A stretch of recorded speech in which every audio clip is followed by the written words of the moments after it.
money in the bank. Hit you with the. Hit you with the bank. Hit you with the. Hit you with the 808.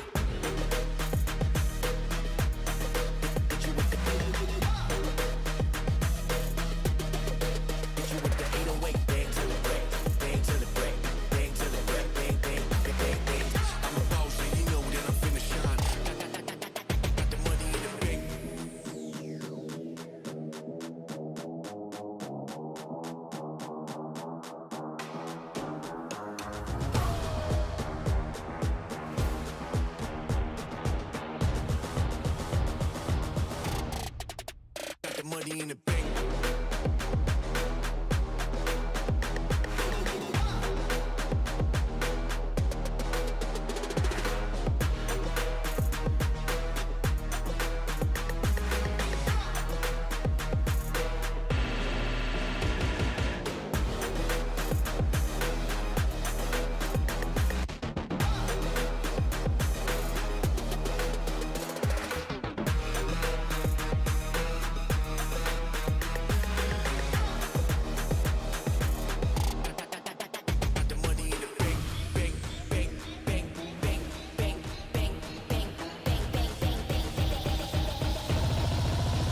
Money in the bank.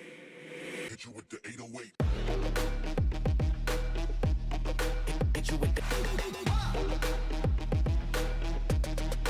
Hit you with the bank. Hit you with the. Hit you with the 808. Hit you with the. Hit you with the 808.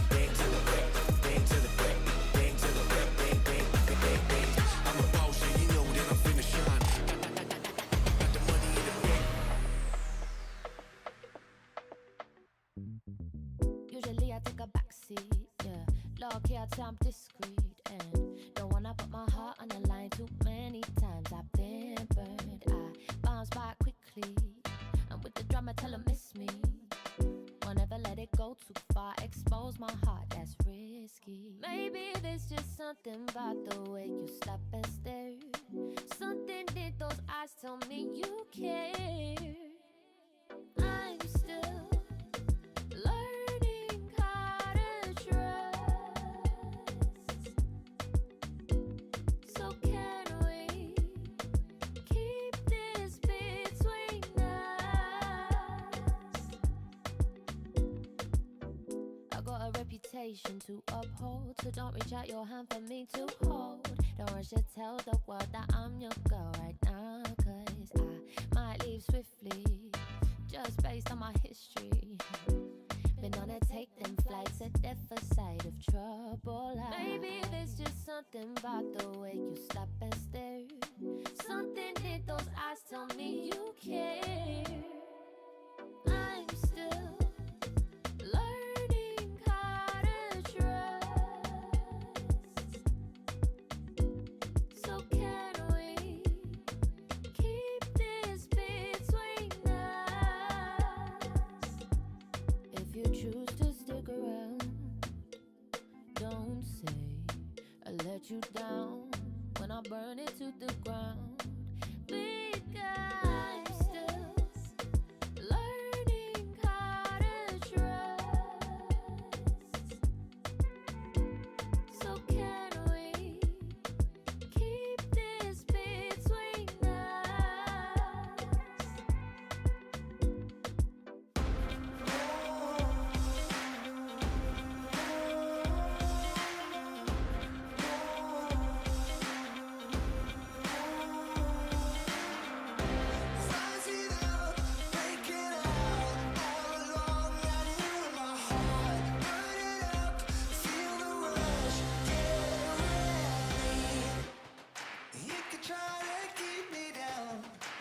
You're never gonna break me. All the years I've known in my heart, all the fears are falling apart. Oh, move over.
wake up and dance. You know I got to get up and dance. When I'm in the backyard, dance, dance. When I'm in the graveyard, we dance. When I go back to sleep, I dance. In the realm of dreams, I dance. When I'm in the boneyard, dance, dance. When I'm caught off guard, I dance. I got a feeling I can't shake, but I'ma try to shake it anyway. I got a move that I can't break, but I'ma break that thing anyway. Not gonna tell you twice, we're gonna dance all night. Not gonna rush the beat, we're gonna move our feet. Not gonna tell you twice, we're gonna dance all night. Not gonna rush the beat, whoa. You know I got to wake up and dance. You know I got to get up and dance. When I'm in the backyard, dance, dance. When I'm in the graveyard, we dance. When I go back to sleep, I dance. In the realm of dreams, I dance. When I'm in the boneyard, dance, dance. When I'm caught off guard, I dance. Feet on the ceiling, feeling great. Don't tell your mama we shaking, babe. Break the rules and do your thing. Bring your shoes, yeah, bring your date. Not gonna tell you twice, we're gonna dance all night. Not gonna rush the beat, we're gonna move our feet. Not gonna tell you twice, we're gonna dance all night. Not gonna rush the beat, yeah. You know I got to wake up and dance. You know I got to get up and dance. When I'm in the backyard, dance, dance. When I'm in the graveyard, we dance. When I go back to sleep, I dance. In the realm of dreams, I dance. When I'm in the boneyard, dance, dance. When I'm caught off guard, I dance.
told, but it's time to come alive. If you want to party, babe, you got to feel it deep inside. All I really want to do is the things you just can't hide. Put your funk around it, babe, and I'll take you for a ride. Get on up with the feeling. Get on up with the feeling. Get on up with the feeling. Get on up with the feeling.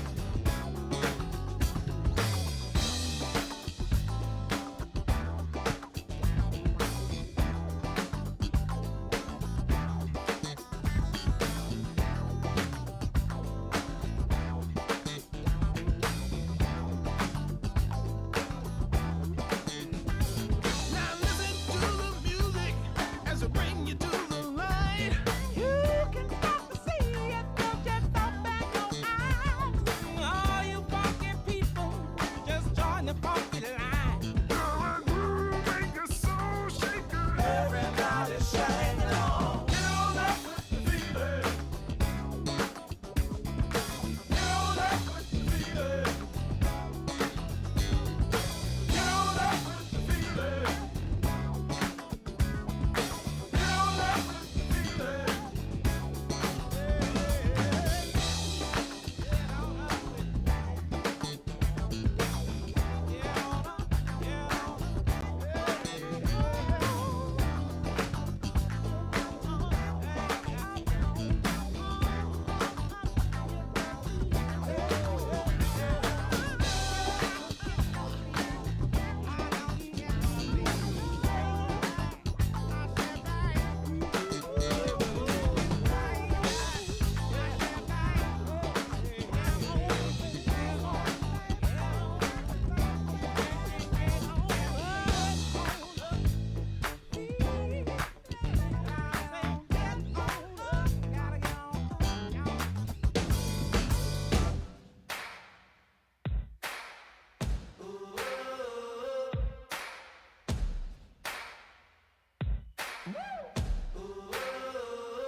Bitter, sweet, fiery heat, whispers the man of the hurricane. Oh, stop pushing me, gonna push so hard, I'll just let go now. Lost in your mind, blown on the winds of the hurricane. I won't let go. I won't let go. I won't let go. I won't let go. I won't let go. I won't let go.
take it for a ride. Close your eyes, come with me. It's a heaven in disguise, just for you. Just for you.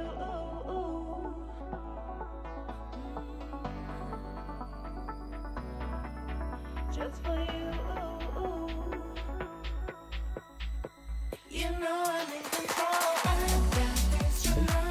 'Cause I'm in control. 'Cause I'm in control. You know I'm in control.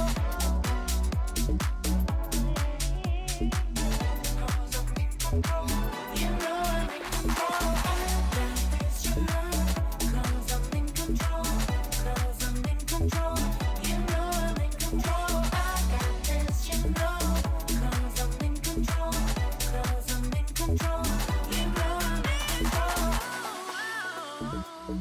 Let me take it for a ride. Close your eyes, come with me. It's a heaven in disguise, just for you.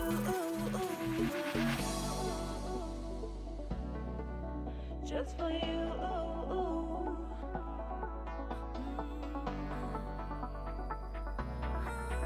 Just for you. You know I'm in control. I got this, you know. 'Cause I'm in control. 'Cause I'm in control. You know I'm in control. Because I'm in control. You know I'm in control. I got this, you know. 'Cause I'm in control. 'Cause I'm in control. You know I'm in control. I got this, you know. 'Cause I'm in control. 'Cause I'm in control. You know I'm in control.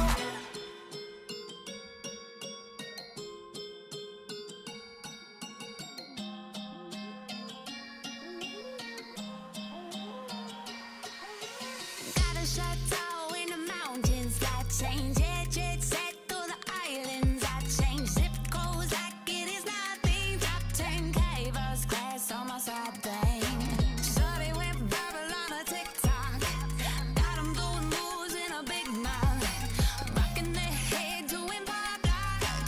20 million streams so she won't stop. Can't stop. 911, it's an emergency. Call your friends. Everybody follow me one by one. Moving to the melody. Light up the night. Oh, we light up the night life. We go into daylight. As long as it feels right. Light it up, yeah. We light up the night life. We go into daylight. As long as it feels right. Light it up, yeah.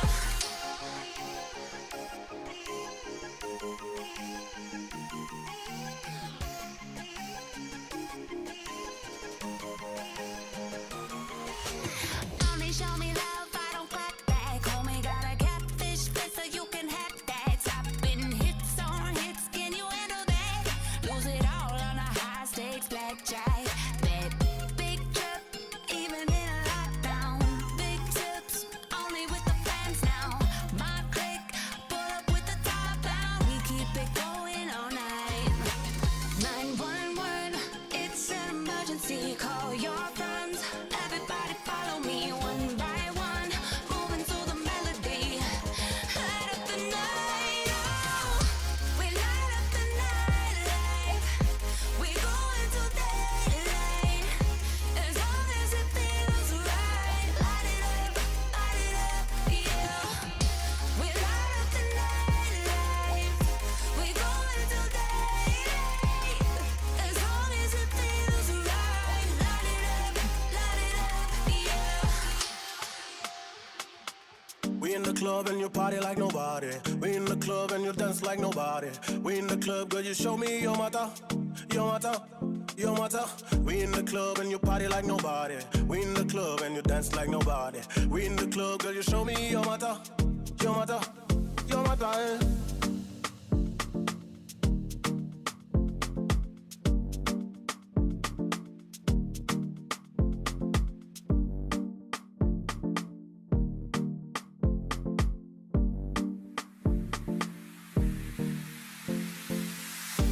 club and you party like nobody.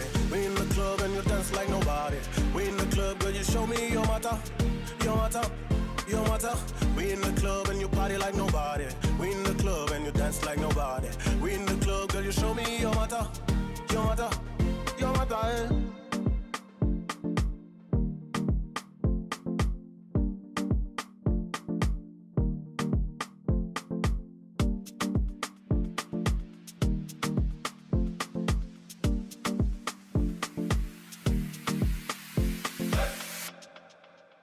You're my diet. We in the club and you party like nobody.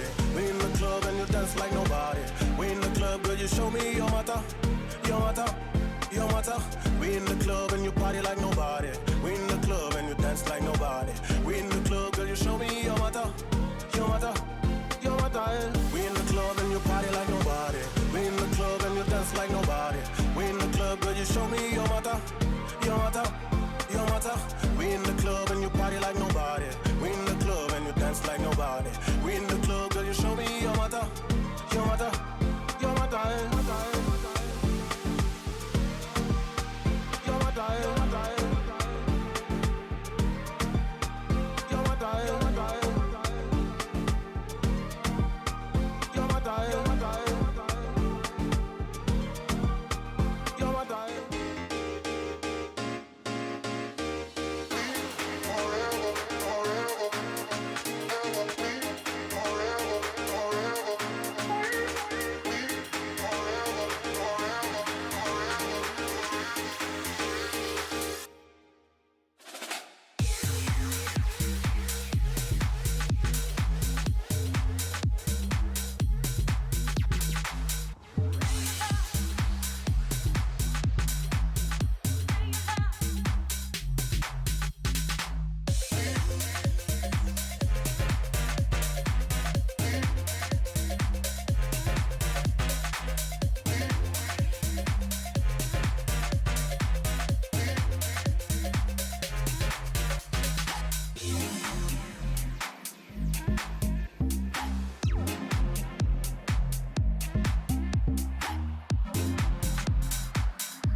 I'm so damn serious. I'm ready for the fight. Time has crept along. I pushed you out of sight. Don't think I can't live without you, darling. I'll be just fine. You won't take no for an answer. Get off your knees and pull yourself together. I'll make it on my own. You think I need ya? I've come a long, long way. No looking back. Keep banging on my door. See where it gets ya. I'm moving on now, honey. Ain't gonna play your games.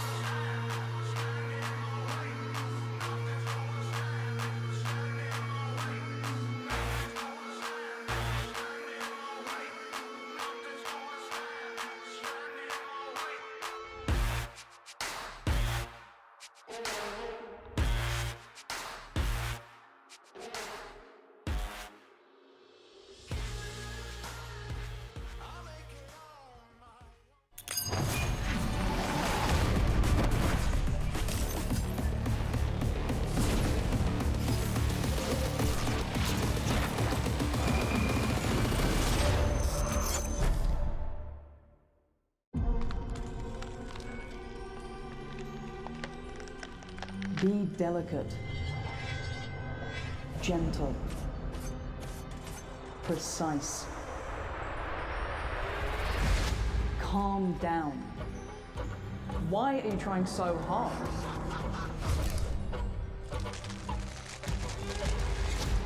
Isn't this too much for you? Aren't you scared? Don't play, don't compete, stop complaining.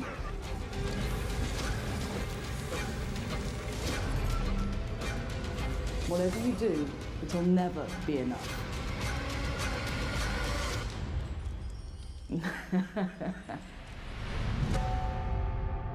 Greatness comes from within. Just wait and see.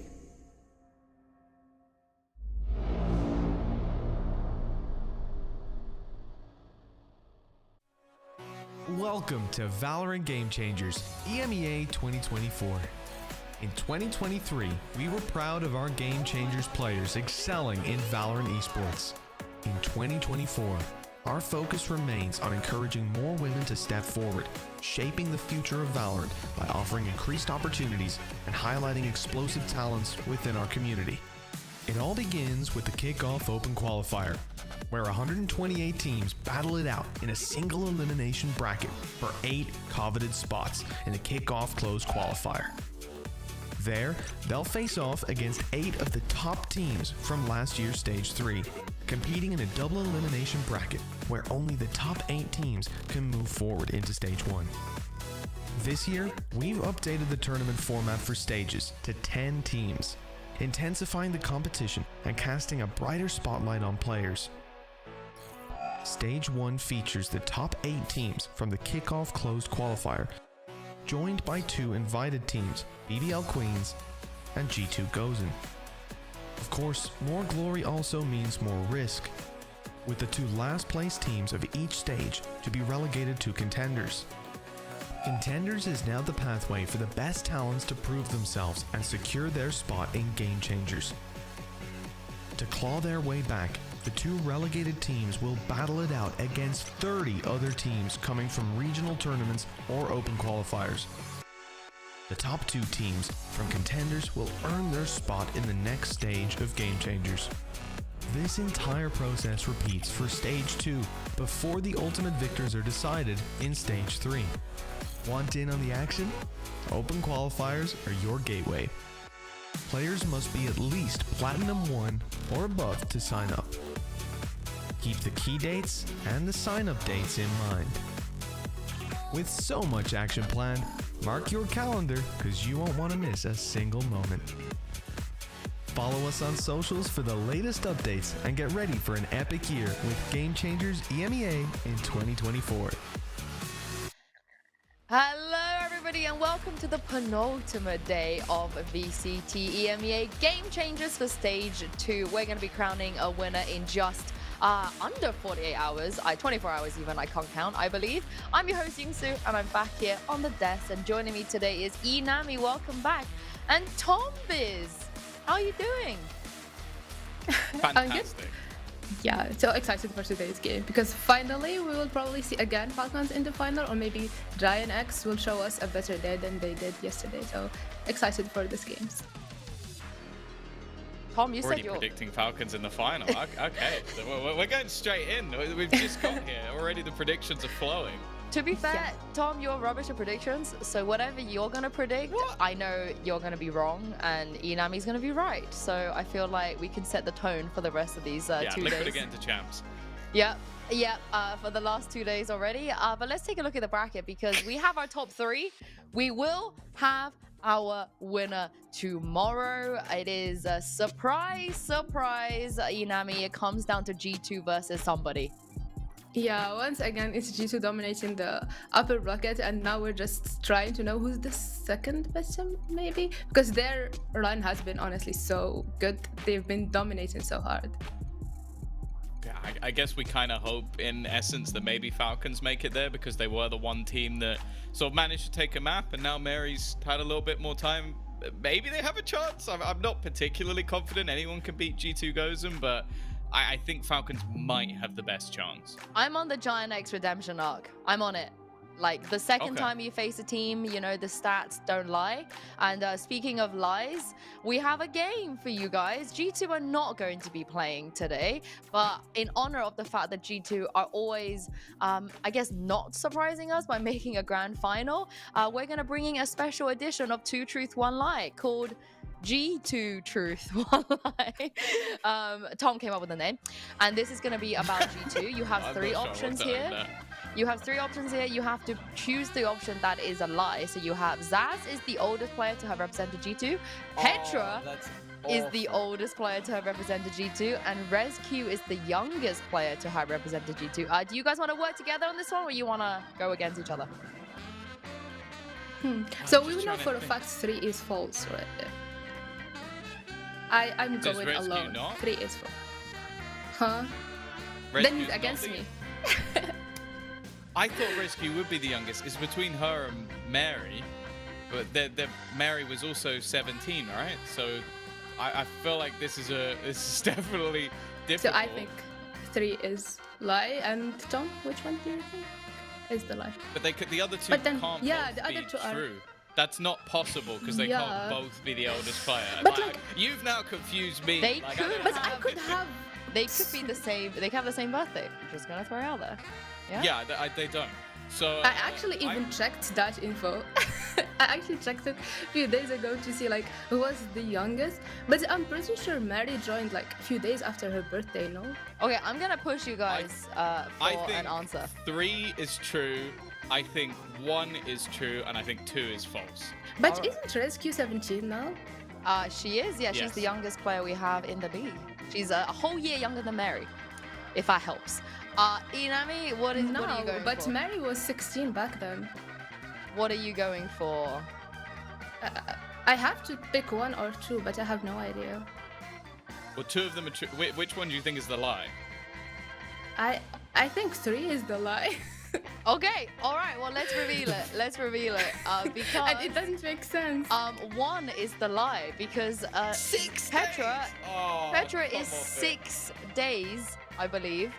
Yeah, there we go. Younger, I think. It's one or the other. I'm really hoping I didn't mess up here, but I'm pretty sure Petra is older by 6 days. But let's just move on to the next one, because I'm starting to doubt myself. This one will be hurting my brain. All right, the second one is G2 played against Guild 11 times. G2 ran this comp in Game Changers, Brimstone, Sky, Chamber, Neon, Yoru, or G2 competed with 3 different stand-ins in their history. So which one do you guys think is the lie?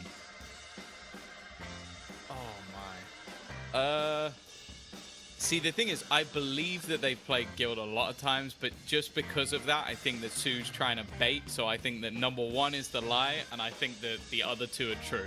I'm just going off meta. I'm not even going to think about it. All right, Inami. I can only count 2 standings, so I see. She's got maybe brains. just 1.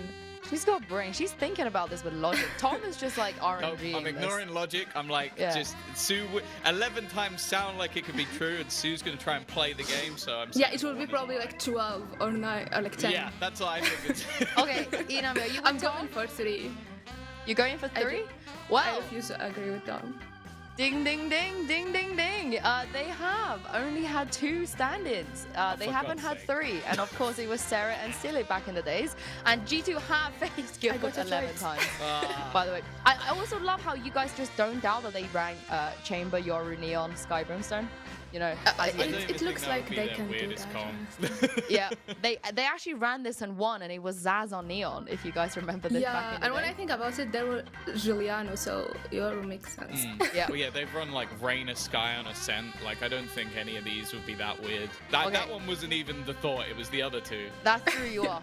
Okay, last but not least, you're currently 1-1, so you can't pick the same. You cannot pick the same one on this one. I need you to I need you to choose. I need you to choose, but you can't pick the same one. And Inami, I'll start with you this time because Tom started last time. So, I think they definitely lost more than 1 game as the originals. Okay, is that what you're going for? Yeah. All right. But then what if Mimi has like 400k followers? You said, wait, did you say we're not allowed to choose the same one? No, you have to choose a different one. Because I wanted number 1 as my. Because I thought they lost. Don't you think Mimi has 400k? Because they didn't win the tournament, so they must have lost more than 1 game. They finished 3rd in their first event. So. Tom, what's your star sign? I'm a Leo, I think. You think Leader is a Leo as well? You reckon? I have no idea. All right, probably. I'm gonna push you. Okay, Inami's gone for what, number 1? Is that what you're going for? Well, if I'm not allowed to choose number 1, I'll choose number 3 because it has my name on it. All right. Well, it's a good thing that you're that narcissistic because that is the lie. You do not have the same star sign as Leader. He's actually an Aries. So there you go. So actually, like back then, we didn't even have double elimination, so they just lost. Yeah, they just lost a game, and it was the only game they did lose against 10-star, I believe it was. Do you know what? And I think I've won in the most G2 way possible as well, in the narcissistic way, because G2 loves themselves, and I also love myself. Someone has to. All right, let's get into today's game. Happy Father's Day, everyone. Yeah. Wow, you're gonna flex on me like that. G2 are not gonna be playing today, but 2 teams will be playing, and that is, of course, Falcons versus Giant Eggs. This is gonna be a clash that we have seen before, and you're gonna love hearing this, Inami, because every time we have seen this matchup, it's always gone in the way of your girls' Falcons. Yeah, it has always gone in their way, whether it was in last stage without Mary and even now with a Mary addition, and even with all the changes that they've been having to their comp, they still managed to win it. So I'm excited to see if they will be able to keep up that way, or it's 3rd time sharp for Giant X. Yeah, I think luckily for Giant X, they've always said that they're a team that, like, they really roll with the momentum. So even though they've been up against this team before and lost before, I don't think it will phase them. They'll come in with the same mentality they do with every single team they play. I mean, this is the thing, that they have faced each other twice already, and there is a little bit of Tom, will history repeat itself? Because as you can see, they met in the lower finals already, the exact same fashion. Yeah, and that was a very interesting match too, because like they won their own picks, and then later they lost it to overtimes, and then it came up to the last map being Sunset. So I don't know if they will be able to take us to map 5 again today. I think I'm hoping it'll be close. That's the main thing. I think that both teams have a map or 2 that they're not really willing to play, so maybe that will help them out a little bit in the best of 5, and obviously then you can be maybe a bit less tactical with the picks and get some maps you actually want to play out for GX. I'm also hoping it's going to be close, but if we take a look right after this at just how dominant Falcons have been, they were already good. Don't get me wrong. They were in the grand finals for a reason in stage 1, but now with Mary on the team, Tom, they are barely even losing maps, let alone series. Yeah, it's interesting because I definitely don't even think we've seen the best of Mary. Like, she's been decent, don't get me wrong, but it hasn't been the sort of G2 goes in Mary just yet because it's still very, very new with her playing within this roster. The rest of the team, though, have been really sort of stepping up, and we'll talk about it a little bit later on, but I think Ava especially has been someone I've absolutely loved watching throughout this, and I think that ultimately, since they've hit into that lower bracket, since they're getting better and better as they go along with having Mary in the roster, I think that if anybody was going to rival G2, it would be this team, but GX is still a tough team that they have to go through. Yeah, and you said it yourself, Tom, that it's not just the Mary effect in a way, but it's also all these other players stepping up in the middle of the game. We talked about Ava, we've seen also some good plays by Toki, by Sandra, and Matt V. So it's the whole team coming in together around Mary and them just being dominating ever since. Yeah, I know you guys said it's not just the Mary show, but we have to highlight why this player is so special and also how she can make history once again. Every single time Mary comes back into GC, it feels like something is in the air because she took a decision to step away from competitive. She's been back, and if she wins today, Inami, she could potentially get in a grand finals within just 14 days of competing in this tournament. Yeah, that's actually insane. Imagine like being able to just retire technically for almost 400 days and then just come back after 2 weeks, filling into a team. The team had even to change some roles around her and then still making it to the finals. That would be a beautiful story. Yeah, I think that this is one of those players where stories are just going to write themselves around her. Like that has been Mary since she entered Valorant, as someone that was, again, just one of these players that G2 seemed to just find and then was incredible from the get-go. Everybody went, oh, well, how are they going to replace like this player or this player that's decided to leave? And each time she's been utterly impeccable. And as said, maybe it's taken her a little bit of time to get back into the groove, but still one of the youngest players we have in the league and still definitely one of the most talented. I love how like a little bit of time is really literal. It's like 14 days, she's back at a final, like potentially. She just graduated a few days ago. Like, how? Yeah, it would be absolutely crazy. But in order for Mary and her teammates to be able to get in this grand final, they have to defeat their enemies, Giant X, once again. And before we talk about Giant X, let's hear from their star duelist, Smurfette. Take a look at this.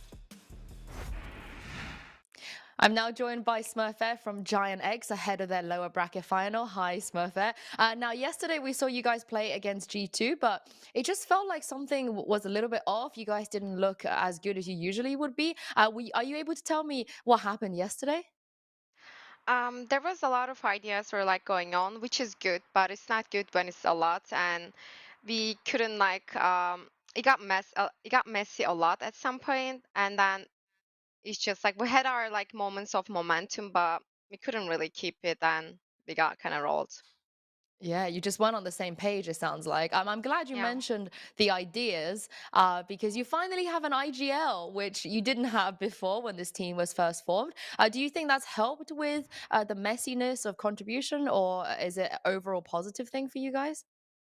Yeah, we can now like focus on ourselves more and like which makes us give more ideas because we can just like focus on the game and us and can see things, and we can focus on our individual goals as well, which is really helpful for us. But yeah, there's still like so much to improve. Uh, uh, Individual goals, that's really interesting. What is your individual goal, I guess? Um, Definitely energy and like mood. It was like it wasn't there that much last split. We were actually all like zombies, and when I say it was bad, it was really bad that I can give example that like some of us like when like some of us clutches, we were like saying nice. It was like this. Like we weren't even hyping each other. We were like kind of dead inside outside. So now we can focus on that more. I can't It's not believe you like that made it that. anymore. Yeah, I can't believe you made it that far with that because you also, ended up making top 4, top 3 last split, despite, like you said, with these issues. with the changes and adjustment though, you guys aren't usually the kind of team that just like, if things don't work, you just switch your comp. You know, the next game we see you running something completely different. You don't really do that at all. So with that split comp, what was the idea behind that? With our old comp, we didn't feel that comfortable with that comp, so we just want to like switch and like try. And we tried. It was good until it wasn't, which was yesterday. So it's just whatever. I mean, it is a pretty good comp, to be honest. It's not like crazy, you know. I can Yeah. understand why you wanted to try that. And last question before I let you go. You've been here before.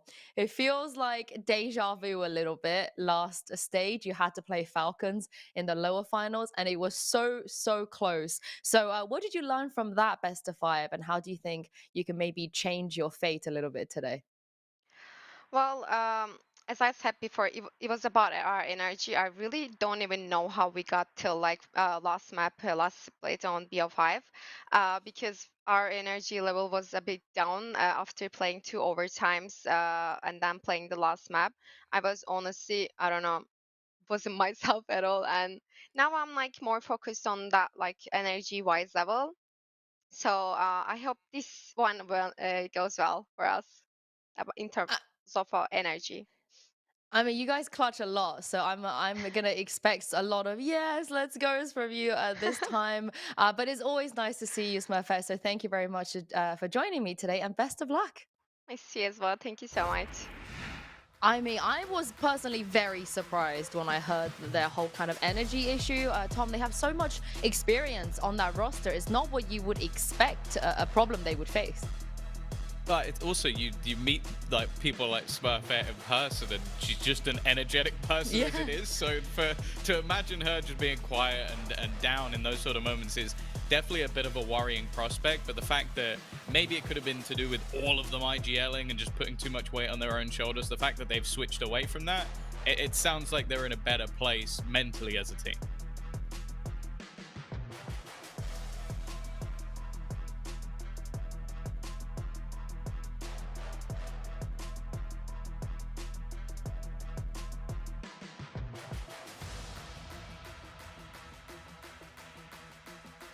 Oh, yeah. I mean, well, if that is the case, and also I will say, despite all of the issues, there has been some bright, I guess, like talent, lights, and GX trying their goddamn best to try and get themselves over the line. And one of those, I feel like, shining beacons and somebody who's always been doing really well, Tom, is Ness. She is a superstar. And even when they were losing against G2, she was unreal. Yeah, that's the thing. I've been a sort of fanboy of Ness for quite a while, from the duelist days to switching up roles, going to Sentinel, going now to Initiator. I think she's always been fantastic and consistent at that. And I think even in the bad times yesterday, she was still putting up the good fight. And we've got her facing off against Ava, who, for me, at least in the games we saw yesterday, I think she was the best player for the side of Falcons. Like, I think as a second player, and like Mary's taking the space, doing her job, but Ava was the one just doing the damage, like winning those clutches, like pulling off plays that you really shouldn't be seeing. And as someone that comes from that BBL Queens, that like killer roster, the one team that I feel like fully challenged G2, I think that she is a great player to have within this team. Yeah, it always felt like, even with the Mad V and Mary being so aggressive, so like good at the start, but if it ever comes down to a clutch and Eva is up, then you can always count on her.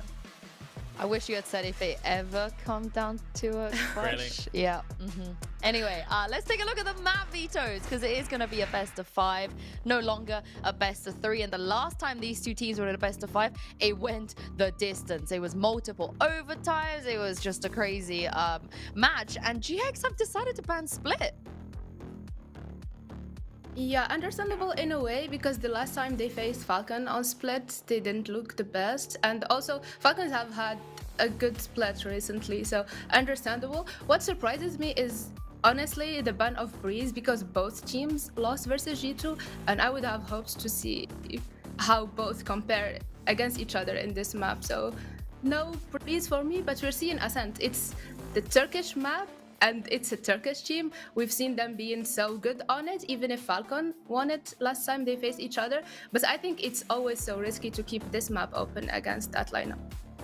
Yeah, I think so far, like, Falcons look like they're more comfortable in this veto. Like, banning what has been more of a common ban for them, GX having to move away from some of the maps like Split that have been a little bit more rough as of recent. And as I said, like, the best map of them is going into that Ascent. It's been one they've played a lot recently. It's expected that they play it. But other than that, it now comes down to a lot more of, like, what I would say is Falcons' favored maps. Like, going into Sunset, I think that's one where they've looked fantastic even before the addition of Mary. Icebox as well, like, has been very good for Giant X, but again, you're talking about a team that's now added in a star duelist that could potentially take over, although they did beat Heroic 13-0. And then getting down to the end of the series, I think Bind is heavily favored to Falcons, and going towards Lotus as well, I would probably lean that slightly in their favor. So I think that the last few maps definitely get a little bit scary when we're talking about the side of Giant X. I agree with you. I think it gets a little bit scary, but I think the start could be good for Giant X. We're going to take a look at Agents Light for Ascent in just a moment, because they should win Ascent. And I know the Sunset didn't look really great against G2, but it looked fine before that. So if they take Ascent and Sunset off the bat, Inami, they might have a chance. But what do you make of this Agents Light? Yeah, it will all come to this map, and if Falcons will be able to win it again the same way they did last time against Giant X. We've seen Giant X with like the boring normal comp on Ascent, but on the other side we have Falcon Vega who are choosing to go for an Astra and Fate, which is not very surprising for me, honestly, because Sandra, I don't think I've ever seen her play Killjoy, and they're not planning to change that in the middle of the tournament for sure. The way they played it last time, it was actually worked for them, especially on the defensive side, which I believe they're starting on. Again, they just have so much info, so much intel coming from Fade, keeping her on the B side and keeping Sova with her as well, just being there in the mid to make sure she gives them info. And on the other side, they just have Kayo and Astra. It also works in a way on attack because Astra is somehow the one watching the flank. She can just control the map around just from her safe position. So it's not as bad as we can think of the comp for Falcons. It's interesting not having any Sentinel. I think that's the one thing for the side of Falcons they've got to be careful of, is sort of like those mid plays that site holds. I think that's where a lot of the pressure will be put onto Toki, and more so how they're going to go looking for information on the defense. On attack, it reminds me of that sort of old school Na'Vi Fade comp, which always seemed to work for them, so I'm always excited to see it. I can't wait to see it indeed, but that's enough from us. It's time to bring your casters into this. Give it up. It's Zach and Pilski. Have fun with this one, guys. Thanks so much. Looking forward to this lower bracket final here, Zach. It is going to be the rematch that we saw from last stage to see who's going to join G2 in the grand final. Do you have any inkling as to who that might be from some of the games that you've seen so far? I honestly think these two teams are very closely matched. If it had been Falcons pre-Mary joining, I would have said that Giant X were the stronger team in terms of both firepower as well as just cohesion. But now, I think they're both very, very well matched, and I think that we are definitely in for a banger series. Last time it went to all 5 maps as well, Pilski, so this rematch, I'm pretty sure it's going to be the same case. That's exactly what I was thinking, honestly, and I really wouldn't be surprised to see the same thing. I was saying it yesterday on the desk. Just the fact that, you know, GX has got this consistent core, but they seem to be inconsistent in terms of map performance. Falcons, on the other hand, they played phenomenal yesterday, but when you change all your roles around mid-tournament and add a new player, how consistent can you be across a 5-map pool? I suppose we're about to find out. Giant X going to start out on this attacking side. Smoke to Cat, dart to middle, and they're just going to kick this B-split straight off, and Mary's the only one here to defend as she's already been droned off the line. They're going to be falling back to side, a little bit of backup rushing in, but it's going to be a little bit too late as the rest of Giant X, they already float onto the side. Just Mary here, you said, and how much can she find is the question. Already locked down towards backside, at least able to find a frag before being taken down, but it's just going to be that 1-for-1 trade, and Giant X, they have so much control in exchange. They've gotten the site, they've gotten the plant, they have their post plant set up, and now Falcons, they have to flood back into this. Question is, how are they going to do it? It's going to be difficult. One way on stairs. A lot of util already used. Falcons not really much to play with anymore until the dart comes back up, until the knife comes back up. There's a double star to backside. They're going to dump all that util on backside and start flooding in here, Zach. But the kills are all going the way of GX. Toki seeing what more damage she can do. But Giant X locked that one down very convincingly. just a B split onto the solo jet, and the retake completely ineffective.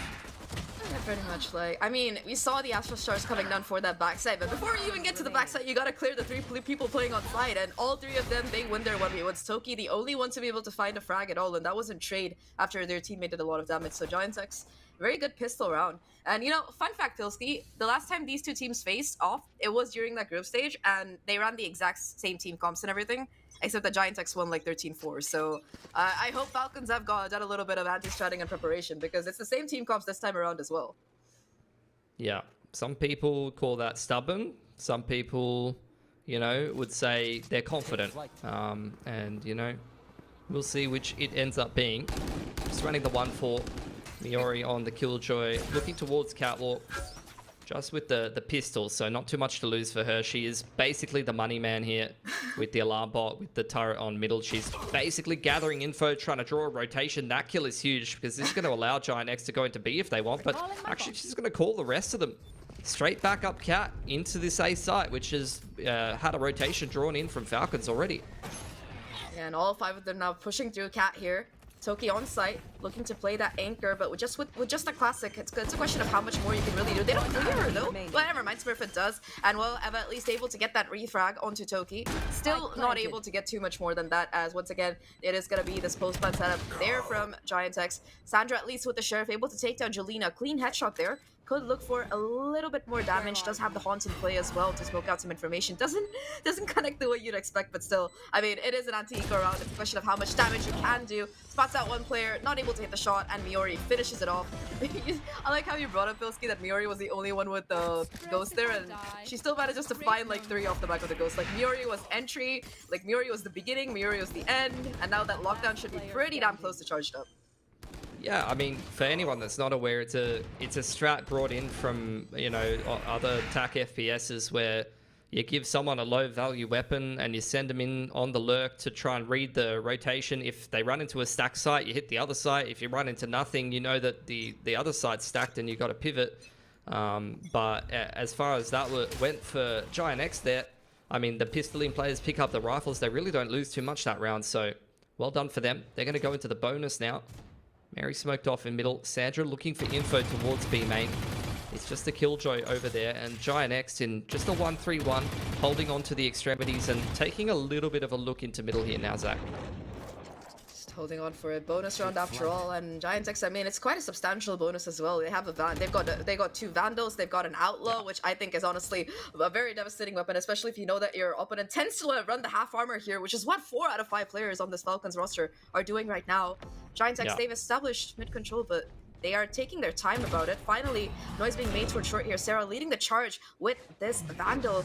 And Mary and Eva towards mid, trying to have a crossfire. Eva doesn't get checked, gets the first one, but immediate refrag there. And Mary, that's exactly what you need here for Falcons. A double kill to come through, still holding strong. And while Sarah at least able to find one and retrieve the spike. 1v3, absolutely impossible as Madby shuts her down. And Falcons, they convert their buy. Yeah, very convincingly, might I add, and with a pretty basic crossfire between market, top, mid. Wasn't too much special needed there for Falcons, has to be said. So Giant X, maybe not doing as much damage as they would have wanted. They take 2 guns away, which is pretty good to start off this game. But now they're going into their first buy round. Sarah, 1 off the KO ult, that could be huge if they can get themselves an orb. But Falcons are going to start this round off fighting pretty heavily for mid, and that's exactly where Giant X are heading as well, Zach. I mean, it's always nice to have that rodeo. Oh my god, Mary goes aggressive this time on the hunt and is rewarded by that kill onto Smurfette. Not going to get a little bit more though. Madby always there for the backup, able to find that refrag onto Sarah. Although it's just a trading game right now towards mid, and Giant X, I mean, both sides, it's even trades. They've lost their KO, they lost their Jet, but I would say Giant X are a little bit better off in that post plan because they have a little bit more actionable util, I would say. That said, though, both sides still do have that controller available, and Astra especially can be invaluable, you know, if that opponent is trying to get that spike down for a little bit of additional disruption. Falcon is trying to find what's happening with the double initiator util. Having a look around the map, it's going to be a 2-player push towards B main here. So they're going to see if they can find themselves a nice little timing. They're looking for information.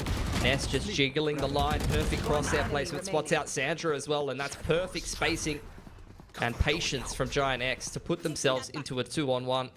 Toki in another bloody postcode in another country. Has to hop on the express flight over towards spawn side, and Giant X just going to set themselves up nicely, tucked into backside. Turret for information as well, so as soon as Toki gets out of this corner, that's gonna be the information queue here. Doesn't do too much, doesn't do any damage, of course, but still, now Giant X know where this attack is coming from at the very least. And Toki does have 2 stars to work with, so that could be a smoke, that could be a stun, a lot of things, but again, look at who's up against her. It's the Killjoy and the Omen here.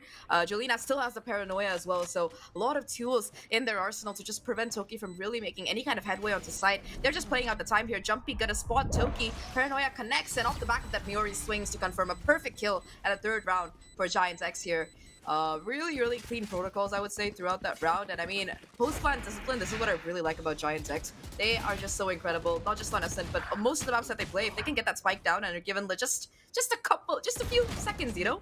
It's so hard to retake the site from them. That was a nice little set play from Falcons to start the round off, though. That's the power of the Astra, the global presence with the Gravel in towards tiles. You've also got the Fade Prowler just to be able to push those B main players back, and you're trying to, you know, funnel them into that back of B main area. You see a lot of strats designed to crunch that area. And that's the little Falcons variation with the comp that they're running. But I'd agree with you, Giant X played that 3-on-3 pretty much perfectly.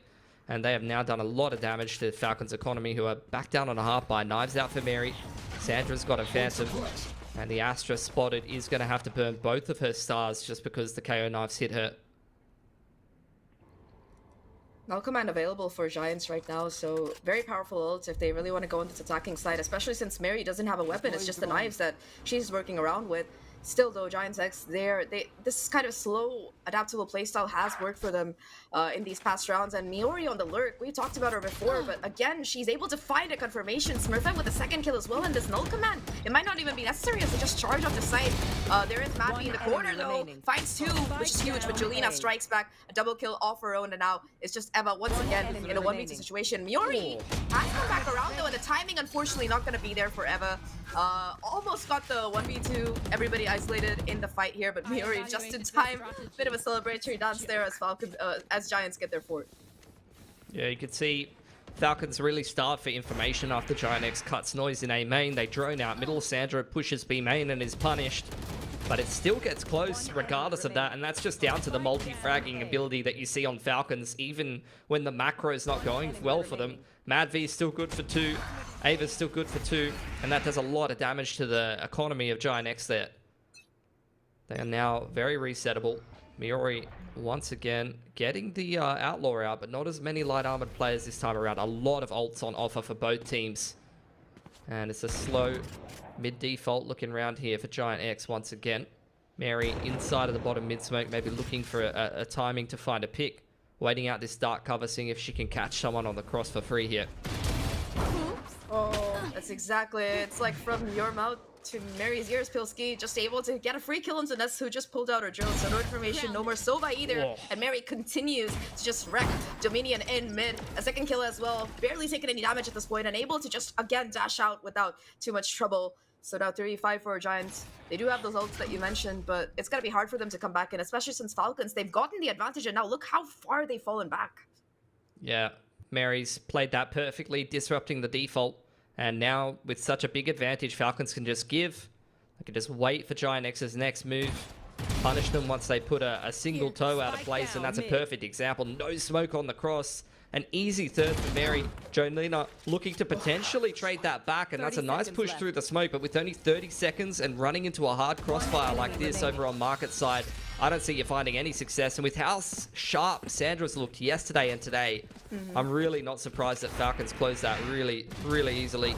4 players surviving there. And this was the thing that was so scary about Falcons yesterday, Zach. The multi-fragging against NASA in that game was really oppressive. And again, like these players on Falcons, it's not just the Mary show with Mary coming into the roster. Everyone on this team can frag. Here. That's something actually pretty interesting that we were discussing during the group stage as well. Like as soon as Mary joined, right? I feel like Mary, apart from being just a star fragger herself, because she's able to do this role of entry duelist so well, or just find so many consistent frags, it enables the rest of the team to play to their strengths as well. And honestly, the performance of both Eva and Sandra has just like shot up in spades since like she's been a part of the team. Now for Giants though, unfortunately Nico around and like, they've tried to rush into site here, but again, there's 3 players from Falcons just waiting. It's an absolute meat grinder. Miri at least able to find 2, but no dice. They can't even get onto site. Really, really well timed flood. That's exactly what you want to be doing. As soon as the lane pressure comes in, as soon as the attackers actually commit to running into the site, that's where you flood through. Mad V, underarm flash, Mary's made her way into the boat shed there, and they all get absolutely creamed on lane there. That's exactly what you want to be seeing. A lot of teams, current meta of Ascent, you've got to kind of decide when you're executing out B, are you going to fight towards Market and CT and let the 2 players backside just chill there? Or are you actually going to dive into the site? And that's where as the defense, you got to kind of read, are they committing into the site or not? If they are, you've got a timing to be able to come out Market and actually be able to try and shoot them in the back, to be able to harass them as they're trying to dig those players out of backside. And it's all really a game of timing. And if you're underarming your flash out Market or running through the FUD smoke when they've executed and then they're sitting front site, you can really find yourself in some bad positions. So really well read there on the retake from Falcons. Mary, after, look, I wouldn't say necessarily a bad game yesterday, but just not really needing to do too much, is already finding some great impact. And after this timeout for Giant X, you're definitely going to have to start to see some of these ults get involved.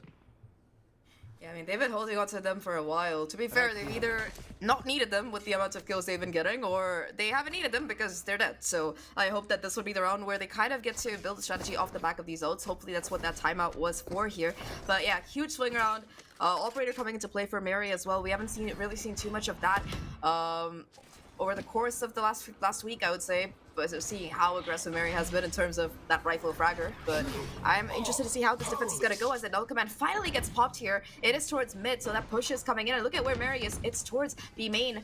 Gotta be taking a much more open angle, but that recon door is gonna spawn her away. They swing late though, and it's still gonna be Mary somehow able to get that kill. And in the meantime, on site, Sandra has been an absolute beast so far. Continues to just cause damage right now. And that null command, everything was invested. It just doesn't really find any value, unfortunately, because for Falcons, the 3 players that have been playing on side for the last 5 rounds, they have done an absolutely incredible job of just shutting down Axis. Do not go. You cannot pass go. You cannot collect 200. No spike ban. Nothing for you. You can see the multi-frag. You can see just the crossfires and how strong they are right now. That is a round where you have a null command active. These players do not have utility. It is not utility that's winning these rounds for Falcons, although the global presence of the Astra is definitely helping out there, being able to drop the smoke across the map with the star already invested B main, but it is the fragging, it is the crossfires right now for Falcons that are making all the difference. Giant X trying to run these faster executes, looking at the fact that, hey, Falcons, they're not running a hard sentinel, but it's almost kind of like this pseudo sentinel where you have the Astra stars down, when you have some of this reactive util that's doing them a lot of favors right now. You know, the Nebulas and the Gravwells on these main chokes are very difficult to deal with, and it's something that we used to see in the Astra meta. Yeah, I think the Astra pick definitely working out better this time than the last time, at least for Falcons. They're able to do so much more with it. That's a nice flash peek here, double peek as well. So Smurfette gotta be able to retrieve that gun and get back with the rest of her team. 4v4 situation right now. 0 points, gonna spot out Eva towards that backside, but Sandra able to find a kill in the meantime. Eva now alone here. Just have Sandra for the backup. 1-for-1 trade though. Eva still holding on, and unfortunately just not much that Muri can do with just a Sheriff. The Blaze Storm from Mary, enough to finish her off, and Falcons, they take the lead for the first time this game from Giant X. Really nicely played wrong by them, I think, throughout. There was a little bit of an iffy moment with that flash peek through the smoke. But aside from that, this is exactly what I was talking about though for Giant X. Like, they are making the conscious decision not to try to dive into backside, but instead fight into CT and try to kill the rotate. And they start that round with a player deficit. The issue really just lies in the fact that they couldn't actually crack the site, and by the time they try to dive in there, it's a little bit disjointed. Half the players are committing to it, half the players are still holding front site. Doesn't end up working out for them. They had the weaker weaponry and they lost the first pick off the bat, so I mean, not many players will have success in those scenarios. Mary going through the smoke, but not quite ready for that peak. And that's going to be a player disadvantage here for Falcons. Sova ult gets popped in the meanwhile from Ness, looking for some of these players on site, and there is 2 there to find for Giant X as this split goes through. I like the high-low peak here. Despite that, Mappy still able to find 2 kills from Heaven. And there is that backup again. The rest of Falcons, they're in on the site here. Just these flood retakes that come in before the retake is even necessary, because I think that's the kind of adaptation that Falcons really made after those first couple of rounds. They've been so much more quicker on the rotations. They've been much better at reacting in time to what Giants are doing here. And I think in particular, like you were talking about the pseudo sentinel anchor here, and I think that for Sandra on B side as well as for Madvi on this A side, they're doing exactly that. They're like a human turret at this point, just popping heads and staying alive somehow. Like, absolutely crazy. They're just flooding I mean, it's exactly like you said. They're just flooding together. They're fighting together really, really well. Giant X is not ready for the flood. It's something you have to be conscious of. Like, you have to recognize the other team is flooding into us, and we need to play anti-flood. We need to be doing things like dropping the fragment on Heaven when we're going into A, or like investing Killjoy mollies. You can't be holding extra util for the after plant if the other team's playing that flood style. Sees combo with the dart, gets Sandra a freebie. Really, really well done from Falcons, and they're on a tear right now. You know, this was, what, a 4-2 half in favor of GX at one point. They won that XVX in the 3v3. And since then, it's all been Falcons. This is 5 or 6 in a row, and these rounds have not looked particularly close here. Yeah, I think that for Giant X, I mean, they've been playing pretty slow, yes, and they've been playing very methodical, but Falcons, they're kind of changing the pace right now with how quickly they're reacting. And Giant X, again, for the last 3 or 4 rounds in a row, it's been them consistently giving up that first pick, with the exception of that last round where Mary did peek with the operator. Every other round, it's been them losing a player quite early on and then struggling to come back from that disadvantage, while the rest of Falcons, like you said it perfectly, they're just holding hands, playing as a team, being very happy together. And Giant X, they're probably going to take a page from that book and try to put it into play here as they rush into this A side again, though. These crossfires, absolutely devastating. That's only able to find a consolation prize as the rest of Falcons just ruthlessly shut them down. Look at where everyone died. It's in the doorway. They're not even on site. I don't know if I like that site smoke there. Like, that's something you'd usually be throwing as a defense to try to buy time on the site, and you can see that Toki's able to pivot around that perfectly. They're able to flood out Heaven after the fragment quite easily off of that. Again, it's only Sheriffs for Giant X, but looking at this veto stack, I was looking at the game I watched from Giant X against BBL Queens. They 13 to them. They stomped them on this map. Their attack was incredible, and this is just not that game right now for Giant X. Doesn't really feel like they're doing very well against this particular comp. Drone goes in, sets up the Killjoy ult. There's the counter, Hunter's Fury, to be able to shut down that Killjoy ult before it even gets going. Smurfette feels the need to dive into the site and is instantly punished by the Odin of Sandra. And Giant X are going to have to try to force their way through this nebula, try to force their way through a smoke, but they're getting picked apart by the Fade util so well right now. Yes, Sandra just shredding enemies with the Odin. So just the Vandal, Jolina at least able to take her down here. 3v4 situation, still not entirely undoable here for Giant X in this penultimate round. That said though, here comes the information. All 3 players now spotted out by the Silva drone, and the question is, there is a minute left on the clock, but you gotta decide where you want to go to try and make something work out here. And I don't think there are any more smokes left for the Omen. It's very winnable. They're taking their time, trying to punish any potential peak or over peak for Falcons. Toki's still concerned about the fact that this could be a pivot back through mid in towards 8. Nest sticking to backside, and Giant X only now finally getting comfortable. Nest is going to push further a little bit. You can see Falcons are conscious of the fact that Giant X might want to aggress in this 3-on-4, and they're going to double peek into market. The KO ult has scanned with the knife there, and Miori goes down as well. Jelena, only one on site. Very winnable now in this 1-on-2. Nice.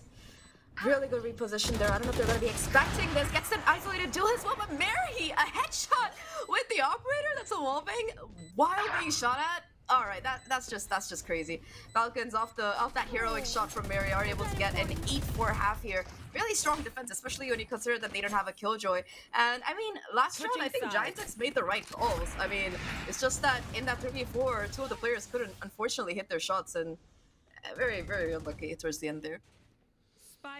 Yeah, Falcons, the double scan and the fact that Mary was just running around finding openers in that half was absolutely fantastic. And flooding together, the util was very solid.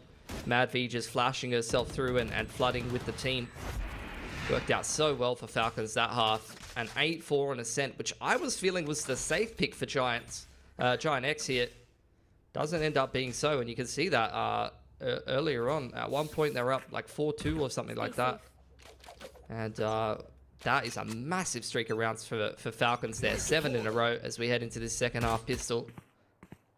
Slow approach for Falcons. You can see them spread around the map. 4 players for Giant X here in middle. Didn't get scanned by the dagger. And they're going to deal with the eye as well. Goes for the peak right now, but it's going to be Sarah to come out on top. Shuts down Mary. I do think somebody took a little bit of chip damage there. Julina brought down to half of their HP, but the rest of GX looking quite healthy. Ness has that information as well that A is being encroached on here, and Sandra just misses the timing narrowly to be able to catch that cross on mid. Beautiful recon bolt though from Ness. Unfortunately not going to be able to find any wall bangs, but confirms that A is where that execute is coming, and the rest of the rotation already here. Madvi with the aggressive position, unfortunately not able to find that kill, and now it's a 5v2 scenario. Toki on site, desperately fighting for life here, only able to find one, and Sandra, she's been an absolute icon these last couple days, but a 1v4 might be even too much for her to chew off here. And finally, after 7 rounds, like you said, FLCV, Giant X, they find another pistol, another win to keep them in this and bring the score a little bit closer. It's going to be a bit of a momentum breaker for sure. That's just insanity on the pistol, just leaving the Sova retake A with a Sheriff and 4 players just swinging mid. I mean, having KJ bottom mid is kind of underrated when you can leave the turret as something to just lock down that info line on B main. So gives you an early kind of warning that you might need to rotate in, or you might need to push a little bit further once that B main contact is made. Sheriff's purchased up for a couple of the Falcons players here, and they looked a little disjointed in that last pistol. I have to say, Giant X, not only with the death ball approach in middle, but also the way that they flooded up short into the side there. They were looking like the much more coordinated team. 3 suppressed.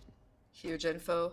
0 point there, just gonna catch out all of these players towards main, and I mean, this is an eco round. Unfortunately, through the smoke though, Mary somehow finds 2. How do you do that, Mary? 3 kills right now, and Smurfette, the only one who seems to be able to do any damage back, is gonna find them, but the damage has been done. It's so many guns that have been dropped on site. That's a Vandal and a Bulldog that Sandra and Eva are able to pick up respectively. I don't even know if I can call that a blunder by Giant X, because that was just Mary being Mary. 3 incredible Sheriff shots to bring this round in hands of Falcons, and now Miori gonna have to be the hero here. Again, these crossfires, these protocols, both players from Falcons playing under Heaven as disciplined as possible right now. Miori tries to go for the cross here.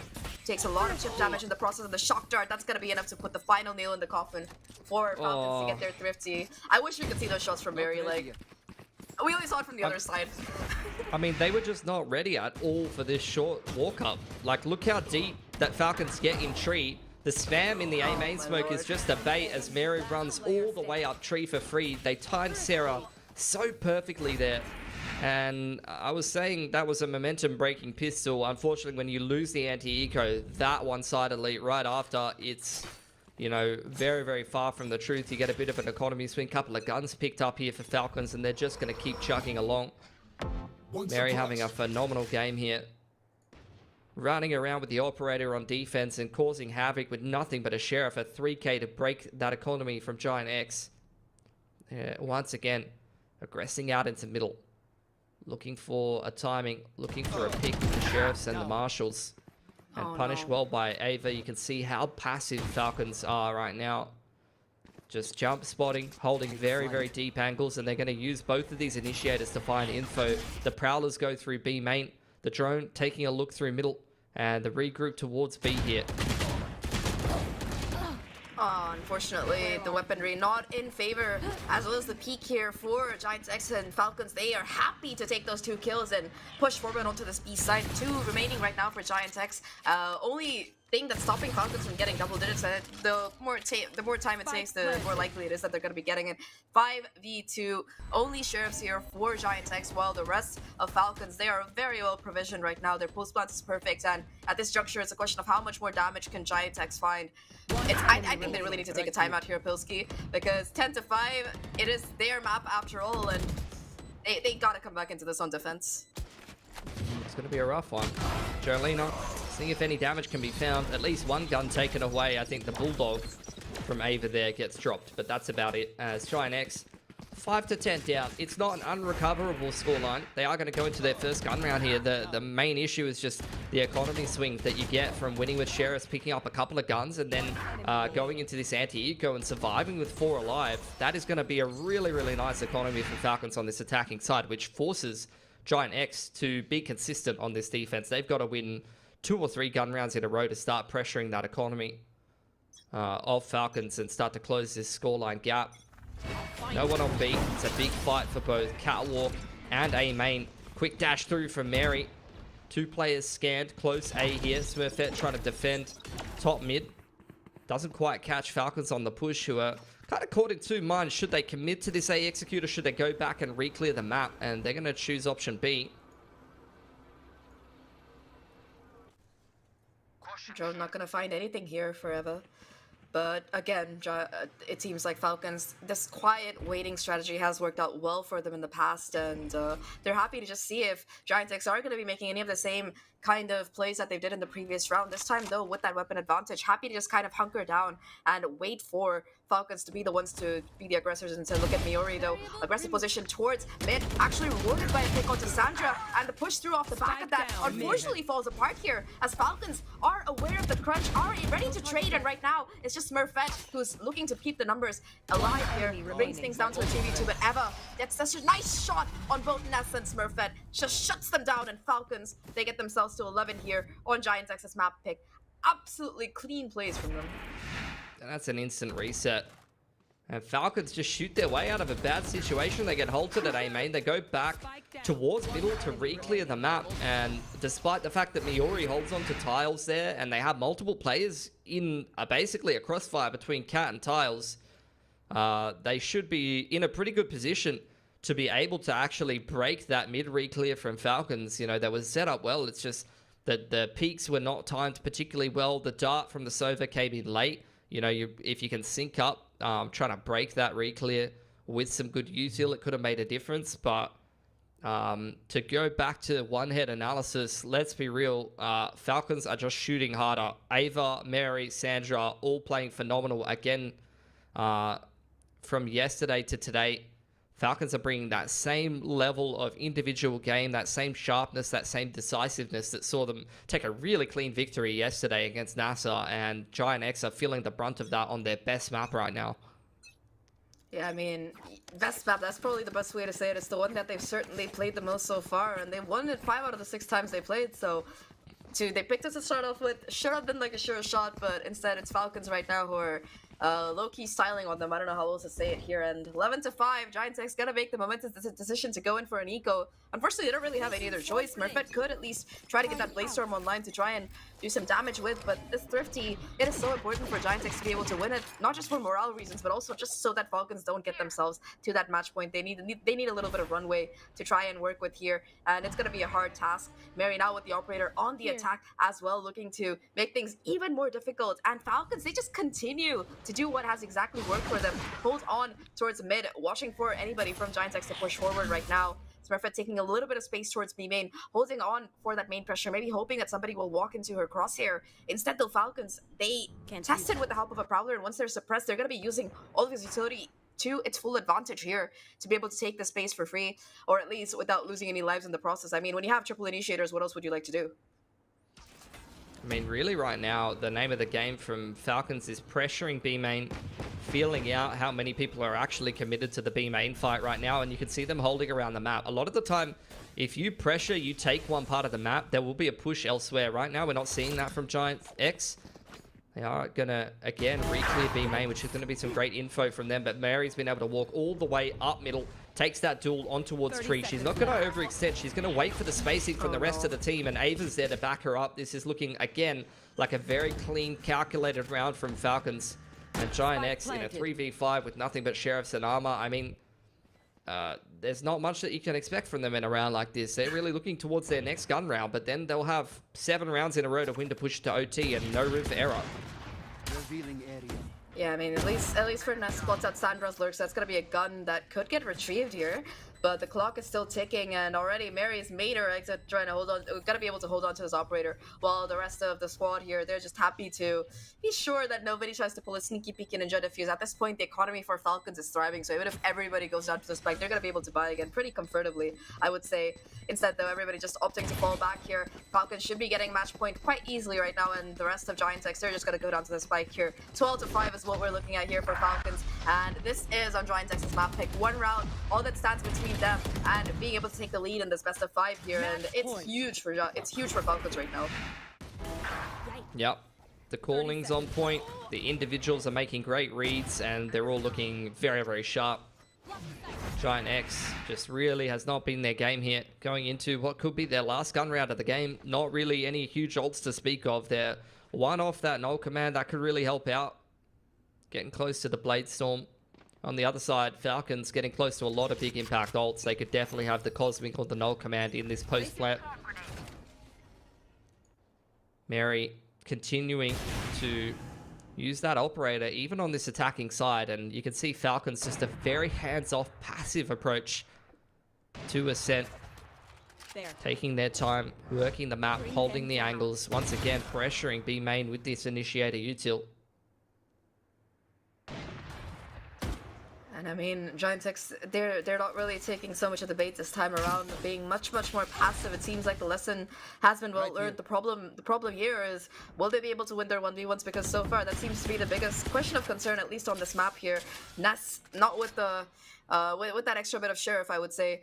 Trying to do a little bit of chip damage to the wall, this time not connecting though. And I mean, look at the ultimates here for both sides, especially for Falcons. Almost all the players, I think, are only one off of getting their ultimate online. So this also could definitely make the difference here. Mary now feeling that aggression, feeling the victory in her blood, pulls out the Blade Storm to boot. So that's an additional piece in the arsenal of Falcons that they are looking to convert this round with. The problem is that the clock is winding down and they don't have too much to show for it. Yes, they've taken B main control, but now they actually have to get onto the site here, which is where 3 of Giants players are left waiting. There's that Killjoy util as well. So as they look to go inside, it's going to be a lot of heavy lifting that's falling on the back of Miori. They don't check her. She gets the first. And along with Smurfette, it's going to be a full-on slay through right now. Mary, though, gets a double already. But with the clock ticking down, has to go onto site here. Operator still in hand. 10 seconds left. 1-for-1 trade towards that switch right now. And it's all up to Mary.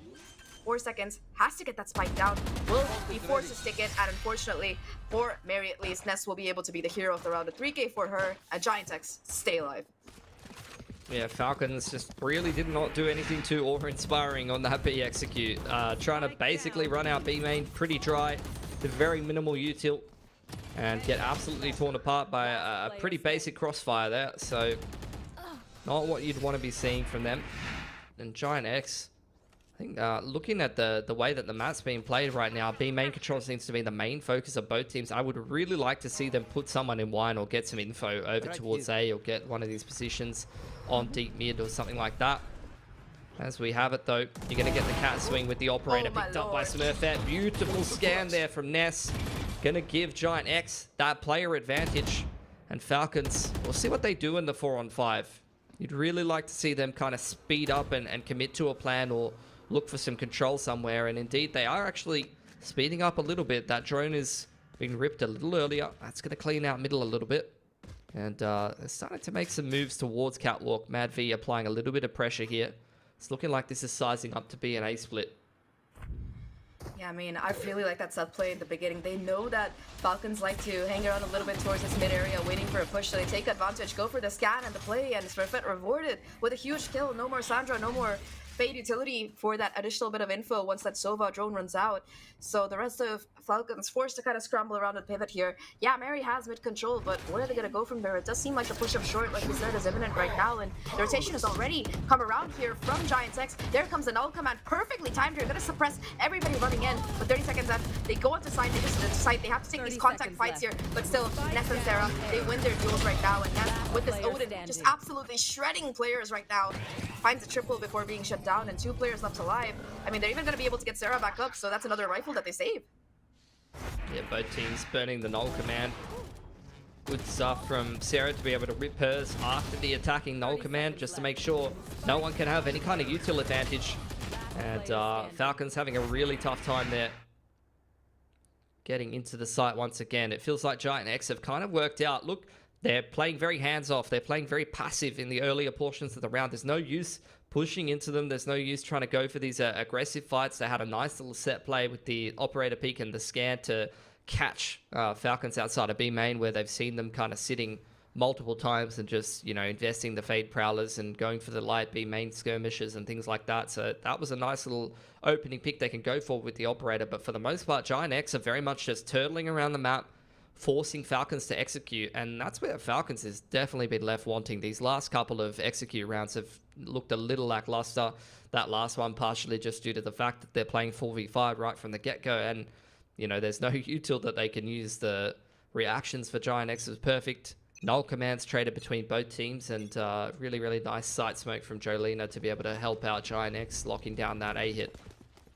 Yeah, I really like Jolina's smokes in particular. Like, I'm glad you brought it up because I feel like Jolina is probably the player that puts down some of the most innovative smokes I've seen to play around on site, and they're just excellent at being able to pivot around them as well. So, really like that you brought that up here. It also helps when you're like force is hard at your side as an omen. You know, that smoke is often the one thing that's keeping you alive, and Jolina just uses it to stay alive for so long. Now a change of pace though by Falcons. They decide to go right into the site here, and they walk right into the loving operating arms of Smurfette right now. Got the first, looking for a little bit more, but instead gets punished as Mad V gets a clean one-tap right now under Heaven. Jolina unfortunately gets shut down as well, so it's two crucial picks that this team has now garnered, and with that Cosmic Divide coming in, this retake gotta look even more difficult right now. Saving grace might be that this lockdown does not have any impediments right now with that Puncher's Fury having been invested so early on. Gonna push all of these players from Falcons out of the site right now, and Sarah able to re-clear short, but the clock is still ticking. I don't even know how much post-plant there is right now on the site here to deny it aside from this Astro Star. No Killjoy Mollies, and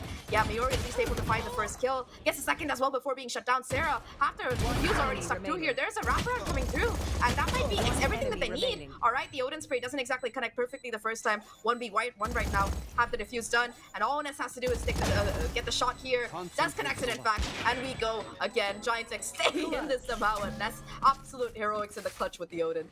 Whew. Yeah, you can see Falcons just going for that set play that you see a lot of teams do. The quick jet dash up short in combination with the KO ult and the Sova ult is actually pretty difficult to hear. These characters scream very loud.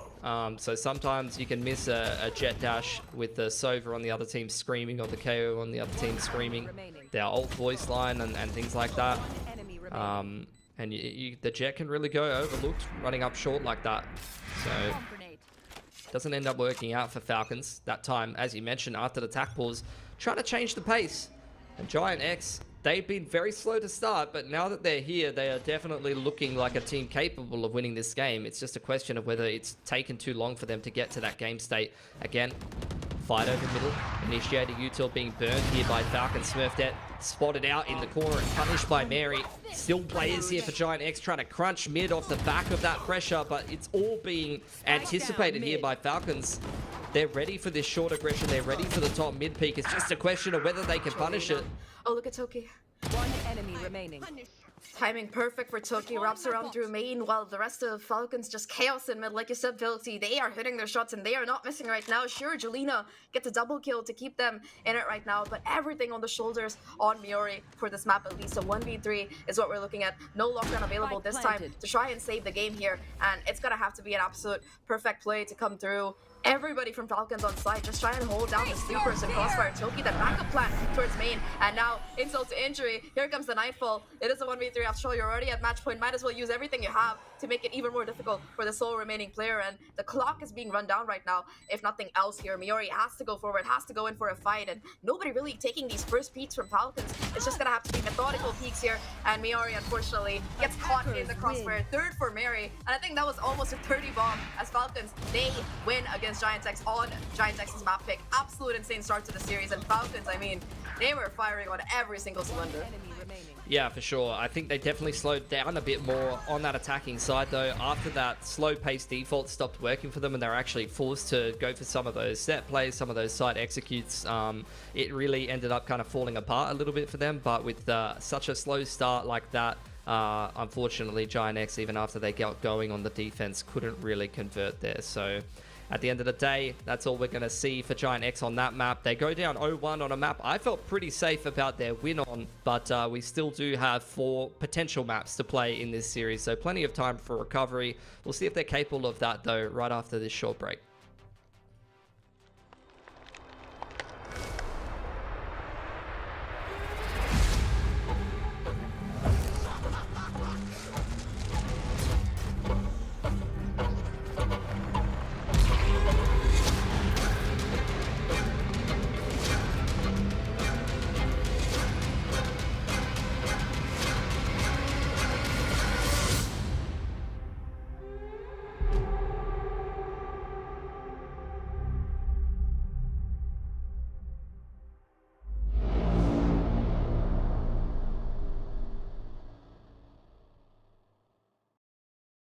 I know a place that will break you into 1,000 pieces. Stay away from them. Stay away from Lorca, Paco, and Picasso. Don't ask about Lola. Ay, Caballo Grande. Ay, Dolor de Nieve. But, in spite of everything, it occurs to you to visit Andalusia. Don't say I didn't warn you. Be careful of the Andalusian crush.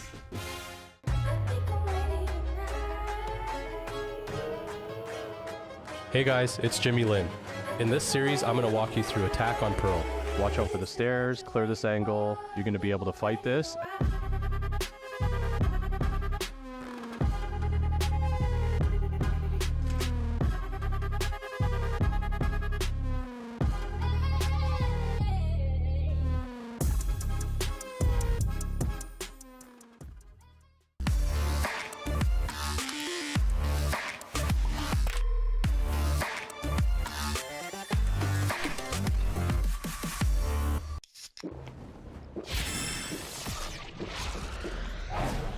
Red Bull gives you wings.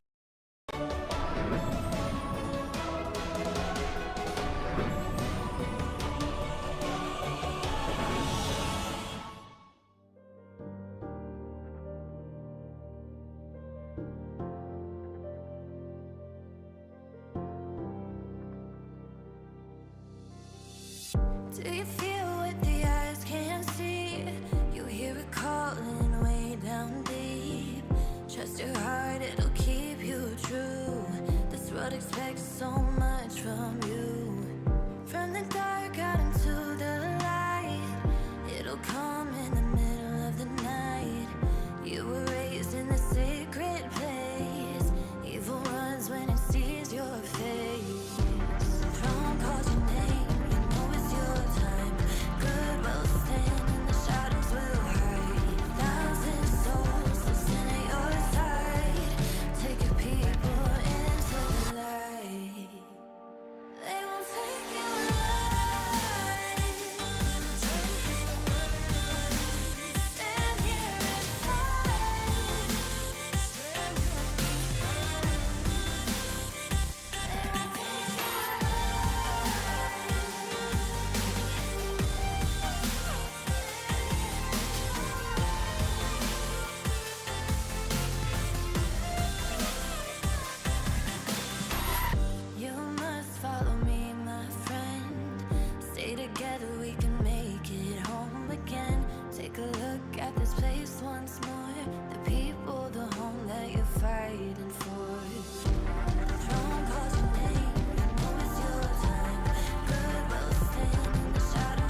than the day before.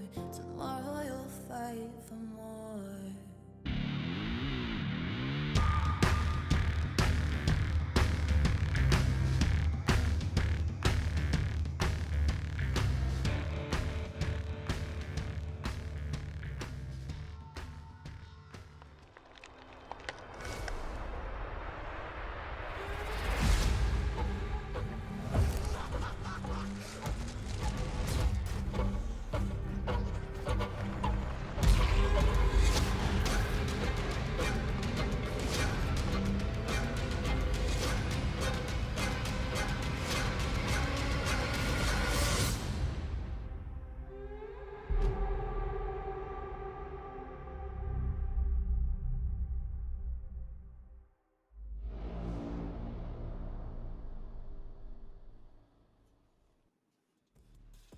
Well, Team Falcon Vega, they continue their winning ways. I'm Yingsun. I'm back here with Tom and Nami. It just feels like they just look good. No one can stop them. And Tom, it might get a little bit worrying for GX as we move through this series.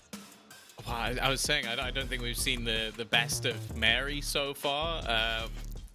We may be getting there. This was a truly absurd performance from her in this map, like genuinely running riot. I think the game changed when she got her operator in, especially on this defensive side. It seemed like opponents couldn't really deal with anything she was doing, and even when they could, well, she did stuff like that. Like, I still don't know what that was, or the sheriff shot she hit in this round. Just ridiculous stuff coming out of the young duelist.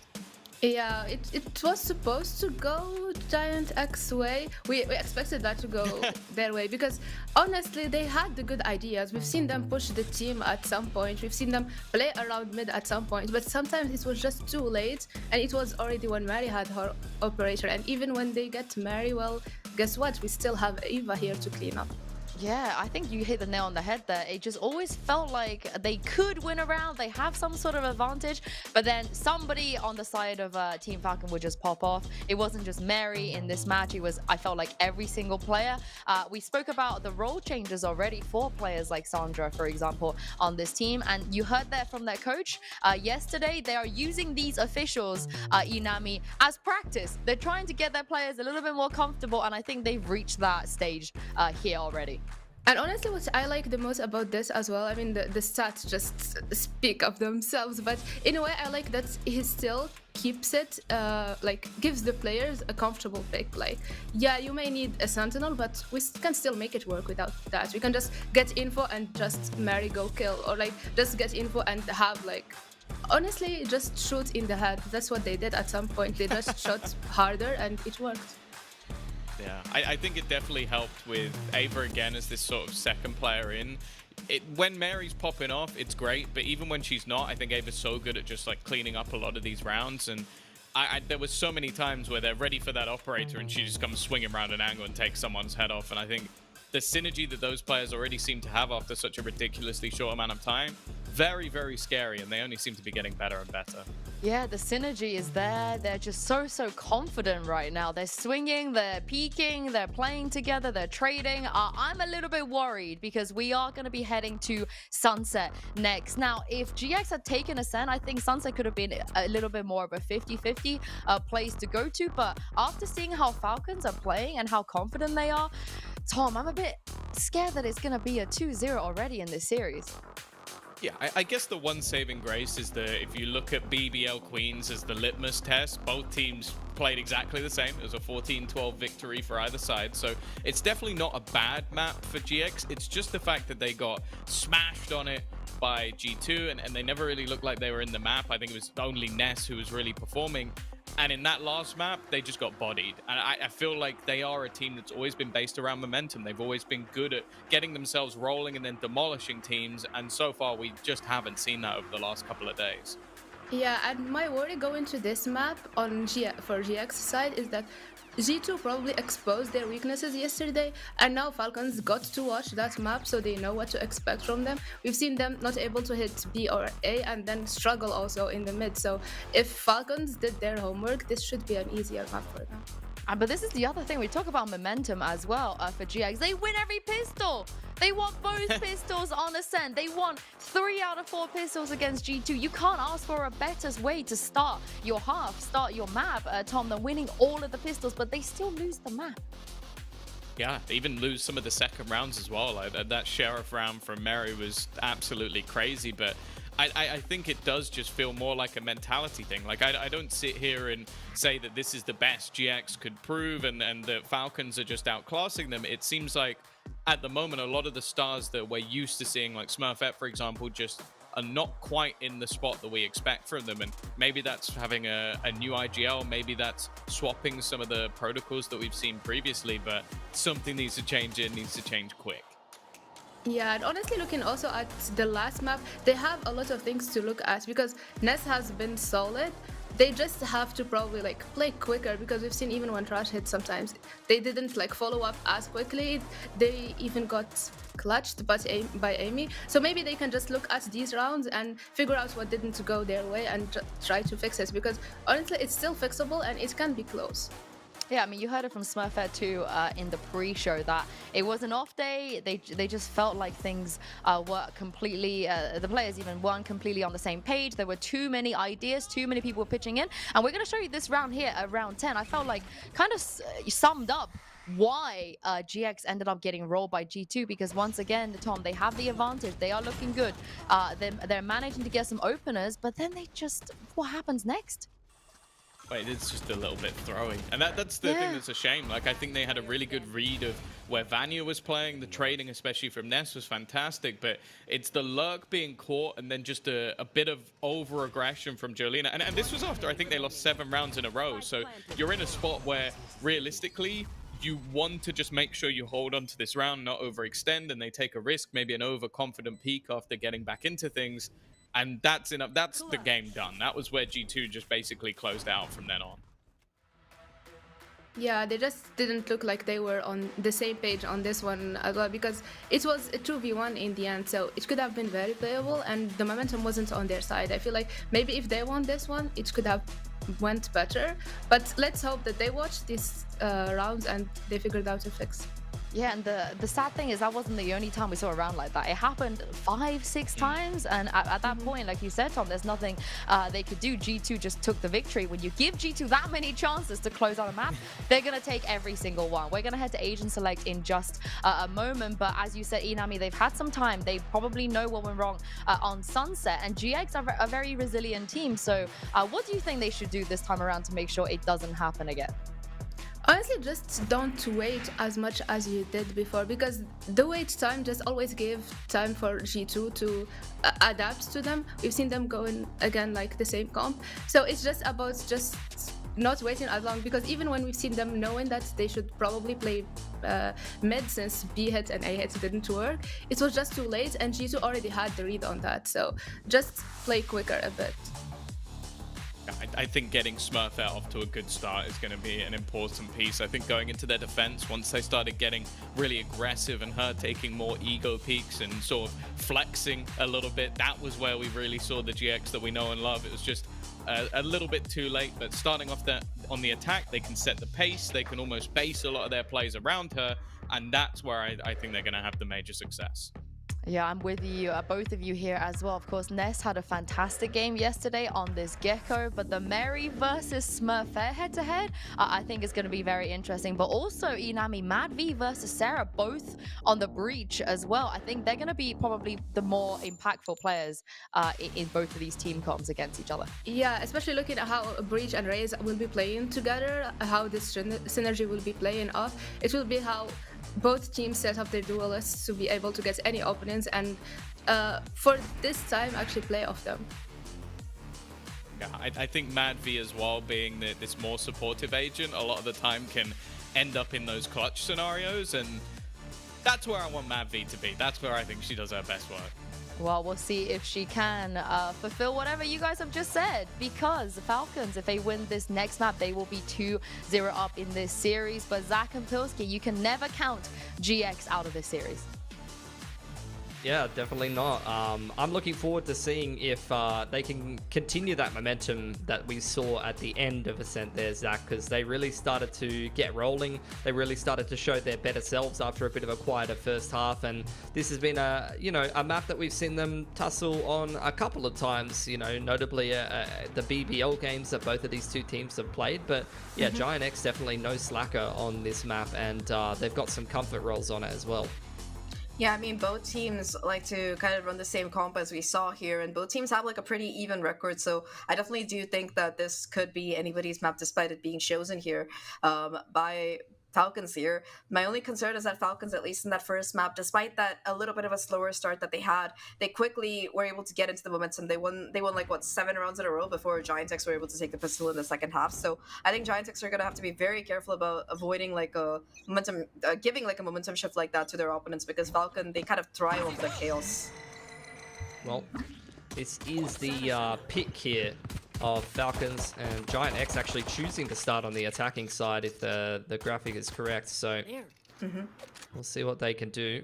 It's a 1-3-1 early on. They're going to break the door. They're going to apply a little bit of pressure towards mid. Full retake A setup here for Falcons. Camera spotting out towards A main, I'm assuming. And it's just Sandra sitting in spawn while the rest of Falcons are kind of waiting for some kind of push towards B main, some kind of market wrap. It's not going to be the case. It's going to be Giant X grouping up towards A main, and Cam will spot them out here. Don't know if Giant X have seen that. Smurfette's going back to clear it, but that's going to be a bit of a tell here for Falcons that maybe they should get a bit of a rotate on, but they're not really respecting the fact that the Raze is up elbow right now. They're just going to commit to their retake plan. I mean, I think it is a kill trip on site here. If the players aren't careful, it's going to be a free kill available through the smoke. The satchel from Smurfette not going to actually get caught. There we go. That's the kill here. And off the back of that, that's first blood drawn here by Sandra. Just able to wait for the rest of the team to come in for the retake off the back of that kill trip here. And now Giant X, they have to take space somewhere. It looks like they want to push it to CT. And I mean, that's the trade that they really needed. Now going to be able to hold on to that space as well. I think that this corner here held by Miori, it has to be checked here. Otherwise, it's just a huge risk of like being run into by these players. And Jolina and Miori swing. Sure, the Boobot finds a little bit of damage and Toki gets a kill, but it's a 3K for Jolina and another pistol for Giant X. This is 3 out of the 3 in the series so far for them. Yeah, really nice push in the mid-round. Despite being players down, they push out. They're able to aggress on Falcons before they can execute their retake plan. Even though they've lost a player to the kill trip, Smurfette aggressing into spawn, finding that kill, and then it's a triple swing up onto short here to shut down any opportunity at Falcons making that retake work. So good stuff from Giant X. Playing up, playing confident despite losing a player early on is exactly what you want to be seeing from them. They're going to go into the anti-eco now. All of the players on middle here for Falcons, though. Oh, all right. Smurfette through the smoke takes down Mad V. So Mary and mid as well chipped down to quiet a bit. Just 30 HP left. Does still have a Sheriff, so off a swing like that, able to get a kill, and now has some friends as well. Beautiful paint shells from Smurfette. Gonna be able to cut that angle off, at least for a little bit. Lets her isolate this fight, and now get away with the help of that satchel. The remaining 3 from Falcon still towards mid right now. Dizzy not gonna spot anything, and Miori already all the way back towards the defender spawn right now. Gonna confirm that our A side is clear, A side is empty, and Mary and Sandra, the only 2 left, gonna be able to pick up that bulldog, at least retrieve a weapon or 2, but aside from that, it's gonna all have to be just incredible headshots. Yeah, Miori's done a good job once again, lurking up with not much to lose on that ghost and finding a free A site. Mary now being harassed by the U-tilt, pushed out. Oh, I was gonna say pushed out by the aftershock, but that's whiffed a little bit. Regardless, they double peek her and get it done. Only 1 player lost here for Giant X. It's a great anti-eco. And heading into their bonus here, they didn't even lose a single gun because once again, Miori on the Ghost has picked up that primary weapon and invested in an Outlaw on the Cypher.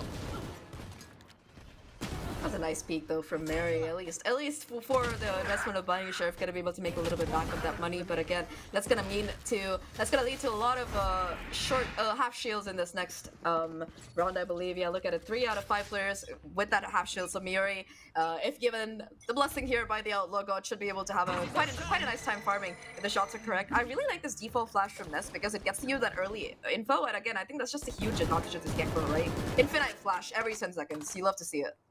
Yeah, I mean, this is a pretty default kind of start for Giant X. Smoke to top mid, Gecko flash over mid to clear out the close positions. Falcons had the same setup as their pistol here. They're just leaving Sandra fully retake on A. They've got a big stack over towards B with the breach on the rotation. And once again, Giant X just walking for free up A, uncontested. We haven't seen any A main control from Falcons at all so far this game. The cam, once again, only going to spot the Cypher on short A here, if anything, which might be a little bit of a misread for Falcons here. I'm actually kind of surprised that Falcons like to run the Cypher on the A side more than the B. But here we go, Wires once again. These are more kill trips than anything onto side. They're going to have to be very careful about how they want to do it. Wingman gonna be able to get the spike plants. No way to really stop it from coming into play. And I mean, it's a 5v5 and a retake that has to come through for Falcons. They're on a timer right now, and they have to get through all of this utility. Exact same setup though. They're ready to fight for short. They've even invested the one-way. Falcons now starting to throw some util in towards the site, and it's working a little bit better. They've got gun advantage. They're starting to break that short crossfire. Giant X fighting back really hard, but multi-frags from Ava is all that was needed there for Falcons that time. The retake setup and the retake plan works a lot better for Falcons, and Giant X much less successful contesting short A. I mean, they had the right idea. It's just that Eva went absolutely ballistic there. Got a kill with the mosh, got two with the gun. And I think that if that confrontation, I think it was Eva versus Sarah there? I'm not sure, but whoever it was who tried to take that last fight, yeah, it was Jolina. If Jolina had been able to win this round, it could have very much been a bonus round to come through for Giant X. But at the end of the day, like you said, Pilsky, that's still a decent chunk of damage. They managed to take down at least 2 or 3 players with them, and gotta keep this Falcons Vega economy from really getting too good right now. In fact, look at it. There's an Ares as well as the Bulldog into play. I mean, to be fair, the Ares could be at an attempt to do some kind of wallbang damage, or just because it has a lot of bullets. But look at Mary with the Ares. Oh my god, she actually gets one. She gets 2. What the heck? No way. That's the Marys for you. I'm coining that term live on broadcast here. Guaranteed 2k every time she buys it. Because guess what? I've never seen her buy it before. Ever. Me neither, so, I'll be honest. 3 on 4 now for Giant X. Back to the drawing board here. Stacked up in middle, one weight off. And it's just the same setup again for Falcons. They've just got a hard read. They're quite happy to give that A site. They're quite happy to play hands off. This time Giant X pressuring middle a little bit more. Camera is going to spot out the opposing Cypher on top middle. But it will be in towards market here sooner rather than later. Out comes the neural theft to try to scout out the setup here of Falcons. Toki under a lot of pressure, gets fault lined and punished.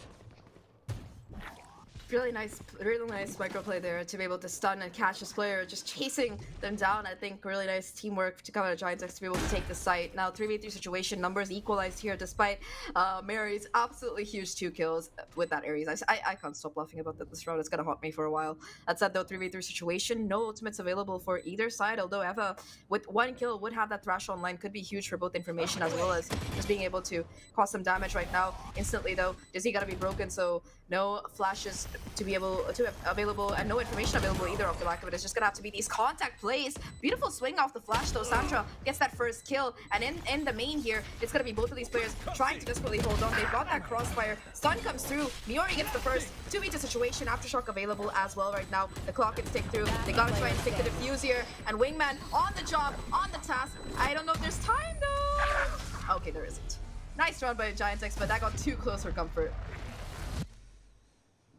Everyone's going to be poor now, so we'll see if there's going to be any kind of force, because these rounds have come down to the XVXs. The damage has been done to the economy multiple times. Good stuff for Giant X though to turn around that 3 on 4. Really well worked. Pressuring top middle to try to pull the rotation away and then just splitting in through market. If they'd just committed through market in the mid round there, they would have run into the stack for sure.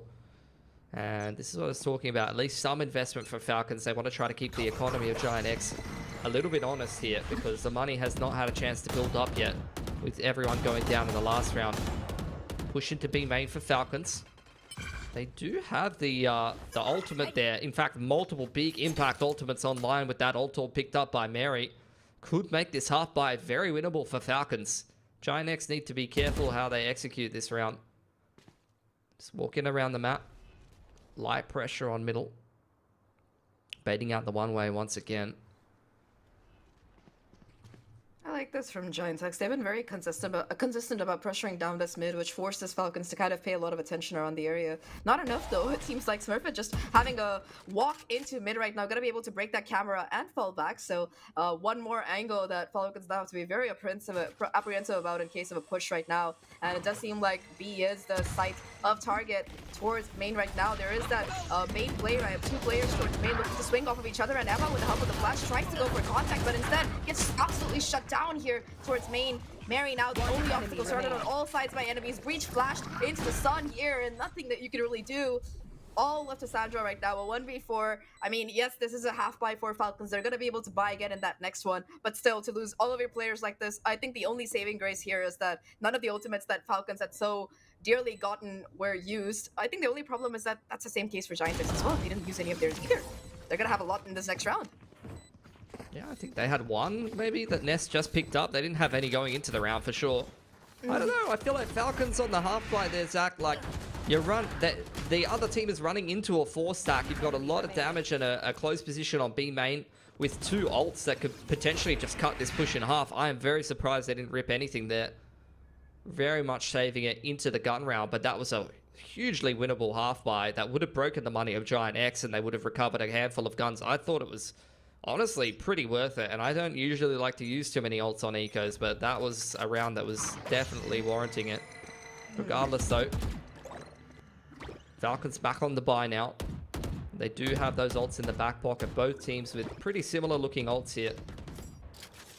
Dizzy picked up there for Ava on A main, and this time it is a change up, right? We've had the retake Cypher every time on A main. This time it is the A main control here from Falcons, and then rotating the Gecko and the Breach off with the Cypher setup on B. Kind of like that with how much pressure Giantex have been putting on the market, and they don't look like they want to stop right now. Showstopper comes through, Thrash as well, but neither are able to catch the other here, so just a bit of an impose right now.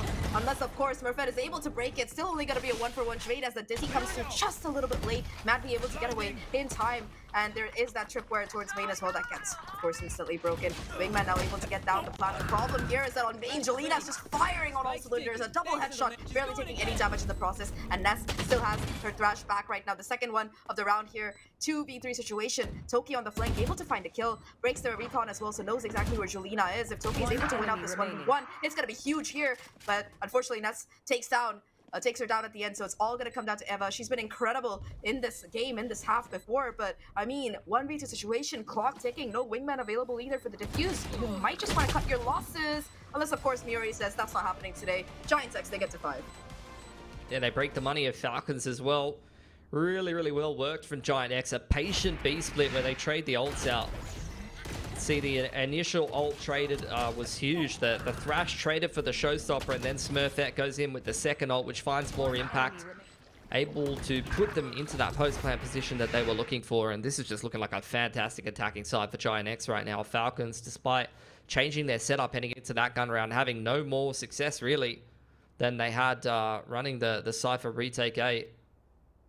So they've got to find an answer for this one. I really honestly think, given how much the Giant X is splitting market and the fact that Falcons don't seem to really be able to hold it, even with a 4-stack on B, they probably have to start to move to some kind of mid-trap. Like, if you're having Giant X setting up a statue in middle and kicking off the B split from there, would really love to see some kind of trap play where you're throwing the Paranoia in through tiles, you got the fault line, the Gecko flash over the top, and the Raise Nade, and you just dive into middle.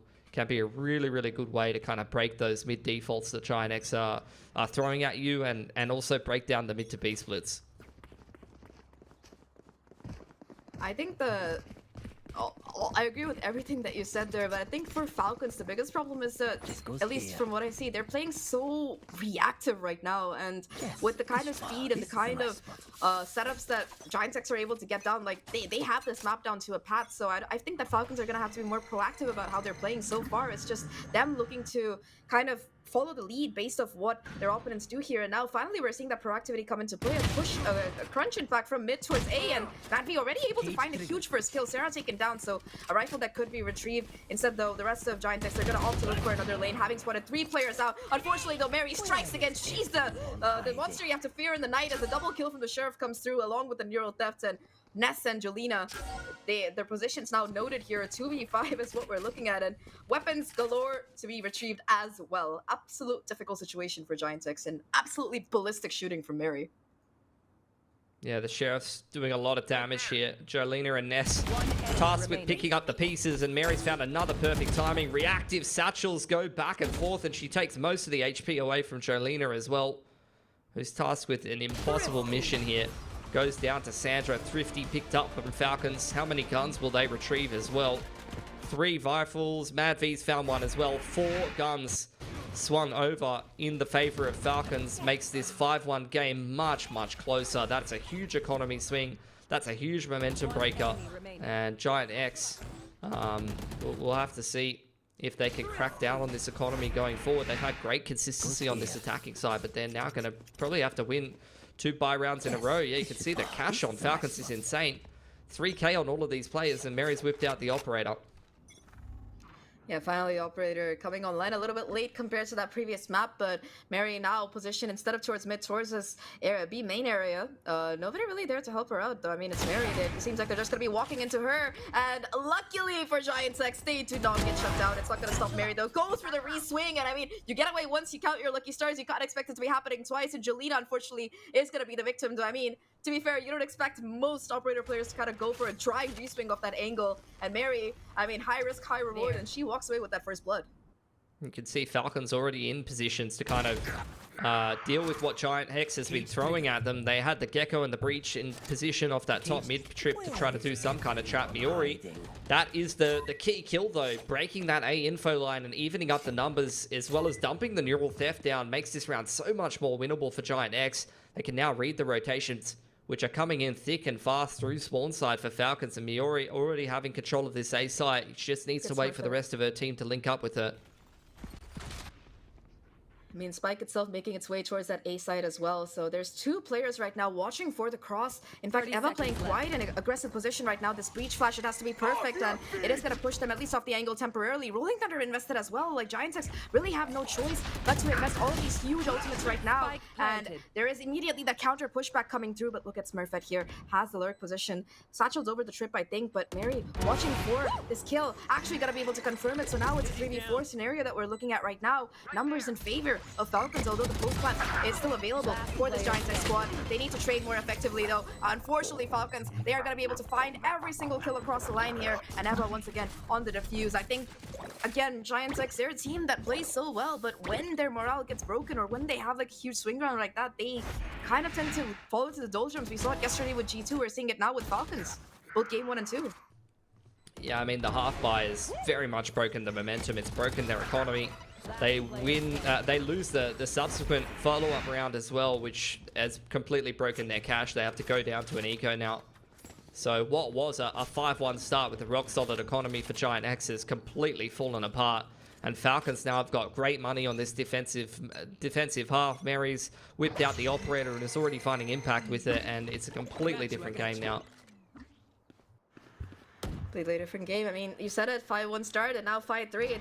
The boots are on the other feet now for sure, as Giant X just don't have the greatest money to work with. Yes, Ness does have a hero rifle, but no ultimates. It's going to be so hard for them to really get into this round, and if they do lose it, I mean, Falcons, they're going to be able to even up the score pretty much quickly, and we saw what happened on that map number 1, and even yesterday when you just lose that advantage that you had for so long. Right now, Giant X, I mean, they've kind of slowed down the pace here once again, gone back to looking down towards mid. Ness gonna regroup with the team right now, rifle in hand, gonna go in for that first peek. And I mean, yeah, the TP is there from the Omen. Despite the stun, the weapon advantage, insane for Tokian, gonna be able to get a double kill before being shut down. Still though, Jolina finds the kill in the end, and Ness still gonna be able to have that rifle. That's 2 rifles now picked up by the squad. Yeah, but Ava on the site with supportive utility. The fault line through elbow is absolutely crushing. Surprised that Giant X actually get a couple of kills there. Plant doesn't go down. Wingman gets dealt with, and Mary now walking through into the back lines. Operator in hand, so she's got to go to the sidearm of the Sheriff, posting up on the line. Fake comes out for Jolina. Close peek from the Cypher is going to put her down, and Ness, who was looking for a peek towards spawn, walks into the operator line. Giant X, there was potential there. Despite the breach util coming in on the rotation from Falcons, they made that a very tight round, but they still don't walk away with it, and the economy pressure not as relevant when the money is so good for Falcons. Yeah, exactly. I mean, you only have like a couple more rounds in the half, so at this point, I think Falcons, no matter what you do, they're gonna be able to buy for the rest of the half. Like, sure, if Mary goes down every round, they might not be able to buy an operator for 3 or 4, but I think that they're still gonna be looking very healthy in terms of economy. And they've had these ultimates for at least the last couple of rounds. They haven't even needed to use them, so I think they're just Giantix. They're gonna have to at least bait out some of these ultimates for that penultimate round if they want to be finding things a little bit more easy. Thrash get invested right now early into the round here, clears out most of elbow space, but the problem is that with the half of a breach, it's quite easy to fight for, and off the back of that paranoia, it's going to be the Rolling Thunder invested in to try and deter this push early on right now, but Sven totally not able to find too much advantage, although the crunch is perfect right now. Madby finds Smurfette, and the rest of the squad will be able to find a couple of kills of their own. Ness at least finds one, but an almost flawless round to tie things up here for Falcons 5-5. Yeah, Giant X. I mean, you saw what they went for in the last round with the half buy. They walked back towards A main to push that Omen off the info line, and a couple of times they've spotted the Omen on the info line, just jumping around elbow or holding the angle on short side, and Falcons just set up a trap for them in this gun round. That's simply what it comes down to. They show the Omen front side of A, and then the Breach and the Gecko is sitting right behind that with the Rolling Thunder in tow, and as soon as Giant X pushes up to elbow thinking, that's just a solo Omen. If we can just push them off the info line, then we can go elsewhere throughout the map, or we can kick off and execute before the rotations come in. They have a total misread, unfortunately, and they get absolutely crunched by the Rolling Thunder and the follow-up util from Falcons. Yeah, just step by step, brick by brick, and I mean, I think the protocols for Falcons have really improved, I would say, since that first split. I think that they've gotten much tighter, and especially with that additional firepower coming in the form of Mary, they're able to just kind of change things around here. I remember when Falcons took that timeout, we were talking about like how reactive they were playing. It seems like they finally, it's almost like they heard me, because since that round, they've been extremely kind of like taking the initiative in a lot of these rounds. Like in the previous round, for example, we saw that Rolling Thunder crunch play, and the round before that, we saw like the consistent mid pressure that Falcons were exerting that kind of forced Giants to put a lot of resources down towards that part of the map and bait out utility first. So I think that right now, at least in terms of the mind games, Falcons are the ones in the lead. Yeah, it started out with the retake A setup, but since then you've seen a lot of different looks, including this time just leaving Mary on the operator line, throwing the deep bottom of A main smoke and stacking up towards this B main area. They've given trips to Mary and a trip on top mid to keep an eye on that, which will now be broken. They've got a trap play here on B main, but they're getting split through spawn first. Ooh, okay, flash there. Jolina's still able to get a kill somehow, and oh, that's a beautiful aftershock. Gonna push all of these players out of the corner. Unfortunately, unable to confirm the kills, and Eva has an absolute feast right now, eating 2 kills already on the round, and yeah, at least Giants, they're able to get that spike down, but it's a 3v4 situation, and they have almost no map control to speak of. They're gonna have to choose one of these lanes to push, and it is gonna be that market area. Multiple players now pivoted down towards that angle, and despite this being an eco round, Eva actually, to be sure of being able to win it out, gonna be investing the trash, and oh no, actually Smurfette's able to break it with the Sheriff. I haven't seen that before. Smurfette gets another kill as well. The Showstopper able to at least get the trade. The operator from Mary as sharp as ever, and now in a 1v3. What can Ness really do? Absolutely nothing, it turns out, as once again Mary's operator just operates and, you know, puts Giants out of their misery. I kind of lost where I was going with that metaphor, but you know what I mean, basically. Yeah, I mean, look, it was difficult for them to do that though, Zach. It took 2 ults out of them heading into the last gun round, so Giant X, they gave that a crack, and I liked what they did. They've been conditioning the mid-pressure earlier on in this half, right? And this time they actually use it for something, splitting up through spawn into beat. And Falcon's not really particularly ready for that. But the gun advantage and the ult advantage that they had allows them to come away with that round. I dare say if Giant X ran that on a gun round, they probably would have taken it. Back to the slow default though, and again it's going to be this cam trap play from Falcons. Mary left solo on the A side with an operator, and Giant X pressure in towards middle. Seems like this round they're anticipating some kind of mid crunch from Falcons. Just boom botting to see if it baits anything out. Smoke to top middle now. It does look like they actually want to commit into market here. Fault line has hit Toki. Flash over the top, and she still finds the entry onto Smurfette. That's ridiculous. Absolutely ridiculous. Gecko flash out of Satchel. He's still gonna headshot. That is not real. And they continue this crunch, this choke point, just absolutely working out in favor of Falcons as they, with the help of the crossfire, just decimate these players from Giants X. Just going to be Miori left alive right now. And she's been great so far over today. But a 1v3, especially with that operator still in play here, watching towards this mid angle, it's gonna be so difficult for Miori to kind of bring this round back into play. Not much time left either. Just ahead of 30 seconds. And Miori, I mean, 2 players waiting towards his B side. Mary approaching slowly from mid. Where exactly do you go? Like, it's just not an easy call at all. And there's 2 players in this marked area. Miori gets the first. Neural Death now coming through here. But at this juncture, it's just going to be a question of how much time can you buy. And despite that Neural Theft, it is going to be Miori walking into the claws of Mary there. It was 5-1 Pilski, and now it's 5-7. That's 6 rounds in a row for Falcons. Same as last map, honestly. I feel like it's a case of momentum for both of these teams, really, to be honest. Like, so far this series, it's been big momentum swings from both teams picking up a lot of rounds in a row rather than being a bit more of a back and forth game. And that has definitely continued from Ascent into Sunset here. So heading into this next half pistol, going to see Falcon switched over to the attacking side, and once again it's going to be a mid focus. Camera keeping an eye on A main here. Big mid presence here from both Giant X and Falcons. This is going to be a bit of a bloodbath. Feels like we've seen this before on Ascent, and I mean, both teams love to go in for these duels, so should be a fun one if it does come down to that. There is decent presence from Giant X as well, though, towards this main, and Mary looking to take that first contact, spots out that first player already, not able to do any damage quite yet, although, I mean, the information for Falcons is that there only, like, 1 player has been spotted so far, so yeah. I don't know if they still want to go in forward. I mean, the Gecko is a massive tell there in market. Like, that's usually the agent you're expecting over on the A side of the map, going for those info flashes. You've seen the Cam as well. That reads mid-trap every day of the week, and Falcons avoid that very well. Mid taken now from Giant X. They walk in and take that space for free. So this could be a huge flank. There's no trip on this A side of the map for Falcons. They need to be careful not to get caught from this timing here. Just a cam for info, so Sandra, it depends on when she's going to be checking it right now, because everybody else is right there behind her, and I don't think she's going to be looking at the cam at all, so Sandra just completely going to be caught unaware, unfortunately. First kill comes through, Spurfit, happy to take that one any day of the week, and yes, the spike goes down, but there's that map flipping that we've seen so often coming in from Falcons. They know that this flank is coming through very fast. They take CT presence instead, and only Miori is really hanging around here. Here's all of the sound cues, so is able to tell the rest of the squad, like, alright, it's a CT push coming in from this team, you can go a little bit more aggressive. Spurfit gets yet another kill. Finally, Miori gets taken down here, but still Giant X, they're able to take control of the site, at least temporarily. Sarah on the defuse right now. Wingman being able to get half of it done, but the problem is the rest of Falcons, they sweep back in, and we've talked about these flood situations before. It's just going to be so difficult for Ness to win out this 1v3. They started off with the advantage, but it falls apart here for Giant X as Falcons. They take their first pistol of the day. Yeah, that was definitely a funny round. Falcons, they take the site, they wrap in through spawn, and then they do the high percentage utility that you would usually see a team on defense do on the retake from short here.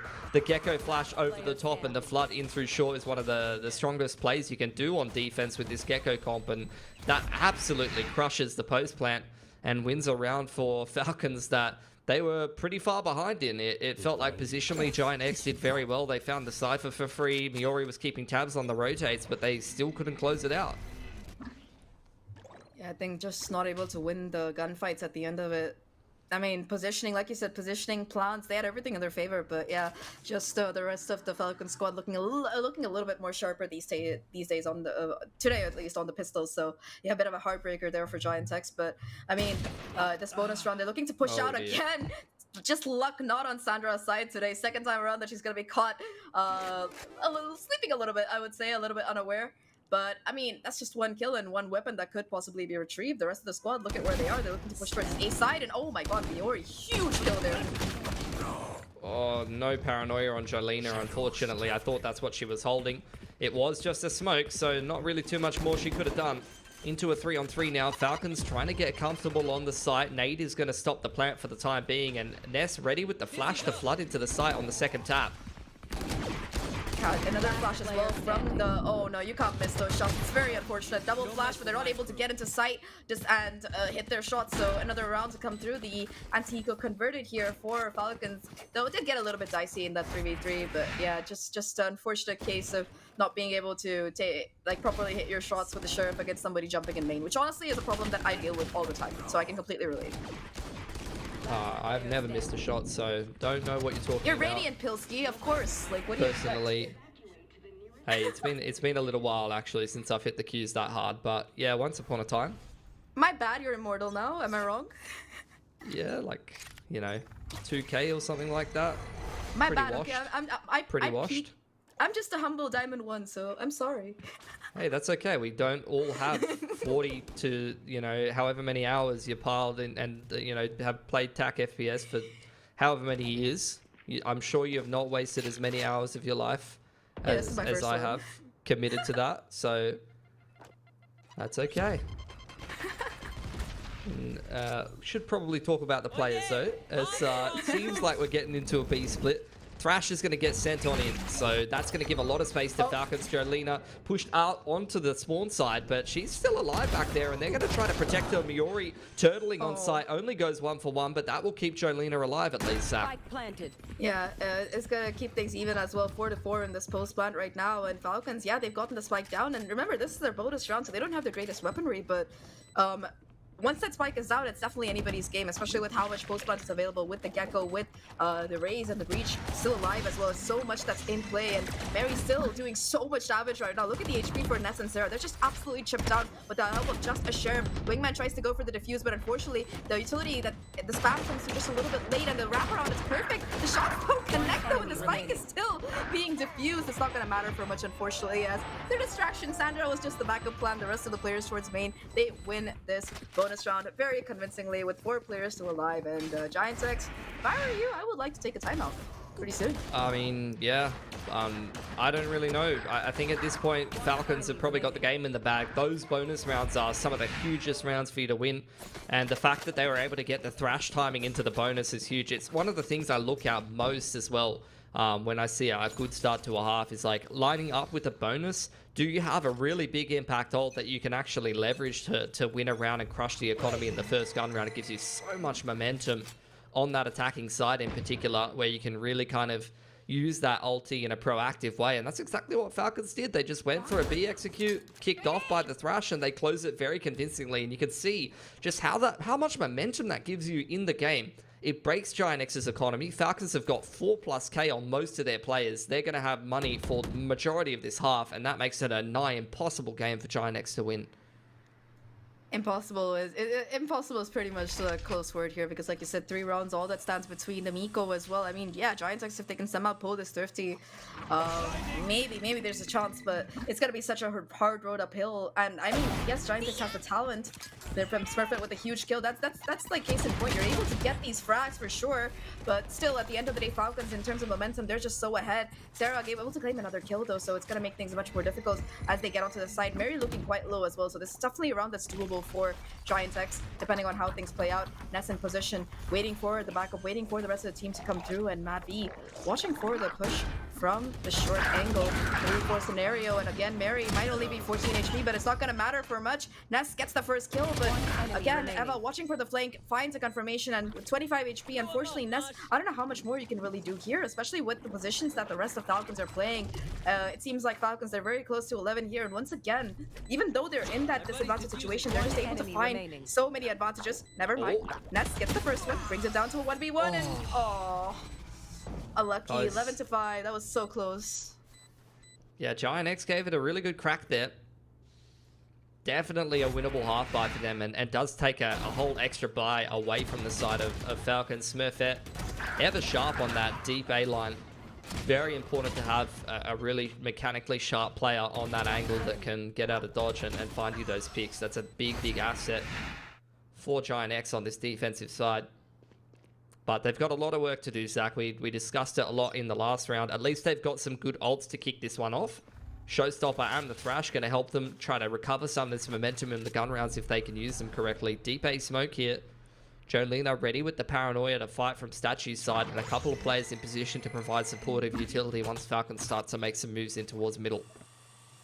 Yeah, I think that paranoia could be huge depending on who it does catch. Boomba not really gonna spot out Jolina, so it does have a chance to go in for this kind of push, but I think timing gonna be everything here. And again, Falcons, they seem to have a fairly good idea that, all right, there is this possible mid-trap play to be coming in, and they're being very, very cautious about it.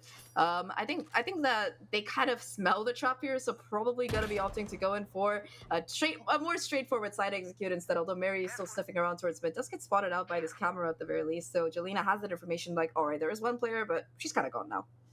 I'm surprised they see the Rays lean towards B, and they're still stacking that A side of the map. I don't know if Falcons even really put that much pressure on that side of the map earlier on.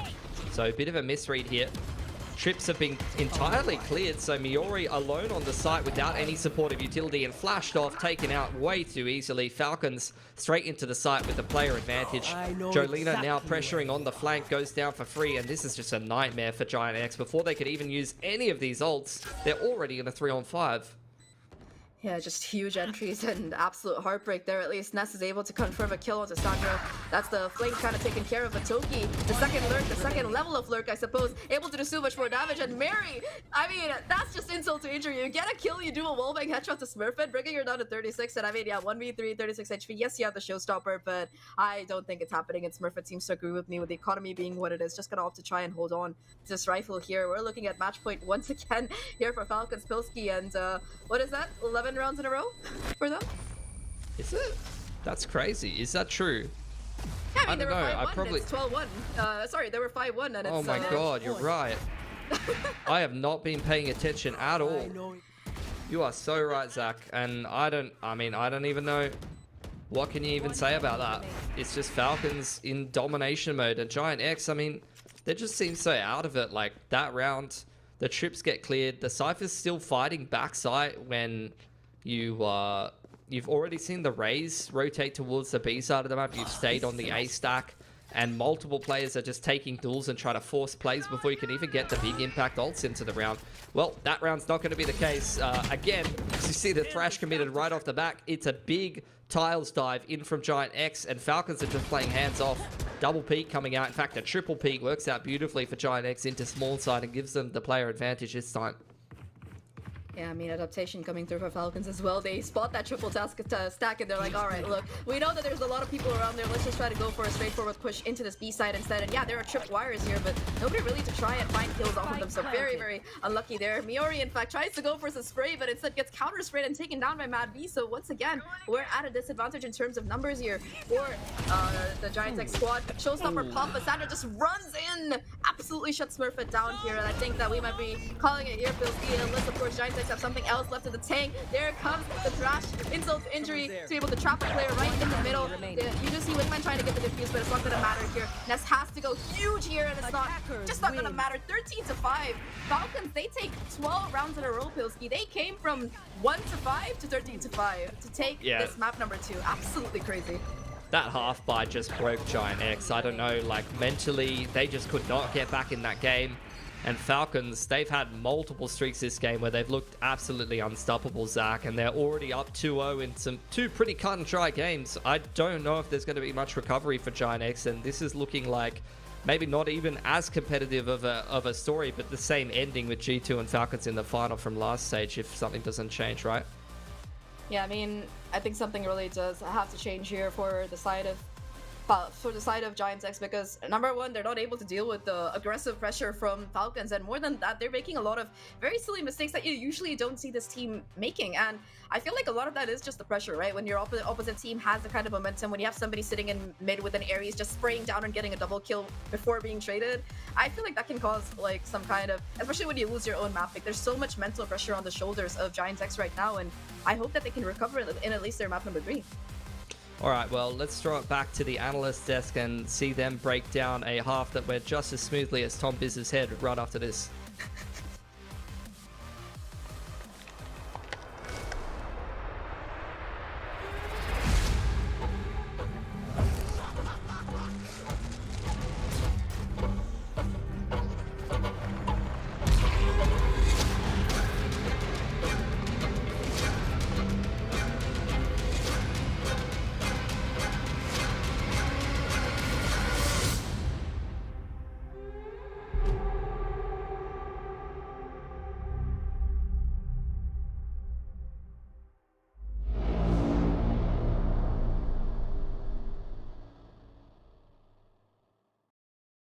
I know a place that will break you into 1,000 pieces. Stay away from them. Stay away from Lorca, Paco, and Picasso. Don't ask about Lola. Ay, Caballo Grande. Ay, Dolor de Nieve. But in spite of everything, it occurs to you to visit Andalusia. Don't say I didn't warn you. Be careful of the Andalusian crush.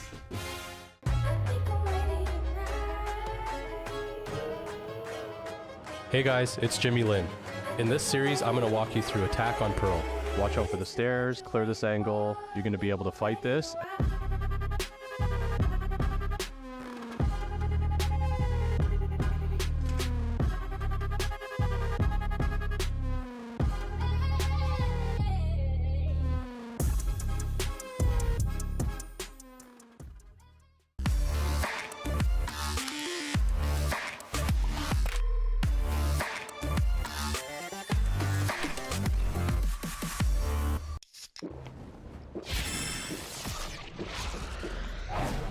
Red Bull gives you wings.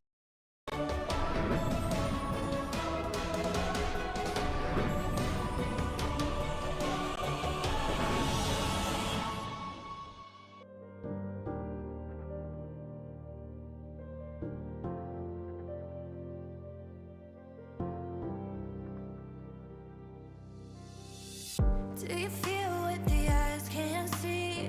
You hear it calling way down deep. Trust your heart, it'll keep you true. This world expects so much from you. From the dark out into the light, it'll come in the middle of the night. You were raised in the sacred place. Evil runs when it sees your face. Throne calls your name, you know it's your time. Good will stand and the shadows will hide. 1,000 souls listen at your side. Take your people into the light. They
And it's another map win for Falcons. It feels like that's all we've been talking about for the last couple of days, seeing them play here in Game Changers. I'm your host, Yingsu, and I'm back here once again with Tom and Inami. Honestly, Inami, it must be a great day to be a fan of this team. They're just doing so good.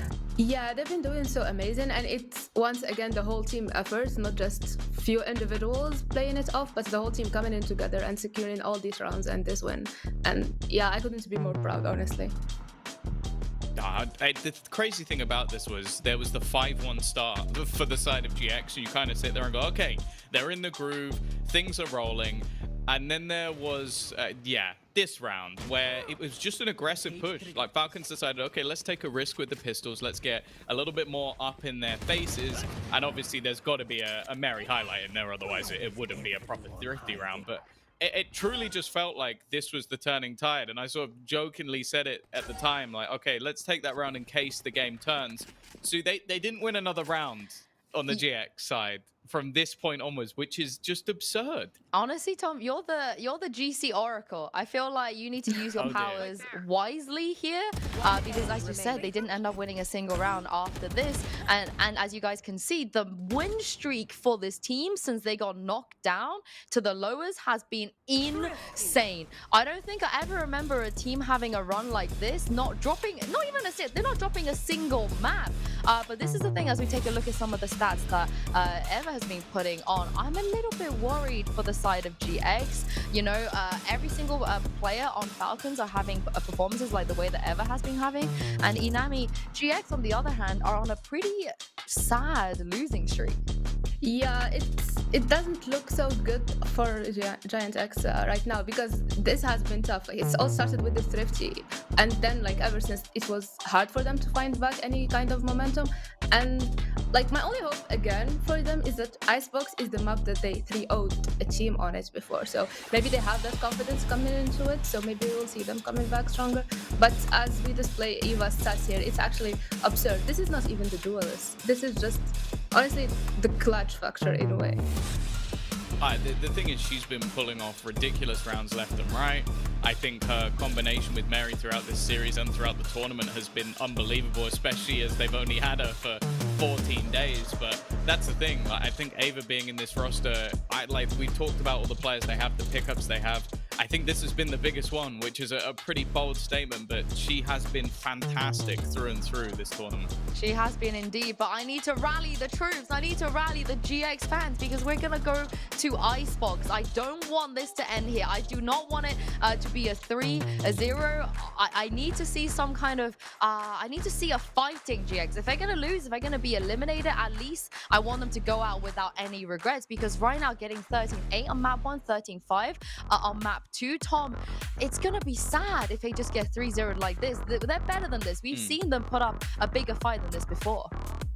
Yeah, as Inami said, this was a map that I think they played once, and it was a 13-0 in their favor. So there's definitely a level of confidence there for them. But the thing that's interesting about it is it's one that was picked by Falcons, and I believe we saw them do this yesterday, go into a map that hadn't looked great for them, pick it for themselves, and managed to perform fantastically on it. I think they've been putting in a lot of work behind the scenes, and I am nervous for GX. But as said, from their standpoint, they're probably feeling at least confident in this map.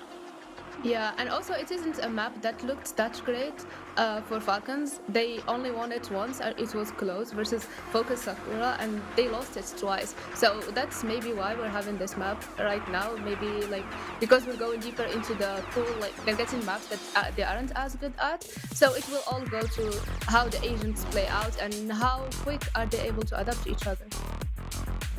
Yeah, well, we'll see it in just a moment for Agent Select, because like I said, if GX don't win on this map, then they will be eliminated here once again in the exact same spot as they did in stage 1. But at least back then, we went to all 5 maps. There was some overtimes as well. It was very, very close. And yeah, Falcons, they're just going to stick with that Reina comp. Yeah, it's definitely an interesting comp. Like, you don't have the Sentinel in there, you don't have the Viper in there either. These are sort of mainstays of this map, but it's one that really allows for sort of hyper-aggressive takes with that double controller. Quite a few flashes to go alongside it with the Omen flash supported by Gecko and Reina. Like, you have 3 very different flashes in this composition. it's not one that I think many teams could pull off, but with the sheer firepower this roster has been showing throughout the day, I'm almost more scared now they're coming in with this double duelist, with Matt V now let off the chains a little bit and getting to use that Reyna in full force.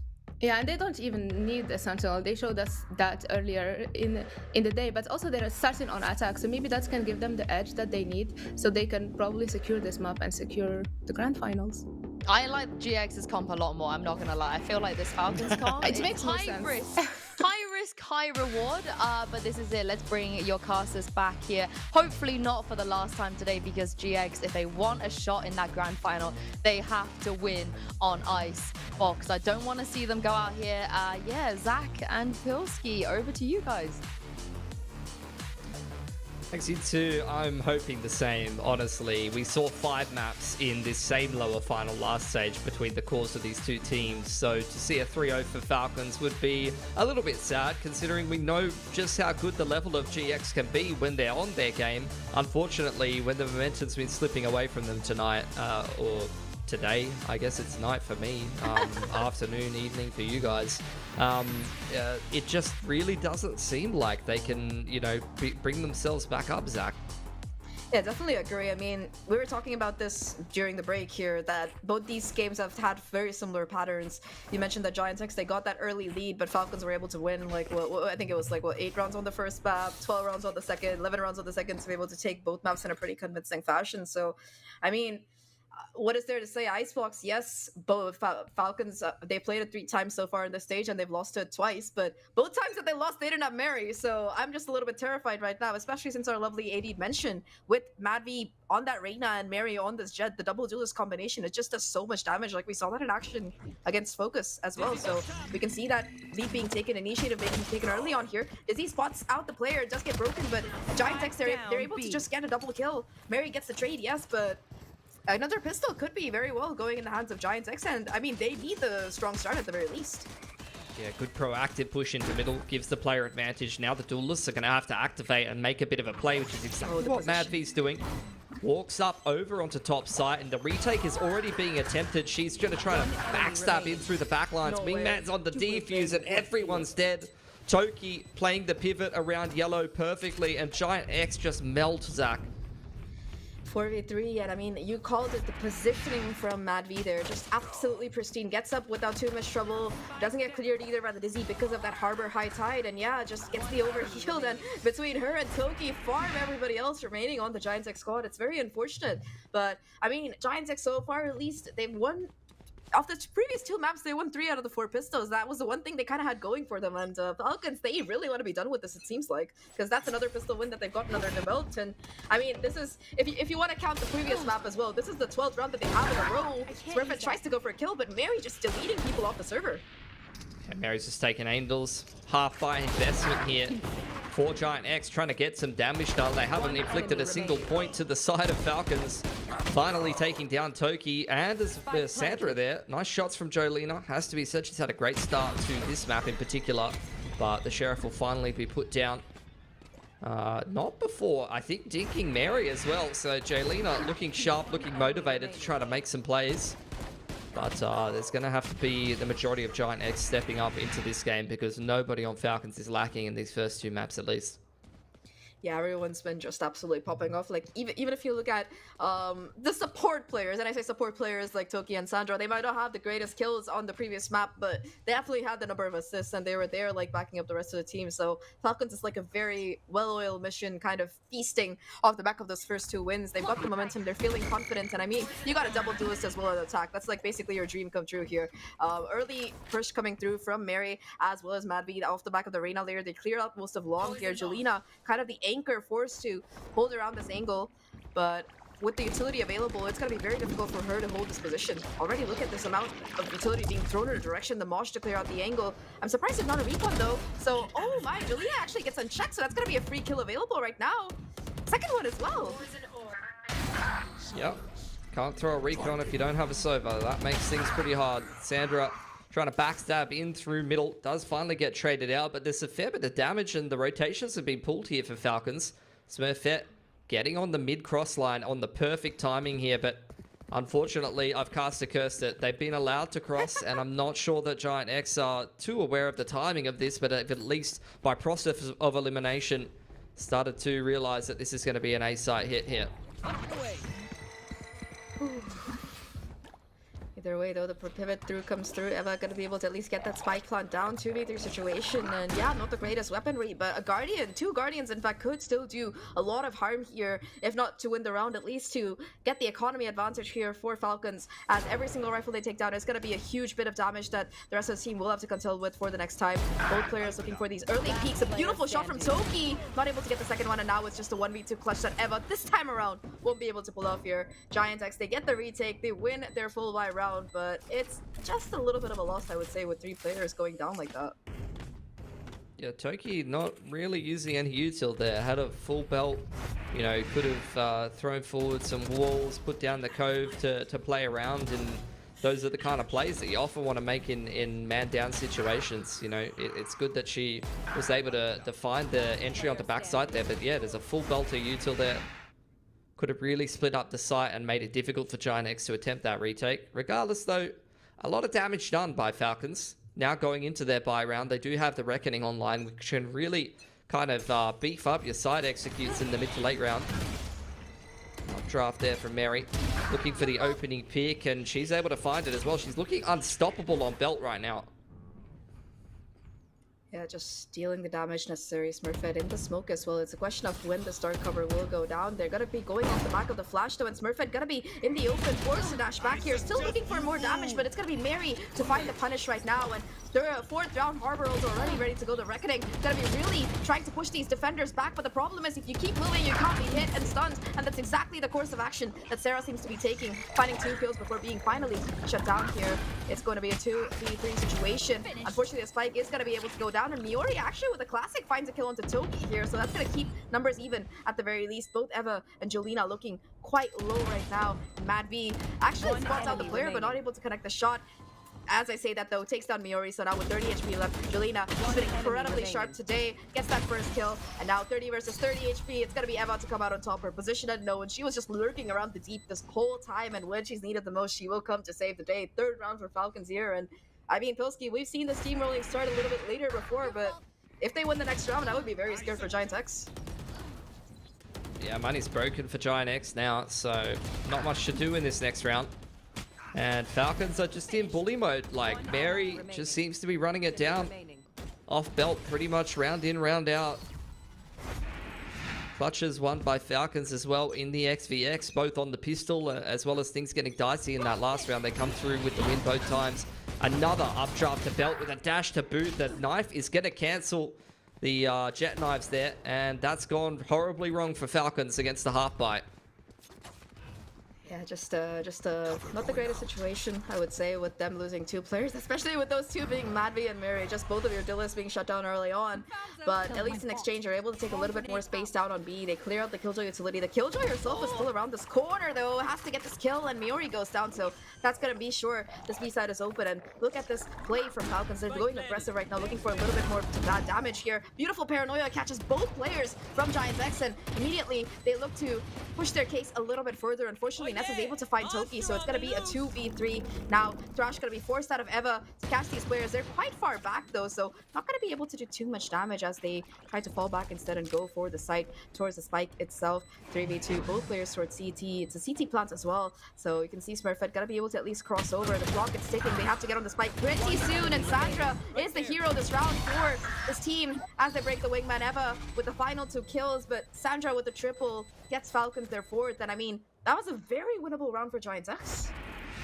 Yeah, once again, just not committing the ult. I mean, you could have thrown down the pit there on the retake. Really good disruption for Falcons. So there's, it's one of the big issues I actually have with Omen on this map is I feel like there's just no good paranoias, but Sandra found the perfect paranoia to win that round. And make all the difference for Falcons in a round they almost lose to the half bite.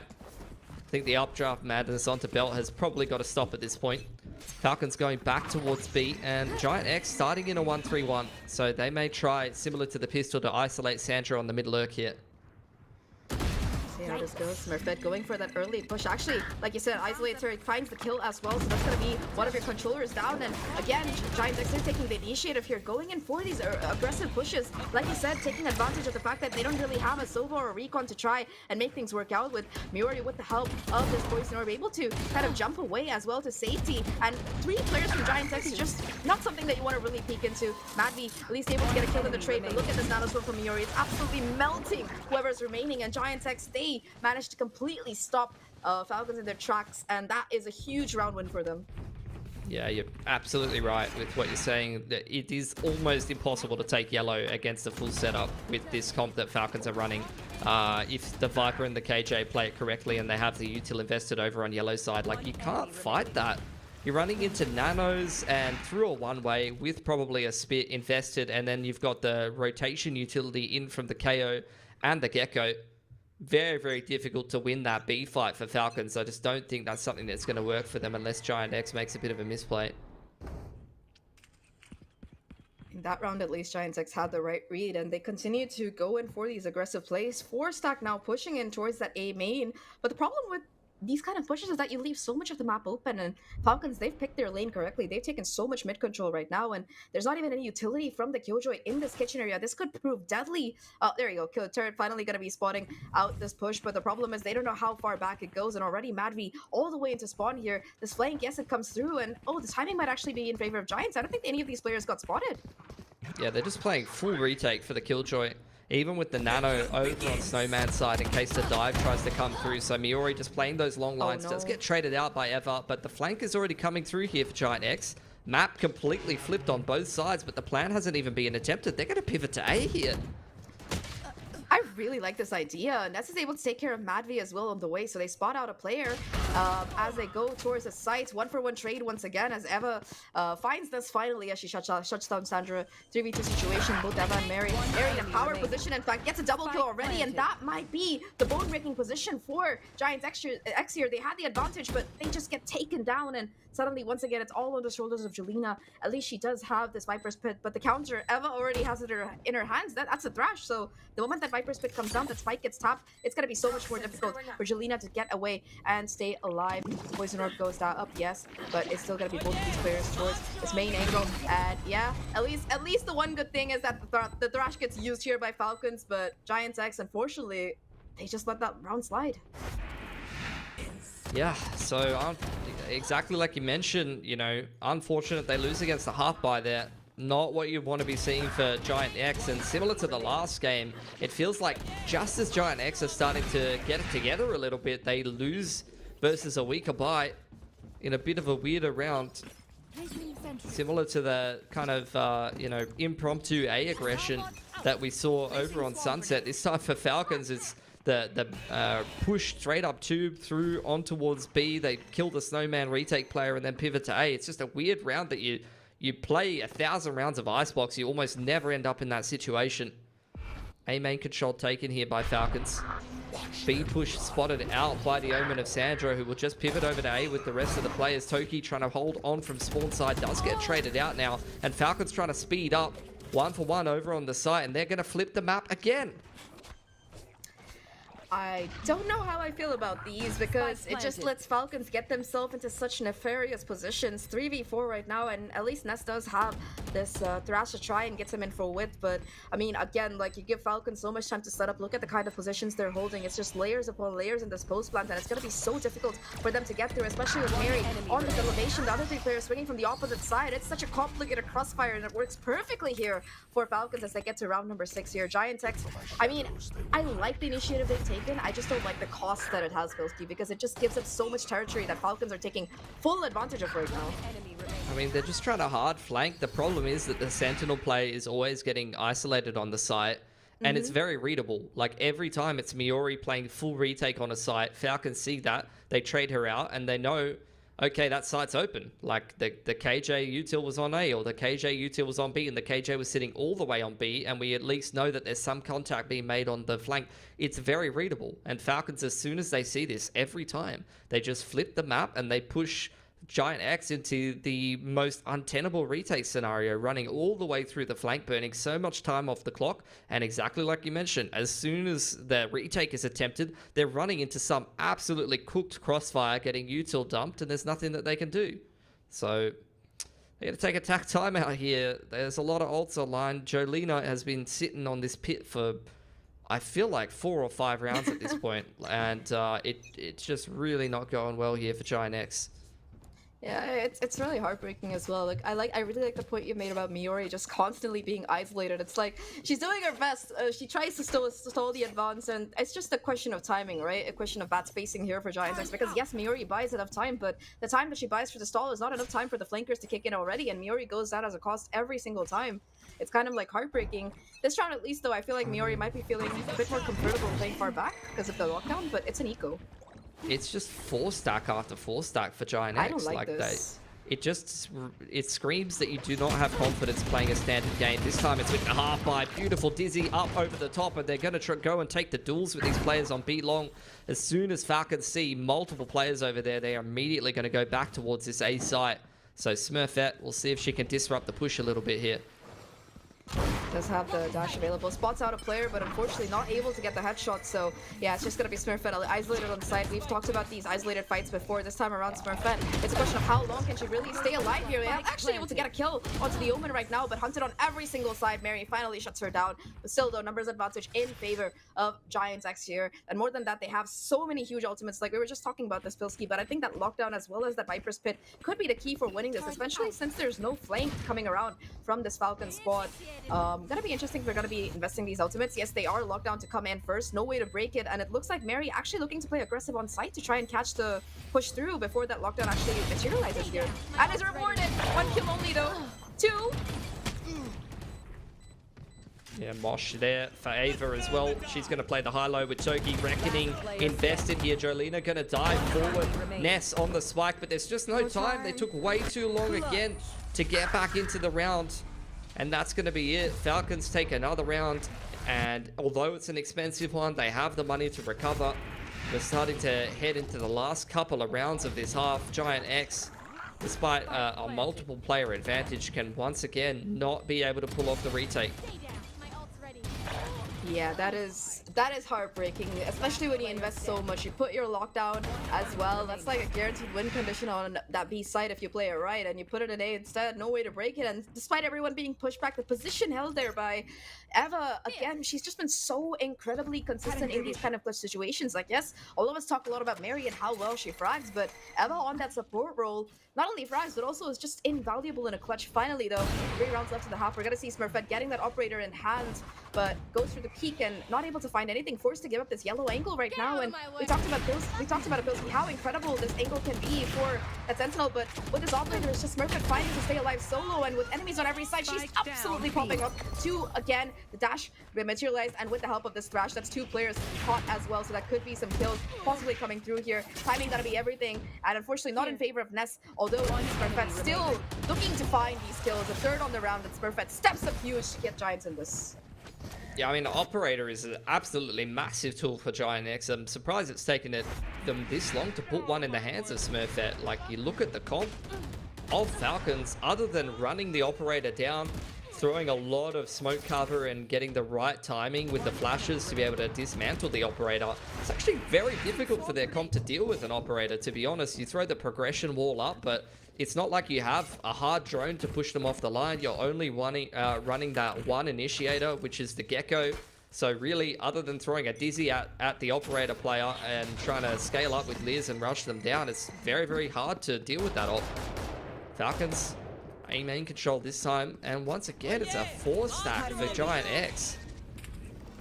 I don't like this. I mean, at least in an eco round it makes sense, but you have a full buy-in. You're still going to be going for these 4 stacks here. At least this time your gamble works out perfectly, but still, it's going to be Ness who's doing her best to frag out on site. Unfortunately, not going to be enough. Smurfette now, the last one standing. Miori sweeps in time and is able to find the last couple of players. This time around, the 4 stack and the rotation from Miori, it saves Giant X there. I admit it just came down to a full-on high noon rodeo down towards that A side. Everybody just rushing each other for the fights at the end there. But I mean, Giant X, they pull it together, so that's gonna be a huge boost to morale.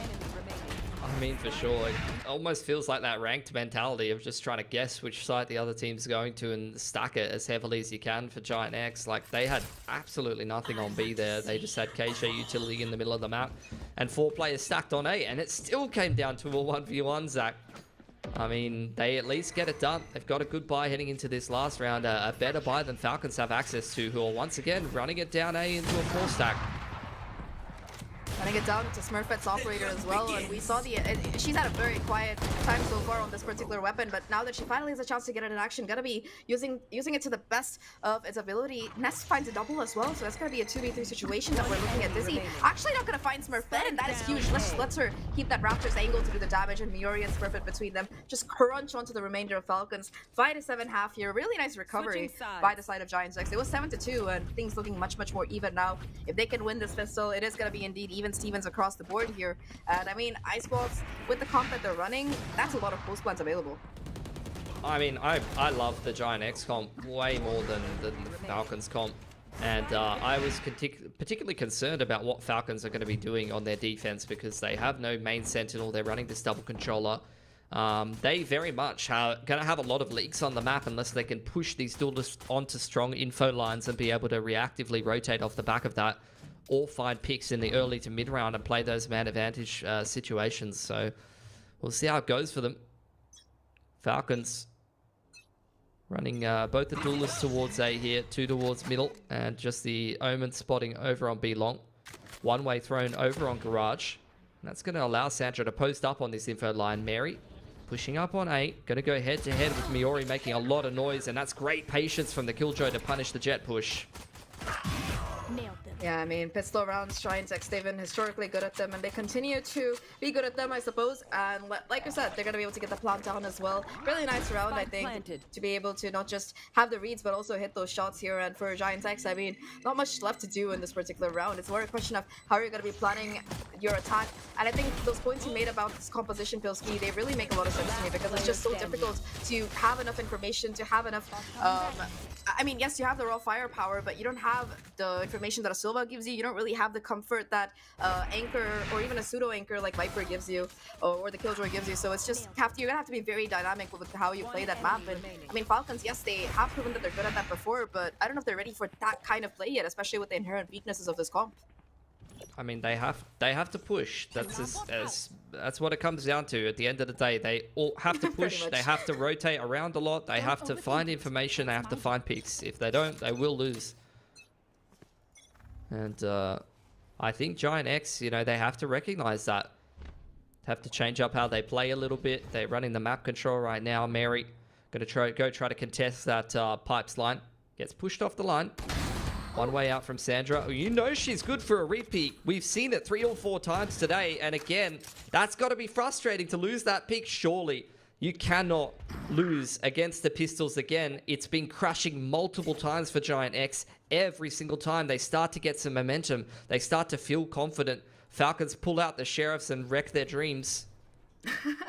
I mean, we've seen it happen before, especially Mary. Like with the, I think at least 3 or 4 rounds, she's been able to get like 2 or 3 with the sheriff and just cause the anti-eco to completely collapse around Giant X's ears. We saw it on the first map, we saw it on the second as well. So hopefully we don't see a repeat of that fate happening here. It's still a 3v5. Sarah still does have the Vandal, but that's the information at this point. Sandra knows that the B side is where that execute is most likely coming, and the rest of the rotations from Falcons, they're coming around as well. Look at Miori though. She has the wraparound here, might be able to find the timing. In fact, going even further back to tuck herself into the corner here. And I don't know if they're going to be really checking this. Gets that first one, has to go in for the swing and the reclear. Eva up close here, along with Mary. Timing going to be perfect there on the Dizzy, and it's just going to be a 1-for-1 trade. Still though, numbers equalized a little bit. The mid wraparound from Sarah, perfect as well. They know exactly where the 2 remaining players for Falcons are. The only problem is that Sarah doesn't really have the HP, so all of this is going to fall on the shoulders of Ness, who is more than ready to carry that team's weight right now. And Sandra tries to smoke the bomb, but caught in the open. Ness is timing perfect as ever. And I mean, it was a bit terrifying for a bit, Pilski, I must admit, but Sarah and Miori and the rest of the squad, they get it done. Yeah, not without taking their losses though, and not without a bit of a heart-stopping moment. Definitely starting to get a little bit too sweaty that round, but we've got it back under control. Bonus is going to be looking a little lackluster as a result, and Here's the investment for Falcons.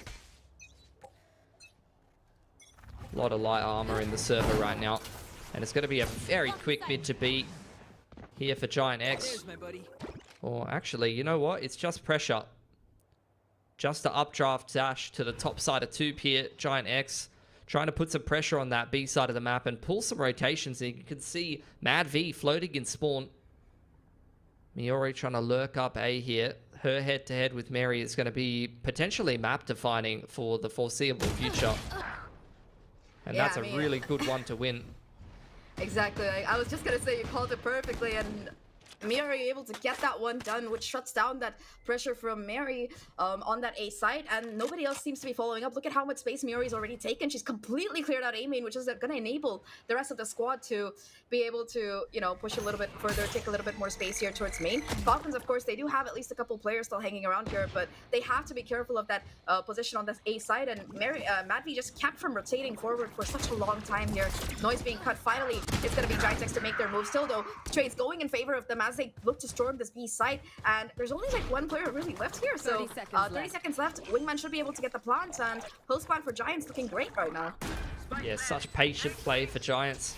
Waiting for extra peaks, you know, trying to get their util together. Retake being attempted here by Falcons. Cove goes down. They tap it, try to bait out the peaks, but unfortunately more than they bargained for. Giant X, way too many players for Falcons to deal with, and they're going to win the bonus. Very winnable game of Icebox here. This could be the turning point of this grand final.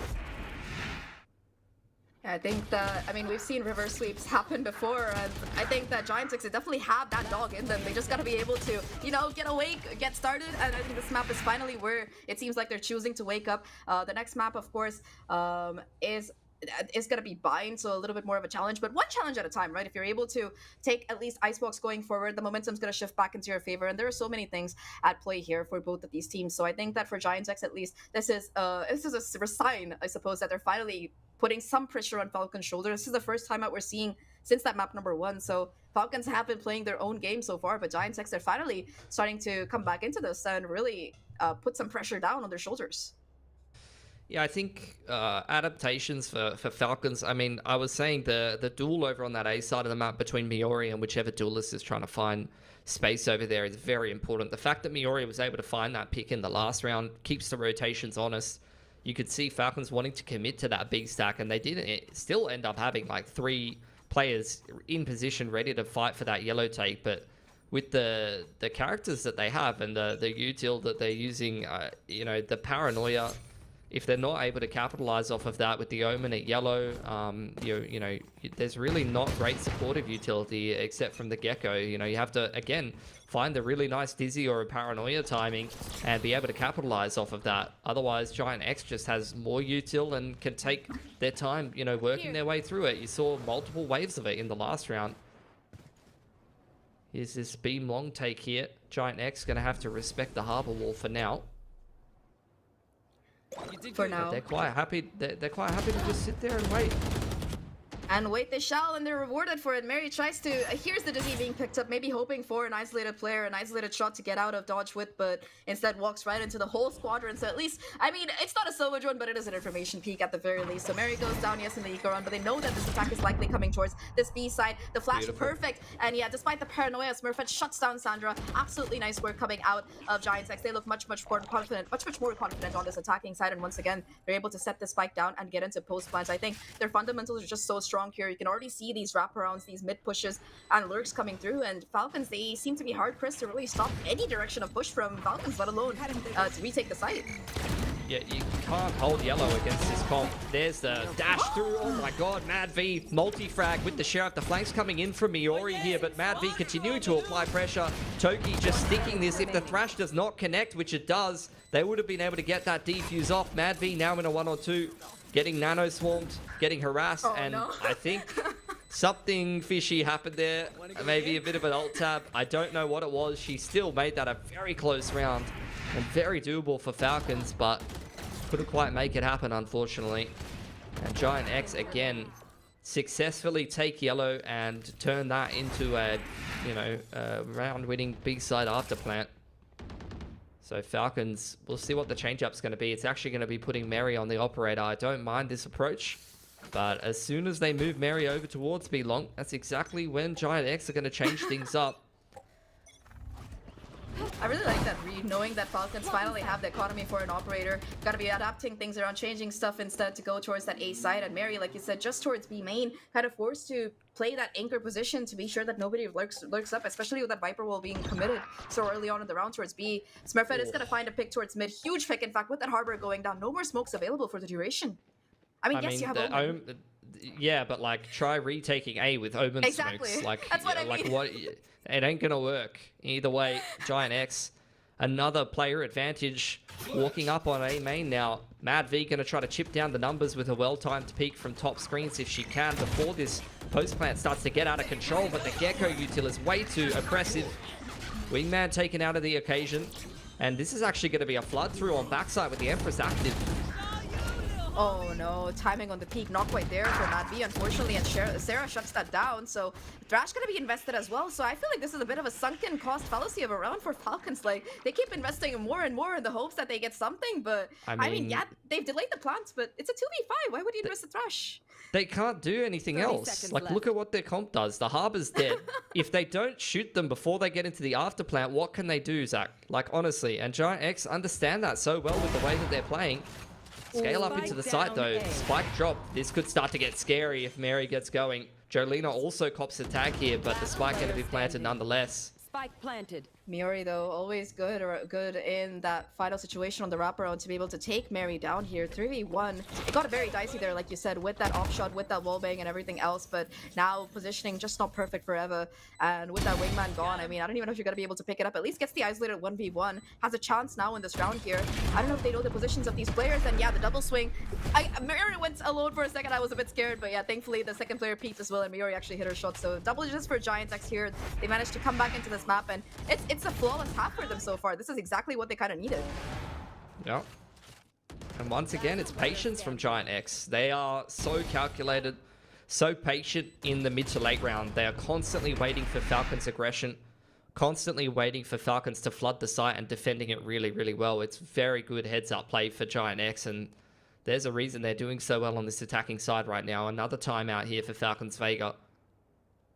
I really think like the only option for them is to push together on the extremities or down mid or something like that and break down this extremity control that GX is running. Like, GX is just constantly 4-1-ing.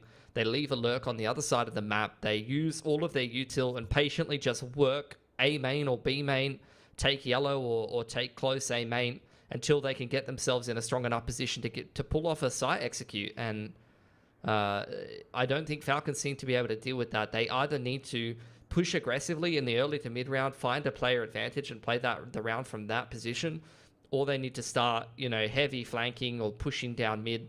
I think getting the op on an info line was definitely a start to potential success story for Falcons, but they've already lost control of the economy, and I don't think there's going to be an op anytime soon, so...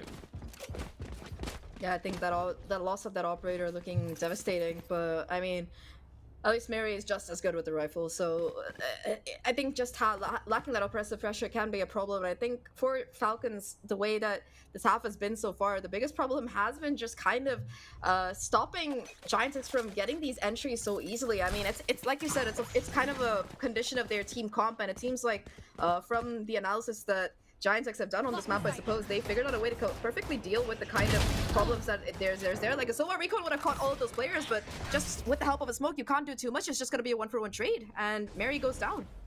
I mean, clearing the close angles with the Gecko util is really, really strong on this map. The KO and the Gecko actually, really segment the angles very, very well. Like, Dizzy can clear a lot of those close angles. The KO knife close if it activates or further onto yellow. You can, one, recognize what the setup is from the other team, and then two, be able to react with the right util accordingly. 1-for-1 at this opening portion of the round takes all of that info away from Falcons, which is, making them have to lead a little bit more heavily towards B because they don't have that B-long info line. It's just Mad V on top screens here for Falcons once again, trying to chip down the numbers, the same as that last round before things can get too far out of control. Yeah, I mean, we've seen this angle pay huge dividends before. This time, though, it's going to be the spot peak and rewarded for it. It's going to be the Gecko staying alive. Ness not going to go down and going to be able to get that flank down with the help of the wingman as well. There's no command keeping the Flutter retake from really approaching right now and shutting down a lot of utility as well. So it's going to burn down at least a good 10 seconds of this post-plant. The way Falcons are positioned right now, the problem is, in terms of retake goals, there's nothing really available aside from this Reckoning for Toki, and we've already seen how well these players can go around it. Jolene on top, able to get that first kill. Omen does trade it out here, but still a 3v3 situation, and like you said, the lockdown Pilski, it's going to be invested here by Giant X to buy even more time. They know that at this point it's a game of the clock, and yeah, they have to push it to break it, and Giant X, they take full advantage. Ness and Mayuri in between them just shut down the Falcons completely. Pilski, one fun fact, you know, actually, before Mary joined this team, they did play that exact comp that you were talking about, the Gecko KO. Yeah, it's a good comp. There's all of the best teams run that comp. I'm convinced of that. That's for sure. So we'll see whether Falcons can even find an answer for it. Right now, it doesn't feel like it. Giant X, they have really been outplaying them on this attacking side. Like, this has just been an absolute beautiful execution of this Gecko KO comp. The Falcons comp is really not working out for them right now. And Sandra, once again, left to her own devices over on B long, pushed off the info line, and Falcons will rotate accordingly. They've got Mad V deep on A main this time, but pretty big weaponry disadvantage. Unless Mary goes massive with the knives, then this is going to be a pretty tough round for Falcons. Yeah, I mean, it's Mary, so you never know. But that said, I think the protocols have been just really clear from Giants X, and they're not really peeking alone. A lot of the mistakes that we saw them make in those previous maps, they have kind of fixed them in this half, and it's showing its dividends. This is the Giants X that we kind of expected to see today, and once again, they get that spike down without losing a single body here. So 5-on-5 retake. Already you can see Miori getting ready to go in for that reflank. For now, just watching for the backstab, but again, there's so much utility. KO Knife gonna catch to both players on side as well, so it's gonna be so difficult for this remainder of the squad to get through. And just to be sure that you confirm match point, here comes the Viper Spit as well. Yeah, this is going to be very difficult for Falcons to pull off. Mary going to dive forward to the backside of the pit. TP up on top of Yellow for Sandra. They're trying to change the angles of elevation, but nothing matters. GX, flawless post plant, and 12's up for them. Falcons back on the bye next round, but I'm not sure how much it's going to help. I mean, finally match point for Giants X here, and they gotta feel happy about that, considering the kind of difficult time they've been having on the last two maps here. And Delusia follows to get them to 12, and one round is all that stands between them. At least for Falcons, there's gonna be money in the bank here, but aside from the Reckoning, which Toki has held on to for quite a long time right now, just not gonna be the best of ultimate economy, I would say. So it does look like, once again, this B pressure, it continues. There comes that double flash. The KO and the Dizzy both coming out in conjunction. Not going to be able to spot anything, although look at this position from Smurfette. That's a headshot angle if Sandra's not careful, and Sandra's kind of the only one here looking to play off the one-way.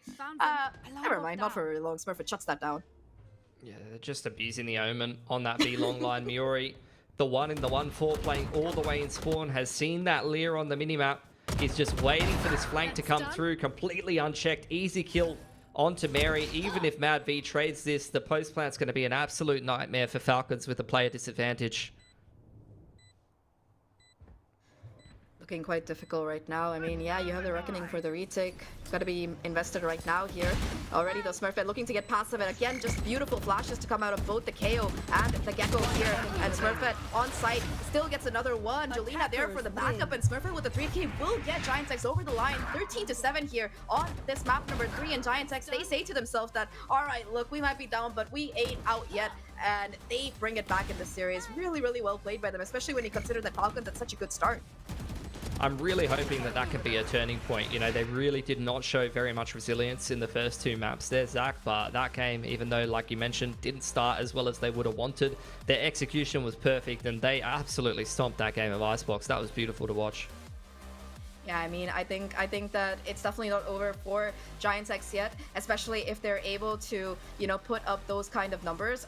That said, though, I really liked a lot of the adaptation that we saw in this game coming in from Giants X. I mean, in that first half, we were talking about the 4 stacks as well as the gambles that they were taking and didn't work out. But, you know, once that side swap happened and they won that pistol, it seemed like everything kind of just clicked into place. Like Miori constantly finding value on the lurk. Smurfette constantly getting those entries, and Jelena as well as Ness on that backup, that second entry role here, just being able to pop off. I think that Giantx had all the cards they needed, whether it was the entries, the post plants, they just had everything in stock, and Falcons couldn't find a way to break past it because their agent comp was not built for it. Yeah, so look, we'll see if this is going to keep trending in the same direction. I'm really hoping that that's going to be a turning point in this grand final, but we do have Bind up next, and I just watched Falcons play that yesterday, and they're looking damn scary on that map. We'll see if the desk agrees with me right after the break.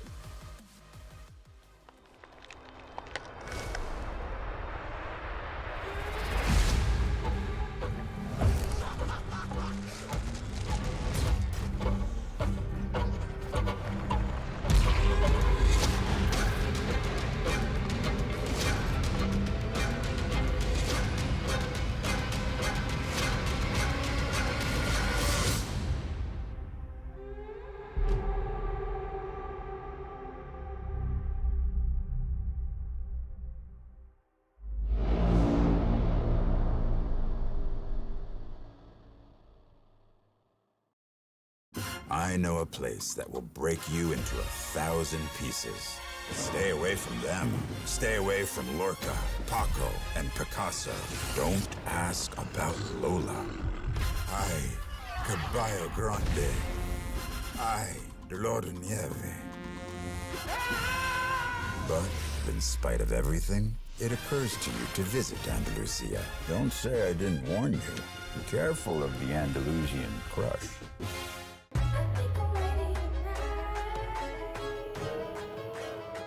Hey guys, it's Jimmy Lin. In this series, I'm going to walk you through Attack on Pearl. Watch out for the stairs, clear this angle. You're going to be able to fight this.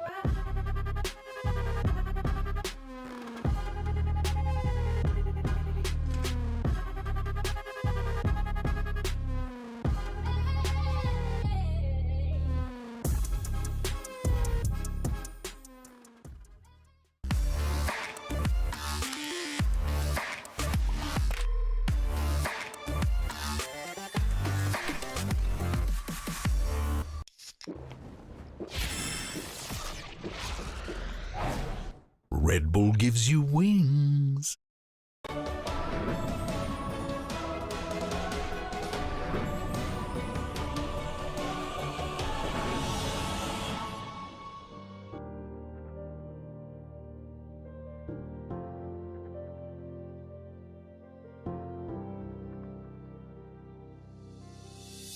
Do you feel what the eyes can't see? You hear it calling way down deep. Trust your heart, it'll keep you true. This world expects so much from you. From the dark out into the light, it'll come in the middle of the night. You were raised in the sacred place. Evil runs when it sees your face. Throne calls your name, you know it's your time.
Giant X, they're finally on the board, bringing this best of 5 to a guaranteed map for. I'm your host, Yingsu, and I'm here with Inami and Tom Biz. Once again, we talked about how we don't want Giant X to go out like this. We want them to put up a fight, and my goodness, Tom, they did just that on Icebox. Oh yeah, but it took a little bit of time. It was almost the reverse of the previous map where they started out pretty slow and it took them a while to really get a read on the opposition. And I like it. Towards the end of the map, there was a pistol round just before this. They took a gamble on the B site, which in pistol rounds is perfectly normal. But then, after having the realization that their A site had been the one with all of the problems, they stack up 4 players there, have good utility to deny rotations and play the retake, and then ultimately just trade. And getting enough rounds, getting things off to a start, meant that when they got onto their attack side, they were able to just run away with it. And yeah, Jolina and Miori have been just insane on this map. I think at round 3, Jolina was already at 7-2 or something. That's insane. That's almost absurd. These players have been just... They heard you. They heard that you said, like, we don't want them to get out that way, and they just delivered, honestly. It was massively impressive. I think especially Miori on the lurk, but they kind of doubled up in a way of if there's one player lurking, the other player would sort of duck him from behind. And yeah, I think the fact that Jolina got off to a better start, just you could see the confidence plays and the fact that they were definitely a little bit more structured, especially playing up against a composition that can be very disruptive, very aggressive, especially in some of the retakes that were attempted. They seem to weather the storm very well. I actually think they might have benefited from having to play against that comp, because I do ultimately think maybe there was a little bit of a diff there. It is a wacky composition. We don't see that very often. And Giant X, they just had a lot more confidence too compared to the first map. Not just the first 2 maps, the 2 maps they played yesterday as well. Let's not forget their lower bracket run so far has not been great. But we are going to move on to map 4. Giant X, they have woken up. They managed to actually take one on Icebox. But the thing is, Inami, do you expect that same result again on Bind? Do I expect it? Not really, but do I hope for it? Big yes, because I want to see them go all the way to the last map, and because also I want to see Giant X, the strong team that we've seen before, because what they showed us last map is what we expected from them all the way along. But for Bind, it's also the pick of Falcons. They've been doing better on it, so it can go on their side. Yeah, I think it's been a very strong map as of recent for Falcons, but even still, I think Giant X are going to be pretty happy going into this one. Like, both teams have slightly different views of how they like to play the map, which I definitely think will make things a little bit more interesting. And also, for Giant X, I think they're starting out on the attack, which has always been better for them. I don't think it matters the map or the day. Their attack side always seems to be where they thrive. So getting off to those strong starts that they have been, maybe being able to sort of keep it going along the way, and they might be right back in this series. I also think the strong start thing only works in the second half, because every single team that's won the first pistol so far, even yesterday as well, Tom, has gone on to lose the map. So maybe lose the first pistol, but then win the second one and bring it back. I don't think that's a wise strategy, and intentionally throwing pistol rounds based off curses. But you know, if the stats don't lie, it must be true, right? Yeah, and honestly, like they what's weird for me is that they threw the pistol, like they lose the pistol, and then they just win when they have sheriffs on them. That's been the case for Smurfette, but also for Mary. So you can expect anything from these players. I still think that the curse is strong. It's happened so far in the last few days. You never know, you never know. But it is going to be a very important map, of course. If Giant X want a chance in that grand final, they have no choice but to reverse sweep. They have to win this one, and they have to win the one after as well. And so far, this map of Icebox is the first one the Falcons have even dropped since being knocked down to this lower bracket. So honestly, Inami, it still does feel like it's still in the favor of Falcons. Yeah, they never dropped it once. They play in the same comp that they're having usually, and this time around we're having the Viper. We're not like dropping Viper or Sky. We're still having a comfortable fix. So I wouldn't be surprised if we see them have at least few rounds in, as long as they drop the pistol. I'm a big fan of the Gecko on this map. I think it's become a mainstay for a lot of different compositions. But I like the fact that both teams clearly have their different ideas. I'm going to be looking at Sarah a lot with that breach and how she's going to be there for the setup, especially on the attack side, being able to put Smurfette into positions that she might not necessarily be able to without that supportive utility is going to be a big part. But I also think that it's a very strong composition for the retakes when it comes to Falcons. So I think that maybe they'll try and avoid some of those initial contacts that are definitely going to be coming in. Yeah, I'm with you as well. I love the Gecko, but I can't wait to see how this stylistic and theory clash is going to play out on Bind. It's time to bring Zach and Pilski out once again and take us through Bind. Have fun, guys. We will. I mean, I love what the desk said there, looking at these two different compositions, both of them, you know, liking the double controller, both of them liking the double initiator, but different flavor of agents here on Blind, Zach. Yeah, for sure. I mean, both teams, they played from the previous times they've played this map, they haven't like really shifted their composition. So I think at least they are going to be comfortable in the roles that they've picked. That said, I mean, we were talking about this Pilski, and I think you said it perfectly. The last few times Falcons have played this map, it's been a stomp and they haven't lost it yet. The split, and for Giants X, they played it once, and that was a struggle the entire game. To use your words, they just could not win, even though it went all the way to overtime. So it's going to be an uphill battle, I would say. Giants X history hasn't really worked out for them on this particular map, but hopefully today's the day they can come back swinging into this, especially with that momentum from that victory on that previous map. Well, right off the bat, this is probably going to end up in a TP quick flank. A execute being attempted here. Stun straight up into U-Haul with the double satchel is Smurfette trying to chase down Sandra, who is marked up, utiled off, and has absolutely no chance. Miori trying to backstab the TP, but can't unfortunately make it happen, and Falcons doing a really good job fighting back. They flood before GX can even really get too comfortable. Oh, the flank. Last player standing. No, Ness! That was the play. Enough time had been bought on the side for Ness to flank around, but just not able to get the kill. And that is heartbreaking there. Smurfette, still alive, 23 HP, is able to retrieve the spike. Yes, knows that both players are towards showers, so just gonna be booking it over towards the TP, at least to try and get that spike down. But I mean, 1v2, no HP. It's gonna be such a rough position to win, especially since you don't have paint shells or satchels or anything to work with. Yeah, plant goes down nice and open. Double TP into Hookah. Boombot going to clear it out here for Mary, and Falcons just going to run hand in hand towards the site, taking their time. There's the drop out from Eva. Smurfette trying to isolate these duels, but Mary, great patience, just holding the swing from Tube.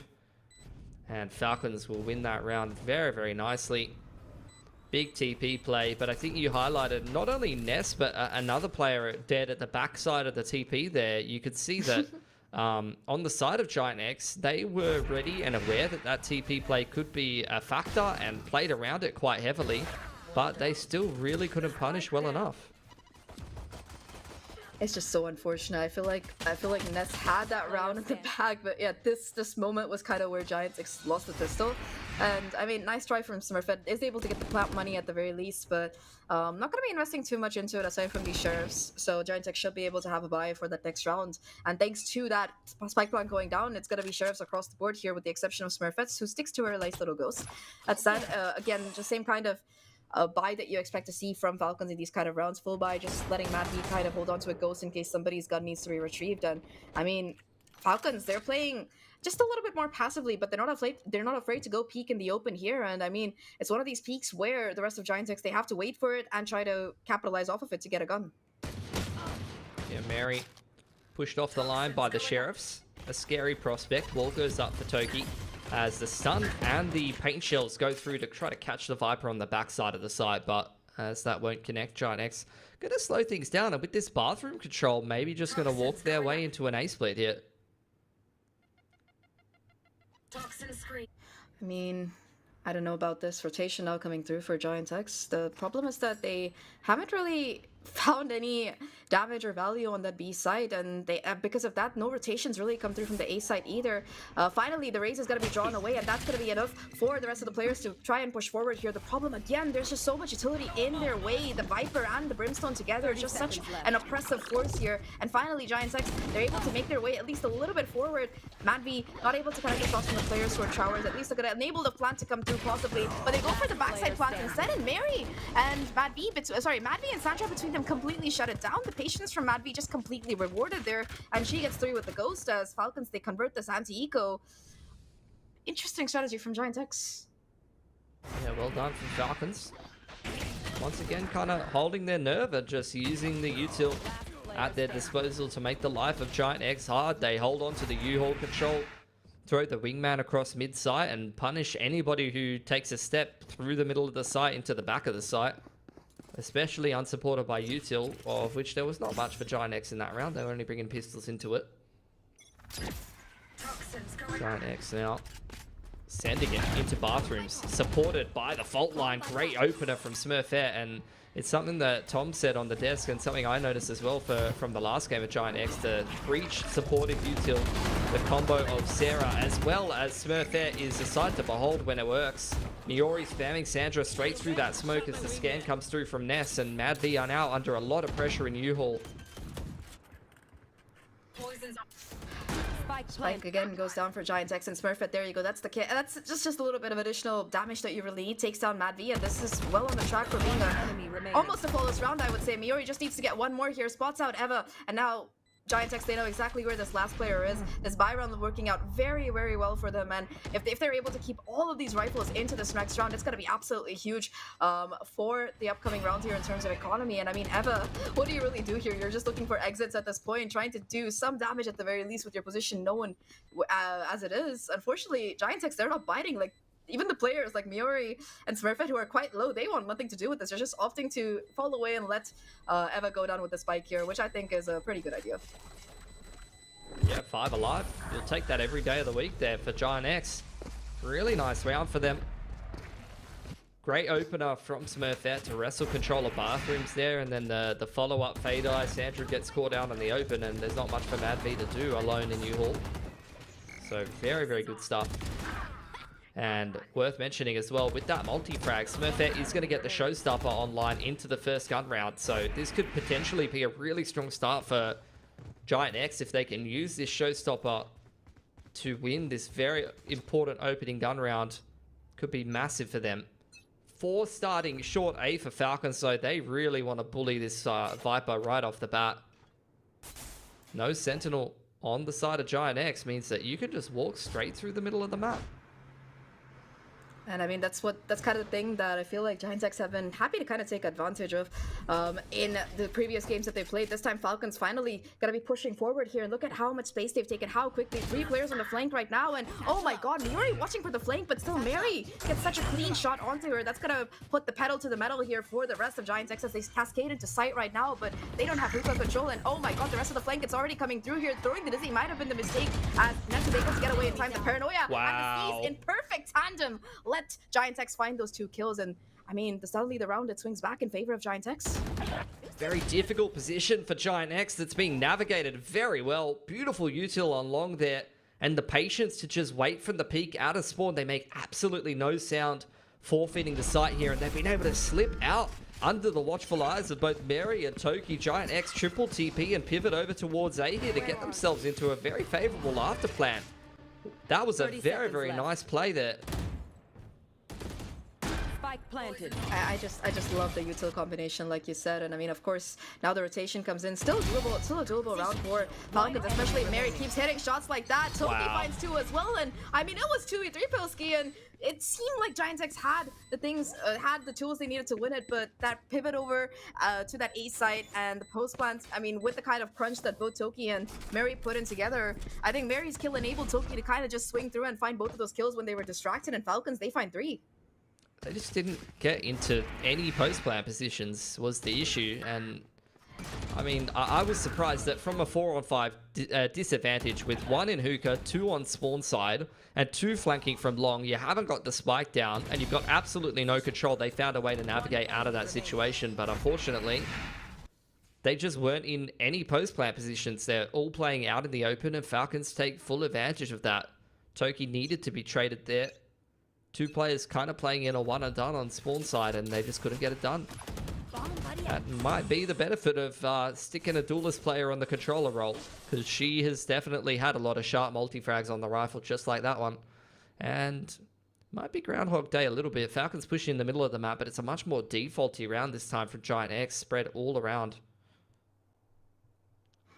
That is a round that I feel like Giant X really needed to win there. Again, Mary, like you said, taking full advantage of this push now.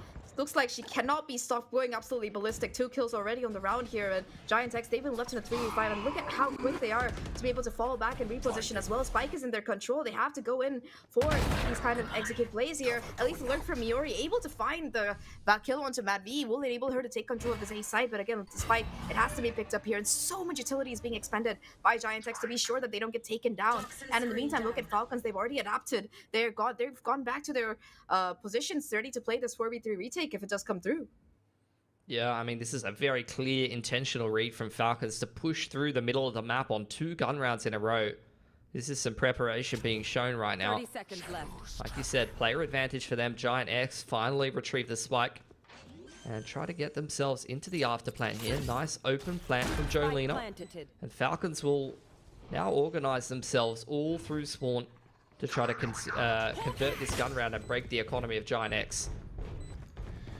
I mean, I think this is the swing round. Giant X, if they can convert this, it's gonna be absolutely huge here. Miori has wrapped around as well towards showers, but like you said, economy on the last legs here. The thing is that Giant X, a couple of kills for Ness will kill for Ness, or a couple of kills for Miori will give them their ultimate, so that could be a huge swing factor in this particular round. For now, though, Ness has the power position, has to stay alive here in this U-Haul, and they succeed between Miori and Ness. They're doing the job, but Mary taking half the defuse already, tries to go all the way, but unfortunately for Falcons, at least not able to do so, and Giant X, they win that situation. Absolutely well played by Miori and Ness both on that side. I think their post plant was perfect, and being able to win their 1v1s there, huge for Giant X.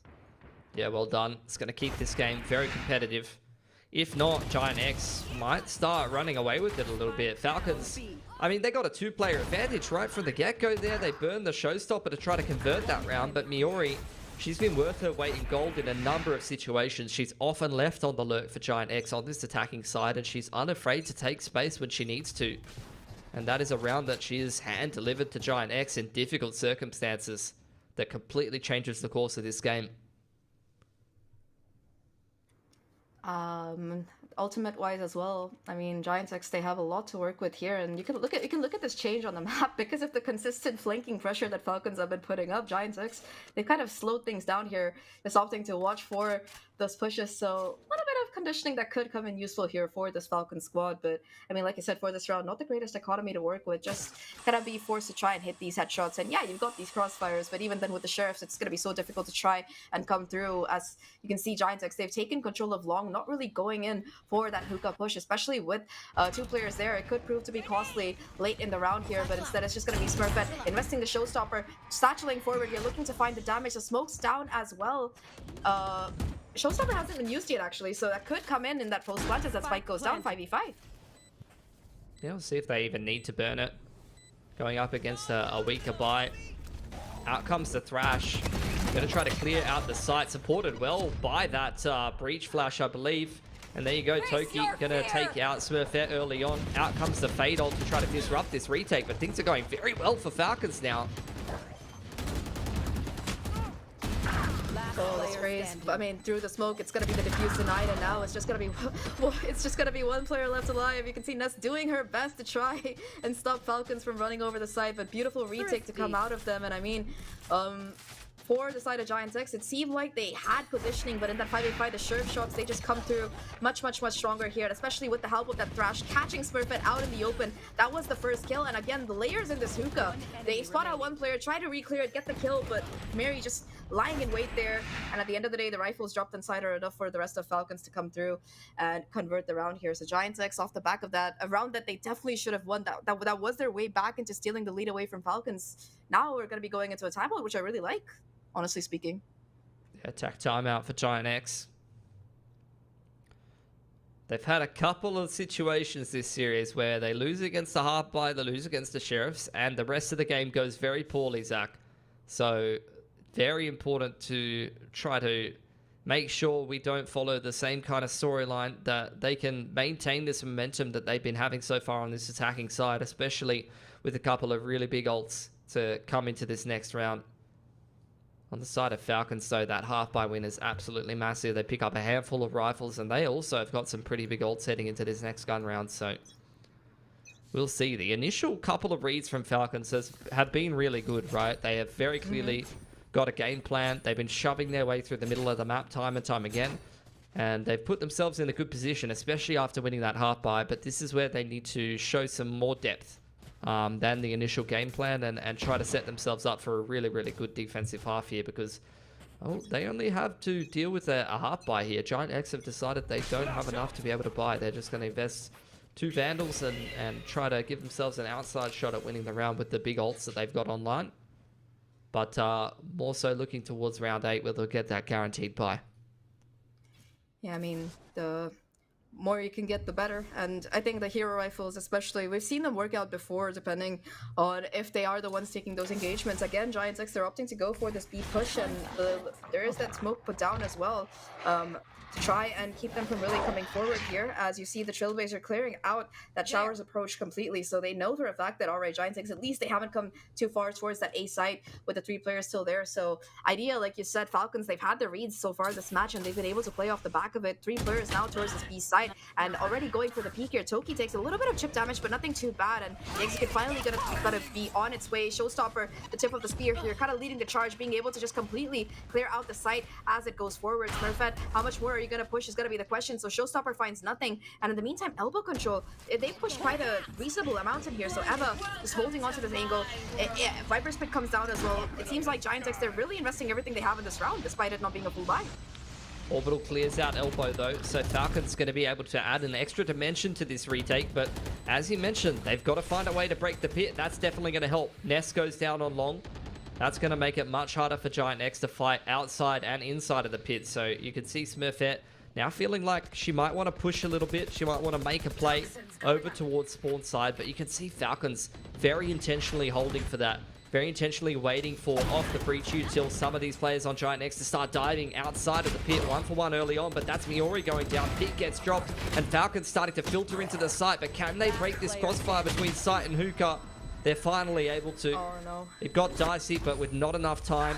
Giant X is going to reply after the attack pause with their own half-buy win. That is massive. Yeah, I think that Viper's Pit just making things so much more chaotic on site. And I mean, Giants, they had the game plan correct. They get the site. They lose players, but even if they have everybody die, because they only had 2 guns invested, it was a half buy there for them. They don't mind committing those ultimates, and they still have one of the most crucial ones here. The Rolling Thunder is still available for Sarah on this round. So all things considered, that is a huge net profit round here for this Giants X squad. I mean, yes, Falcons keep 3 people alive at the end of it, but they already did have quite a good economy. So the goal of this wasn't breaking the economy. The goal of this was just being able to get yourself on the board with the round. And Falcons, now, I mean, Giant X, they achieve all of their objectives here. Yeah, I mean, I'm pretty sure 2 of them went down to the spike. So I think it was Sandra surviving, but that was pretty much it. Pit gets invested there. And Turkey's got the Bucky out. So Giant X, they tried to force it through the pit a little bit. They tried to find the Viper early on off the back of the boom bot. That's been denied by a nice paint shells from Mary. So they'll have to go back to plan B, which in this case seems to be creeping into Shower. Keeping an eye on a push over on the B side of the map. But with a minute on the clock, Giant X have got to make the 2 arms of this push come together and work for them. They clear out the backside of bathrooms. And A is looking like a difficult prospect through a pit and a one-way orb on bathrooms. So Giant X, after applying a little bit of pressure, and you'd think with that much bathrooms control and a prowler thrown out of bathrooms that would pull an extra rotate. But Falcons are feeling very confident in their A hold, and they're still leaning 3 towards this B site right now. 30 seconds left. Giants X, they've been good at keeping the pressure up on this B side. The problem is there's so little time left, and the Seekers, they get released at the perfect time, so they know exactly where this Execute is coming. The problem is, once again, you don't have hookah control here. Oh, and I mean, you tried to TP towards backside, but Madvi just with the help of the flash is able to come in. Smurfette, though, absolutely explosive along with Sarah. A triple kill for her, completely shuts down the hookah presence. You just have to get the spike down, and Ness is going to be able to do that in time. No lineups, no orbital strike to stop it, and now it's just a 1v3 for Toki. On the A side, had a Bucky, classic in hand, tries to get some damage done, but not gonna work out. That looked like an awful round for Giant X, but Smurfette just says, watch me go kill, and Smurfette says, that's a round for us. That's 100% right. Like, Smurfette just went ballistic on the site. They were running into an absolute nightmare scenario. Look at all of the util being invested here by Falcons. They've got the hookah site crossfire. The Omen TP's back site gets breached on Gecko Flash and insta dies, and then Smurfette just double satchels onto the site on the exact same pathing you've seen time and time again, and gets a 3k on players flooding out spawn, back site, and gets a hookah player as well. So she really hard carries Giant X through a difficult round there, and that's going to prompt a timeout now for Falcons Vega. I mean, for Falcons, in the beginning of the game, like you said, they had so many of the reads here, but Giant X, they've been able to kind of regroup themselves, and I think Smurfette in particular has been just excellent at finding these consistent entries in space. I mean, so many of these rounds, it comes down to the last 30 seconds and how much can Giant X find in that short duration. Falcons, they've tried playing for the retake. So far, it's a 50-50 success rate, depends on what ultimates their opponents have. But in rounds where they try to go in for denying the spike plan from coming in, that's kind of where Giant X have really seemed to thrive so far on this map. They've been really good at taking these 1v1s and winning them out for the most part in the kind of situations that they need to, especially these last few rounds. Like, Smurfette has been just a force of nature, and finally that economy, it's going to be broken here for Falcons. Yeah, you know, you can run into some difficulties with this Falcons comp. Like, I've tried comps like this in the past, and the retakes sound really good in theory, and when the game's going really well for you and the util's hitting and you're flooding out together and wiping the other team, it's fantastic. But I've run into similar scenarios where sometimes the retakes fall a little flat, and it's hard to put your finger on why that's happening exactly, because exactly like you said, last 30 seconds, it feels like Falcons are util dumping and flooding into the site together, and it's just not working out for them. Giant X are able to be resilient enough to stop that flood from shutting the round down. Now they're going into the hard fight. Smurfette going to tickle Hookah a little bit. The Boombot active prompts the util from Sarah, as well as Ness, but somehow MadV is still alive. This is getting messy. More util dumped on MadV's position. Literally just got nuked in the backside of Hookah there. Not really much she can do. So she'll go next round. Yeah, poor MadV. What was it? A Viper Molly, a concussion, a breach aftershock, everything in the kitchen sink. Just nothing much that you can do here. This time around, Miori actually finds the better of Miri as well as Sandra there. Miori says, you know, you got me a couple of times, but not this time. Haha, wags her little finger at them. And just like that, numbers hugely in favor of Giants X. Now going for a pivot over towards his A side as well. And this time, it's absolutely the perfect call. The one thing I really do like about this is that they're going to be able to not just get that spike down, but also clear a lot of the space on the A side if they really choose to, but instead they're just being absolutely disciplined. They know that the damage that MadV has done being tucked away into the corner before, so knowing that it's a 5v2, they're not making many mistakes. Look at their post plan. They're just watching like a hawk every single angle possible. Yeah, they got Ness the Nightfall with the plant. I really want to see Smurfette get one of these kills. Ava coming in on the flank here. But yeah, Ness guaranteed the Nightfall. Smurfette here. If I was Smurfette, I would just be running it down, trying to get this showstopper for round 10. Because this next gun round could be another reset. Gonna be a close game so far, you're definitely right, Eva. At least able to find exit frag. We'll be able to keep this rifle as well. Unless, of course, Sarah has something to say about it. And it seems she does. She's like, yeah, you're not doing that, Eva. Nice try, though. And yeah, Giant X, they steal the lead. They take the lead away on this map, 5-4 right now, and definitely a really good round to come out of them, I think.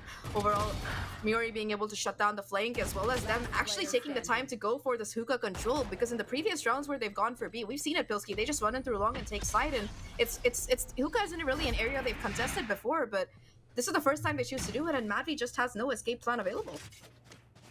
Yep. So heading into round 10 here. Thrash on live for Falcons. Giant X, one off the showstopper. They got their Nightfall at the end of that last round. And speaking of running up B long, you know, this is something that Giant X did against BBL. Like, Falcons is aware they like to play like this. This is a very readable round if you've gone through the VOD. This is an approach GX has thrown multiple times. And there's a 3-stack over here on the site for Falcons to try and deal with this. Showstopper now, along with Nightfall, both in conjunction, and they find their aim here. Jelena as well, sweeping into sight, gets a double kill as well. So far, I think these attack executes from from Giant X in these last couple of rounds have been absolutely ballistic. Pain Shells now come through. Ness actually forced to stop the plant here, and takes a lot of damage in the process. Look at Smurf at 8 HP at a Dream right now. Yes, it's still a 2v4 here, but now they know where Mary is, and there's already another player coming on the reflank. Timing, in fact, might be perfect here for Miori, depending on how it plays out.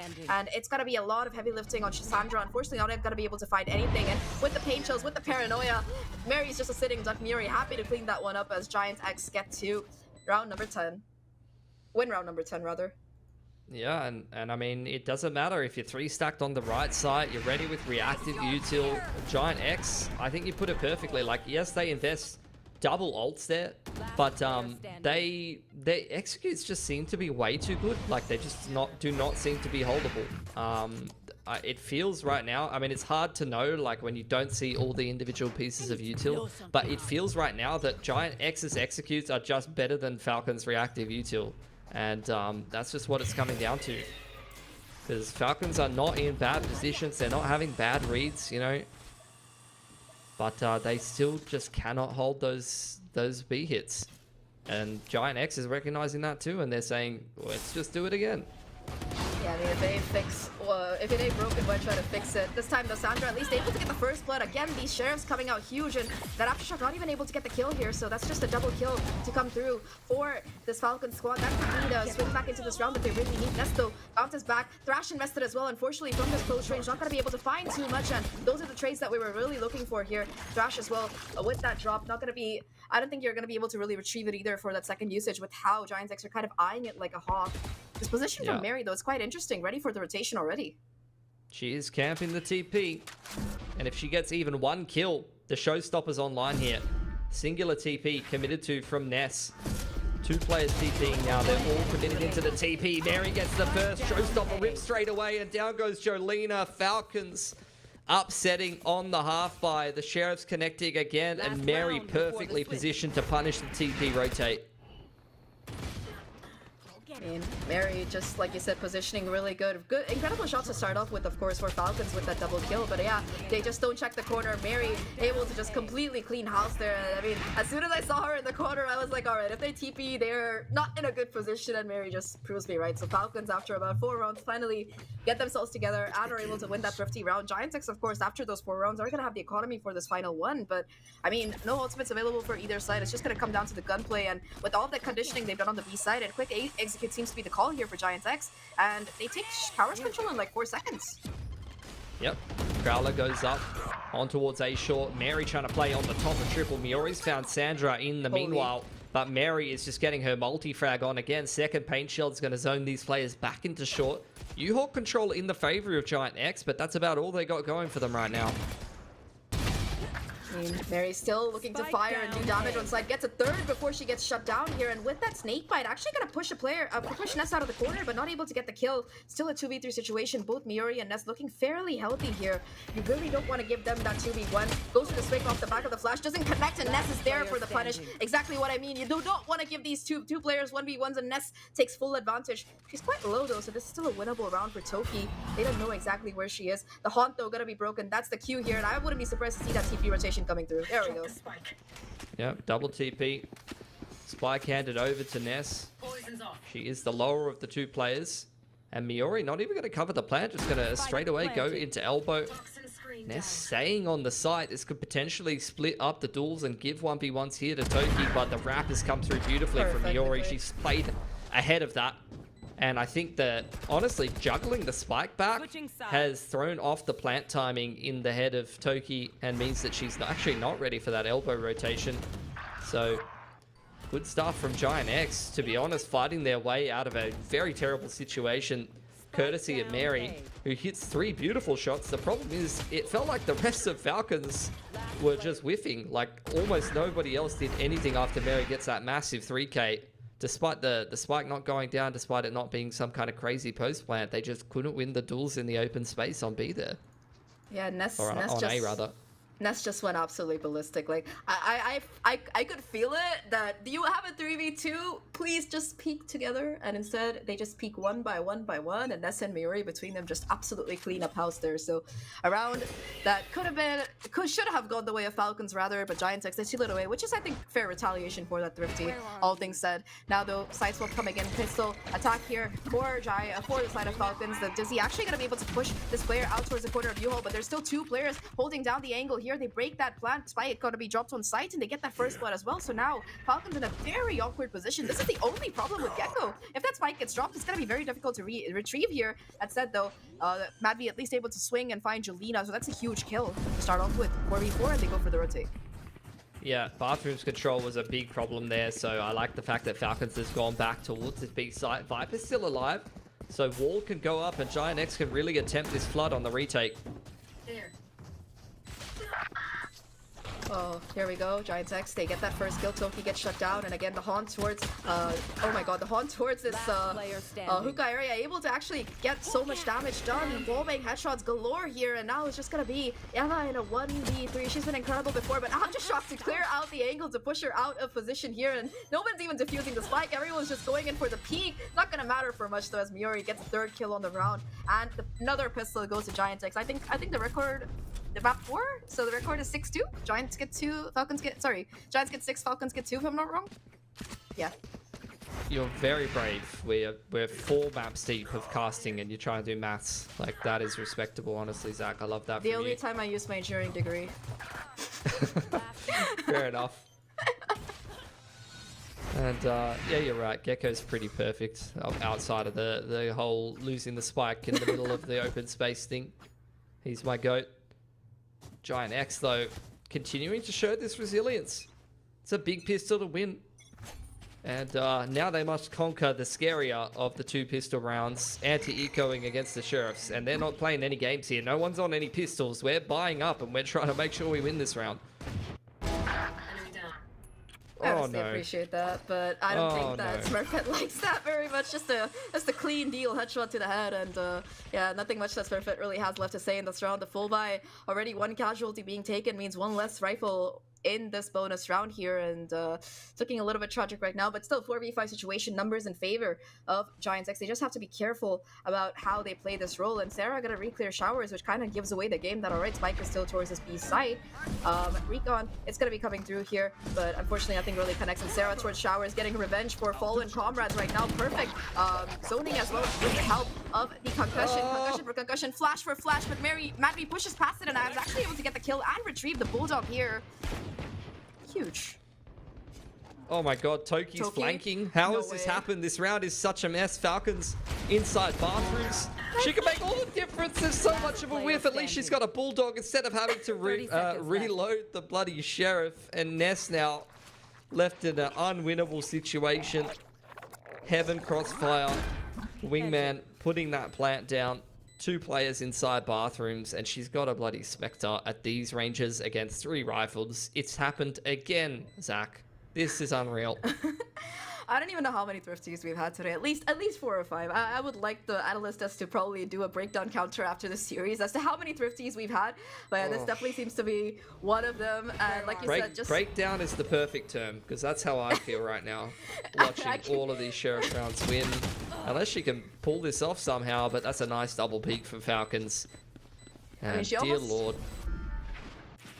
Yeah, she almost had the lineup there, and I completely understand your feels. I'm feeling a very dear Lord in my soul as well after the way these 30 rounds have been going. I mean, fair play to Sarah there, really did her best to keep things alive, but I think, yeah, I mean, I would have loved to see Toki go for the knife. Almost did miss out. Jelena almost gets the 180 shot, but just not working out in the end, and I think that Lurk, just that final nail in the coffin for that round. Giants X, they lose it, and I mean, you said it, they invested everything, which means they're gonna have nothing left for this eco round. Yeah, they're on eco themselves. I really wish there was an incentive for knifing in this game. I reckon petition for 2 alt orbs if you knife someone. I think Thoughts? it might lead to too many knives. Too many knife attempts. It might change the game, but I'm down honestly. I think if you're able to get a knife, like kudos to you, you deserve it. So that said though, Falcons, they know that it's an eco round. Oh my god, Smurfette, despite the satchel, still able to get the shot onto Mary. Really, really good play. And again, it's these TPs that Falcons love to use here. And this time around, it's the correct play because nobody's home on that A side. They read the gamble stack and they got the kills, and now they're just gonna have to side for free. Yeah, plant going down again. Pretty comfortable position for Falcons. Giant X attempting a pretty low percentage retake. Do have the dark cover, so maybe try to get a diffuse off, but I'm looking at mollies on mollies here. Mosh, Brimstone molly, Viper molly, and very safe post-plant positions. It's going to be difficult for Giant X to win. Difficult is an understatement at this point. But yeah, Sarah at least trying to top it. Smurfette actually able to find a kill. That is pretty good. Sarah actually with that rifle gets a second will as well now. A 1v2. The molly, unfortunately, they're gonna keep her from ninjaing the spike. And yeah, Sarah just opting to cut losses here. Hold on to the rifle. The rest of Falcons should be able to take the TP and get away in time here. That's one that brings the deficit over to just 1 round that Falcons need to get to be able to tie things up. And I mean, next round, huge swing around here for both these teams, especially for Giant X, because they're gonna have their full buy and they're not gonna have much more left in the bank here if they lose this. So it's gonna have to be them winning this round. Otherwise, Falcons, we talked about momentum before, Pilski, and how if you get a number of rounds in a row, it's just the teams that run away with the maps. We've seen it from both of these teams here. I think next round could very much decide who gets this game. Well, if that's the case, and Falcons are feeling pretty confident with the Thrash online in this round. Have got the better end of the economy as well, has to be said. And it's looking like a bit of a set play right off the bat. Insta molly from Sandra. Out comes the Sin, and they're going to send it with the Thrash. Beautiful opener from Jolina, though, and just TPs immediately to safety. That Thrash has caught the fade in the meanwhile, though, and no one to protect Ness. She goes down for free. Good kill there, and now Wingman looking to do a little bit more damage. The stun connects, doesn't connect, but still it might be able to get a kill before Smurfette gets the trade. Oh my god, Smurfette swiveling like a human turret right now. 3 kills on the round, and that's a spike drop to boot. Eva, Phantom in hand, yes, 1v3, position not known, but it's gonna take a lot to be able to confirm this round here. Might be able to get a free kill towards backside. Jolina actually gets spotted out, gets taken down, but now they know exactly where Eva is, and the spike is still inside Hookah. Miori and Smurfette trying to play around with the layers here, looking to take contact, but the lineup, it could be devastating if it does happen. Smurfette also gives away a free kill, and now Eva has a chance to clutch this. This could be huge for Falcons, especially since there's so much time left on the clock here. Reposition from Miori into the corner. I don't know if Sarah expects this though, so this could be the kill. Miori just has to avoid going in for the peak here. Has to be careful. Timing comes down to everything, and Eva has a Trailblazer to boot. I don't think she's going to be really given the opportunity to use it, but has to go in for the defuse. Just making enough noise to try and get Miori to swing here, but Miori finds the timing absolutely perfectly, and that was a nail biter and a half, but at the end of it, thankfully, it is going to be Giant X to convert this buy and keep themselves in it. How does Smurfette keep doing this? This is unreal. Like, that's the second time that she's been completely surrounded in a position like that.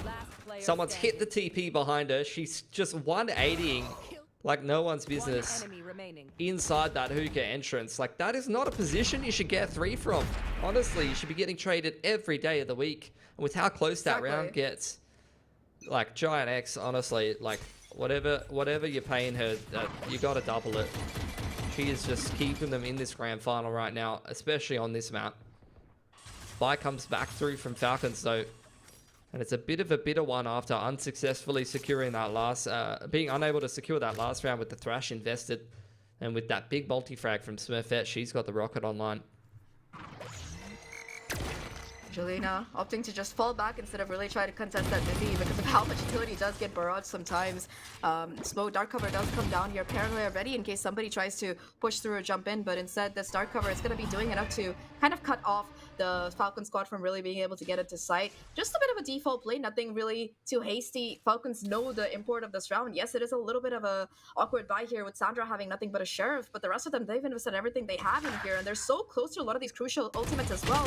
Toki, huge kill onto Smurfette, could even get a second as well on this lurk, but Ness trades out Mary there, and Jolina, it's the 2 players towards long once again with this kind of crossfire, with these kind of set execute plays are doing the damage. Last time it was a Seize, this time it was a Seize and a Paranoia, and they get the spike as their reward for it. Yeah, I mean, the showstopper was taken down by Toki. I thought things were going well for Falcons, and then the B-long happened. And we're just going to save. That was potentially a really good situation. Getting the entry kill onto the Raze and shutting down the showstopper, potentially setting yourself up in a 5v4, be a really big recipe for success. And I really just think they needed a more clearly defined mid-round call. I guess they really wanted that B long control and then maybe hit the TP back to A and things would have gone a bit better for them, but they just never made it that far. They were never able to capitalize on the 5-on-4 advantage and never able to capitalize on the fact that that Smurfette was dead.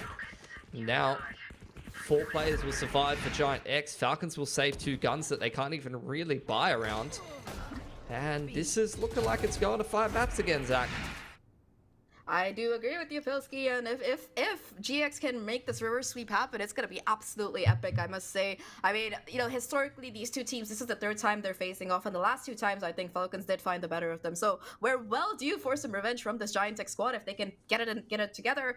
And I think this map, at least, I had very low expectations because of the track record. Falcons have been extremely good, and Giant Techs, they've only played it once where they lost. So I think that it is a testament to the resilience that this team has, as well as their raw skill, that they're able to bring it back from those 2 devastating losses. And I mean, we talked a lot about momentum. This map is a lot more back and forth, but I think that when it comes to mental, I think from what I've noticed of Falcons, especially during the group stage, even if they have an advantage, if they're not able to close it out in time, we've seen this in multiple times on Icebox, especially if it does go to that, even if they're at like 12-7, 12-6, they sometimes aren't able to close it out and they lose in overtime. So I mean, this is just an extended case scenario, if you bear with me. Like, they got the lead in those first 2 maps, but if they do lose map number 4, I wouldn't be very surprised if Giants X just stomp map number 5. Yeah, potentially so. Really could be anyone's game. But as we heading into the last little bits of Bind, I mean, man, it's a rough game from Sandra. And actually, she's had a pretty rough series. Yesterday, against NASA, she was the best player. 300 ACS on both maps, including this one. Formed out over the top. Scans a couple of players. Spam through the dark cover. Almost secures a kill off the back of the flash from Sarah. That's a cheeky little play with the Haunt coming in through Hookah to try to scan someone on B long. Used to be a popular play you'd do with the Sova Dart, similar to that. Haunt as well during the big fade meta was definitely a thing. But after all said and done, Falcons still working the map and preparing themselves for this B split. Out comes the Dizzy. Reactive util immediately returned from Giant X, and Mary going to get a freebie here onto Ness for sure. Maybe not. I thought that was going to be the flushed out, the flushed out fade into the open, and we've seen Mary's caliber, but apparently not.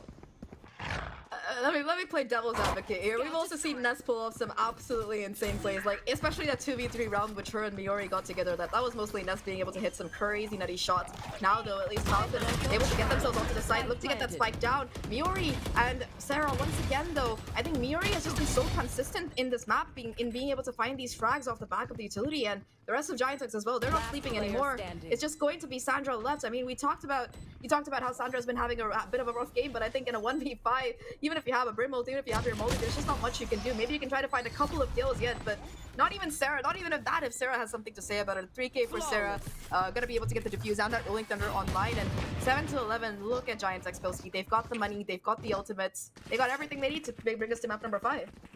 100%. Like, these kind of rounds are the rounds that you love playing with these comps. One side of the map, you just put a pit down, you know, and then the rest is just throwing ults at the other team. Like, it is so difficult to play these rounds as Falcons when you're playing against tools like Showstopper, Rolling Thunder, one-off Nightfall as well. So we'll see if they do go for that kind of approach early on here, or whether it's a bit more of a reactive situation. Once again, early aggression on this B side of the map. Rocket rips straight away, but you can't fire that at the wingman.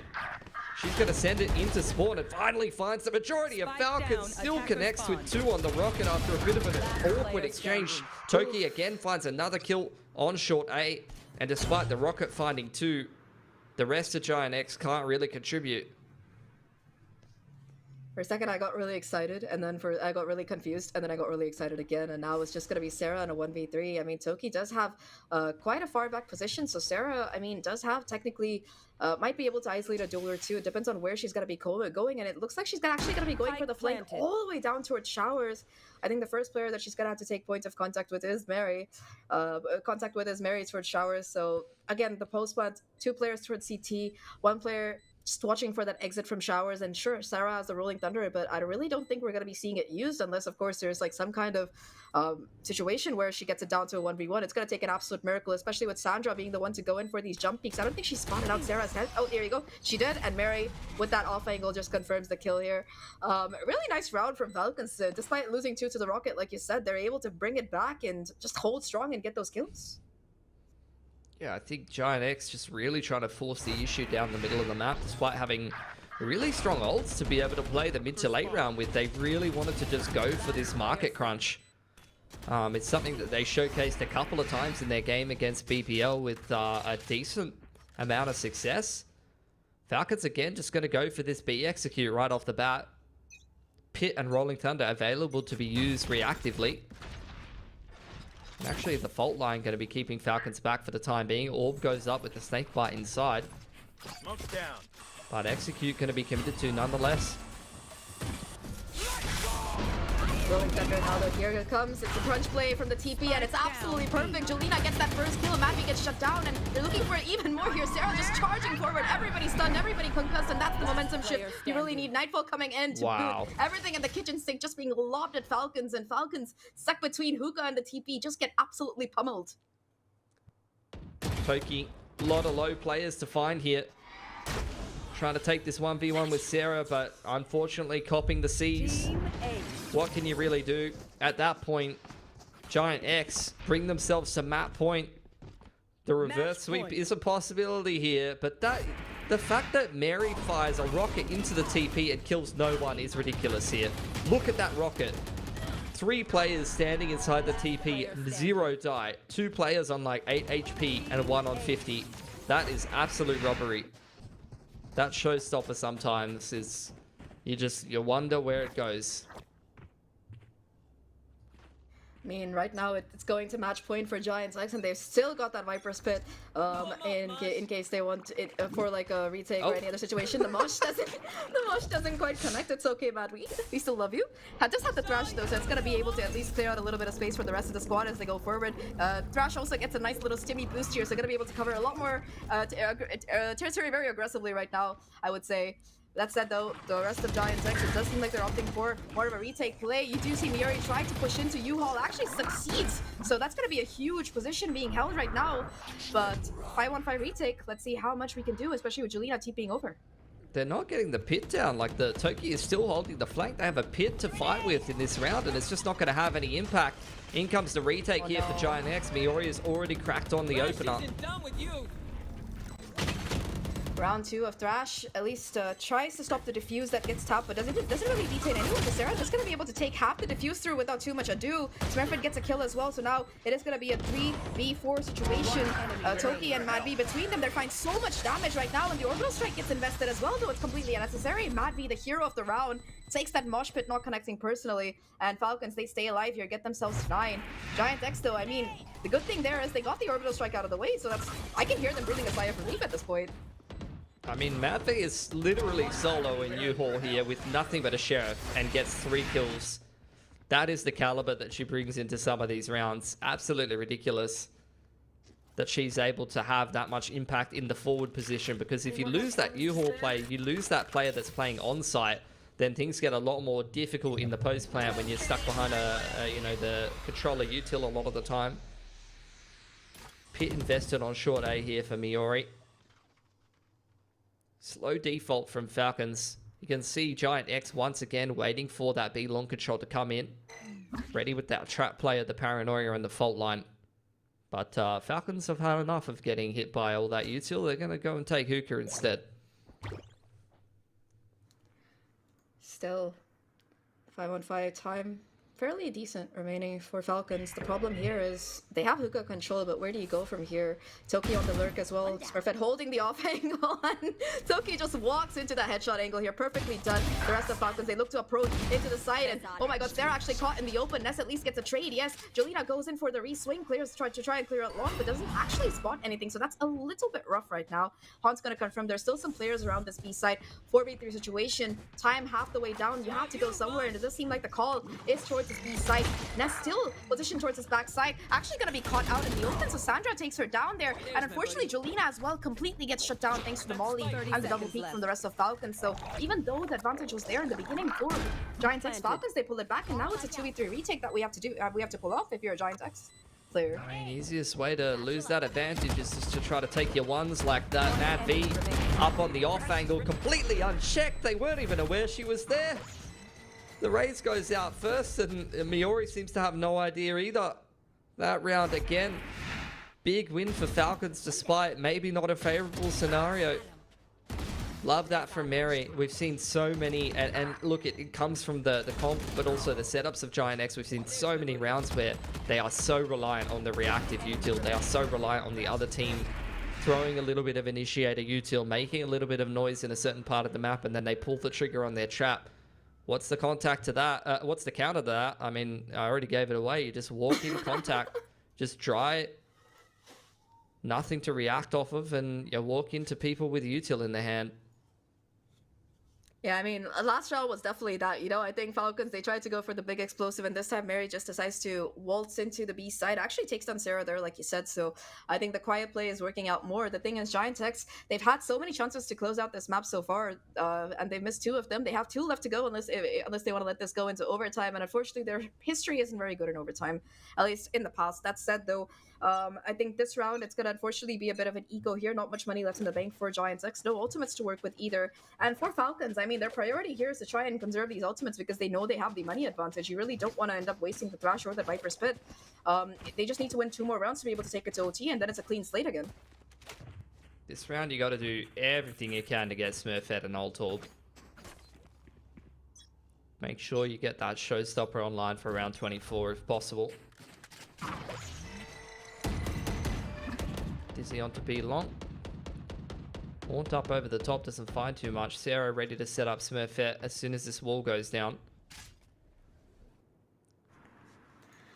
So far, all's quiet on the western front. Smurfette, though, with the push, able to actually take down Toki, so that shuts down the lurk here, which forces kind of Falcons to pivot towards his B side. I mean, we've seen this kind of crunch play before coming into B. I don't think they know that there's almost nobody here home on this B side, and this Thrash is gonna find absolutely no value, as it does just go down for free. At least Mary is able to take complete control of the site here. They haven't cleared out elbow though, and that's kind of the key position here that Sarah is still looking to lock down. Has fallen a little bit back. Mad V can actually be caught completely out by the flash here, and in the meantime, it's gonna be Mad V to still find a kill onto site. The trade's going completely in favor of Falcons though against this lesser weaponry. Jolina with the Stinger. How much more can you really do here? 2v3 situation. Miri does have the Bucky if it does come down to close range combat, but still at the end of the day, it is Falcons with the better weapons and Falcons with the kills, Falcons with the round. 11-12 right now, and 1 is all that stands between Giants X and overtime. And Smurfette's got the rocket out, so she was able to find her 1. That kill on short could potentially lock this game down for Giant X with the impact that a ult like the Showstopper can have. Toki has been holding this pit for so long, even up against like map point multiple times for Giant X. She does not pull the trigger on this pit. Let's get this pit down in the afterplant. Come on, we want to go to OT. A lot of the time Toki's just been hard holding the flank and not actually getting into the site to put that pit down. Can be such a good way to close the post plants. B long being contested a little bit by the Boombot and the Dizzy early on there. And Pain Shell's actually invested onto the left side. But no one playing there this time for Giant X. Prowler. Not going to find too much info. And the regroup coming into short. But look at this short setup for Giant X with the Showstopper in the perfect position. This could be it. could be it. I mean, I think that Falcons, they've conditioned this B side very well in the last couple of rounds. Unfortunately, I don't think it really spotted anybody either. Oh, that's such a beautiful Dizzy though. It's gonna keep the showstopper from finding any value, and that is huge. An absolutely massive ult that just got baited out for and found no value at all. Sarah at least still able to keep up the pressure with the breach util, but now that was kind of your ace of the hole there, and it's completely gone out of play. Smurfette looking to get back into the corner. Matty does clear it, but timing gotta be everything. Just gotta be one though. Smurfette gets one. Mary gets the trade here, bringing Mary closer to that showstopper. One more kill, and Mary will be able to show them where is the party. No fuel. There you go, that's the showstopper, Sarah. You cannot miss those at 12-11, and unfortunately that might be the kill that nets Falcons this overtime win, unless of course Miori has something to say about it. Just pushes through the smoke, actually able to find a kill. 4 HP and a dream left, and now has the backup to boot. Yes, Snakebite gets them down, and it's all gonna come down to Nets to deny this overtime here. 1v3, there you go, Pilski. That's that Viper Spit finally coming into play here, making this impossible retake even more of a difficult situation for Nets. Yeah, no Prowlers to work with, just the Seas and the Haunt. Trying to see if anybody's missing it over on Shower's side. Going to drop the Haunt inside the pit. And it rebounds off some weird edge of the box, I think. Spamming away. Falcons can hear all of that. And they just double posted up. Down goes Toki, but it's an easy trade for Eva and Giant X. So many map points. And none of them end up eventuating. And now maybe they're a little bit more worried about this overtime curse. I'm thinking more and more about that BBL game now. One enemy remaining. A BBL game. I mean, 15-13 if I remember correctly. It's gotta feel like PTSD for this Giant squad, and Falcons, they're gonna be the ones to take the first timeout, their only timeout here in this OT, to try and decide how exactly they can close it here. I mean, Giant X, they had 4 chances to close it out, and if they lose this game, they're probably gonna be looking back at those rounds very, very critically. But Falcons, they have a chance to take it 3-1 here. They fought hard for this map. This is their pick, and I mean, historically, if you look at Lotus, well, both these teams have played it. I would say that one does have a bit more of an advantage if it does come down to that Lotus than the other. I don't know. At least Falcons, historically, Falcons have been able to beat Giant X on that map before. That's gonna be something in their favor. But if you were 2 maps up and then you're being reverse swept, that momentum shift could definitely be a big factor here. So I think for Giant X, at least, it's gotta be important that they close it out quickly and cleanly, because there is still that map number 5 lying in wait if it comes down to it. Yeah, that's it. Don't want to have to exert yourself so much to work your way through this best of 5 series. Definitely a test of stamina at times, especially when you push it all the way. Falcons can avoid that. They will, though. Ground it all the way into overtime here. Now they're back on the defense. That attack timeout to discuss. And they are very heavily stacked up towards B-Long. We've seen this play time and time again where Giant X work this B-Long control and use it to leapfrog into an execute. Dark cover's going to be there. Adaptation, though, from Falcons. I mean, you said it, they expect this B-Long, and they're just going to be holding on to it. Giant X not really contesting it, going towards Hookah instead, although Sarah does look to put a little bit more pressure. Here comes the regroup, and there's a 3-stack just waiting, and here's a swing off the back of Mad V's Dizzy Flash.